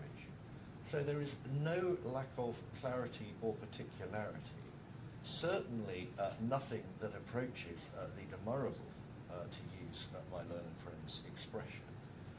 And it is absolutely clear why Burgoyne's, in their report, are asking for documents, being the party tasked to ascertain whether an indemnity is payable, and if so, how much. So for those reasons, and I have just addressed the main three headings, Your Honour, we do submit that the application ought to be acceded to. Certainly, as regards the head of three claims, if we were able to see the decision tree, because I'll be required to respond to it tomorrow, sooner rather than later, so I can see what is being said about the declaratory relief, to which the majority of this schedule goes in terms of volume, that would be extremely helpful. I can see that if my learned friend wins on his first point, which is somehow, it is said, liberty are bound by the decisions of QBE and QBE pay, and Your Honour were to find that that were correct, then this issue won't arise. But if that case does not succeed, and there are disputes going forward, then Your Honour's absolutely right, there will be requests for payment. And at some stage, the Article 790 point, in the future, I accept, will have to be grappled with. So unless I can assist, bearing in mind that we are very close to the guillotine, I hope that has assisted. Thank you. Just one correction, if I may. It suggested that Burgoyne's were the loss adjusters. They weren't loss adjusters. They were fire investigators. They weren't tasked with adjusting the loss at all. Mr. Walsh, while you're up, Yep. will you be willing to provide the decision We tree? can do, yes. May be So- helpful And no doubt to Mr. Mr. Blackwood, if he's tomorrow. taking points on interest, will then provide me with his note on interest that we requested on day one of the trial. My submission on interest will be, Your Honour, that there are a number of permutations depending on what Your Honour decides for the various payments and documentary sufficiency, and I will be inviting Your Honour to decide interest once Your Honour has made the principal findings on liability and documentary sufficiency. But what if I want to deal with everything and I find in the claimant's favour? Are you going to talk? Are you going to address the court on what those permutations are, even in principle? I certainly can do, if Your Honour would find that helpful. That there will obviously be quite a large number of permutations then for all of the claim. I was simply thinking it may be more efficient to address interest at a supplementary stage. But if the court's preference is for me to address interest tomorrow, I will do so. Any submissions from the claimant on No, deferring interest, or? No, I think we would prefer you to deal with everything now. If there are specific points and interests, and we've been given a bit of advance notice as to when, for example, it might be said interest holidays need to accrue, I don't know what the submission is going to be, but obviously, as I said, I can't, it's going to be difficult for me to deal with it tomorrow on the hoof without any prior warning. Very happy to send the decision tree this evening by email. We can do that, no trouble. Yes, I mean, there's a lot to get through tomorrow. Yes. Be nice to deal with everything at once. Let's see what you have to say on interest, and let's see where we get to. Of course. I don't know how Your Honour wants to proceed in terms of communicating the decision, whether you want to do that by email later, if that's most convenient, and so you can have a bit of time to reflect, whether you are ready to give a decision in principle now. I don't want to press you if you want some time to reflect. That would be totally understandable. I'm going to give a decision now. The application for permission to re-amend the amended defence is refused. It's too late. I've taken on board the submissions made about particularly with reference to the 3 critical items that the defendant has referred to in the schedule, that the items said to be missing, for example, in the Burgoyne report, were requested in document production, but that still doesn't explain why this application to amend and why these points were not pleaded earlier. It's too late in the day to admit those amendments at this stage. Are we good to start at 10 a.m. tomorrow? We've agreed a running order, Your Honour, for tomorrow, because Mr Blackwood has his other application first thing.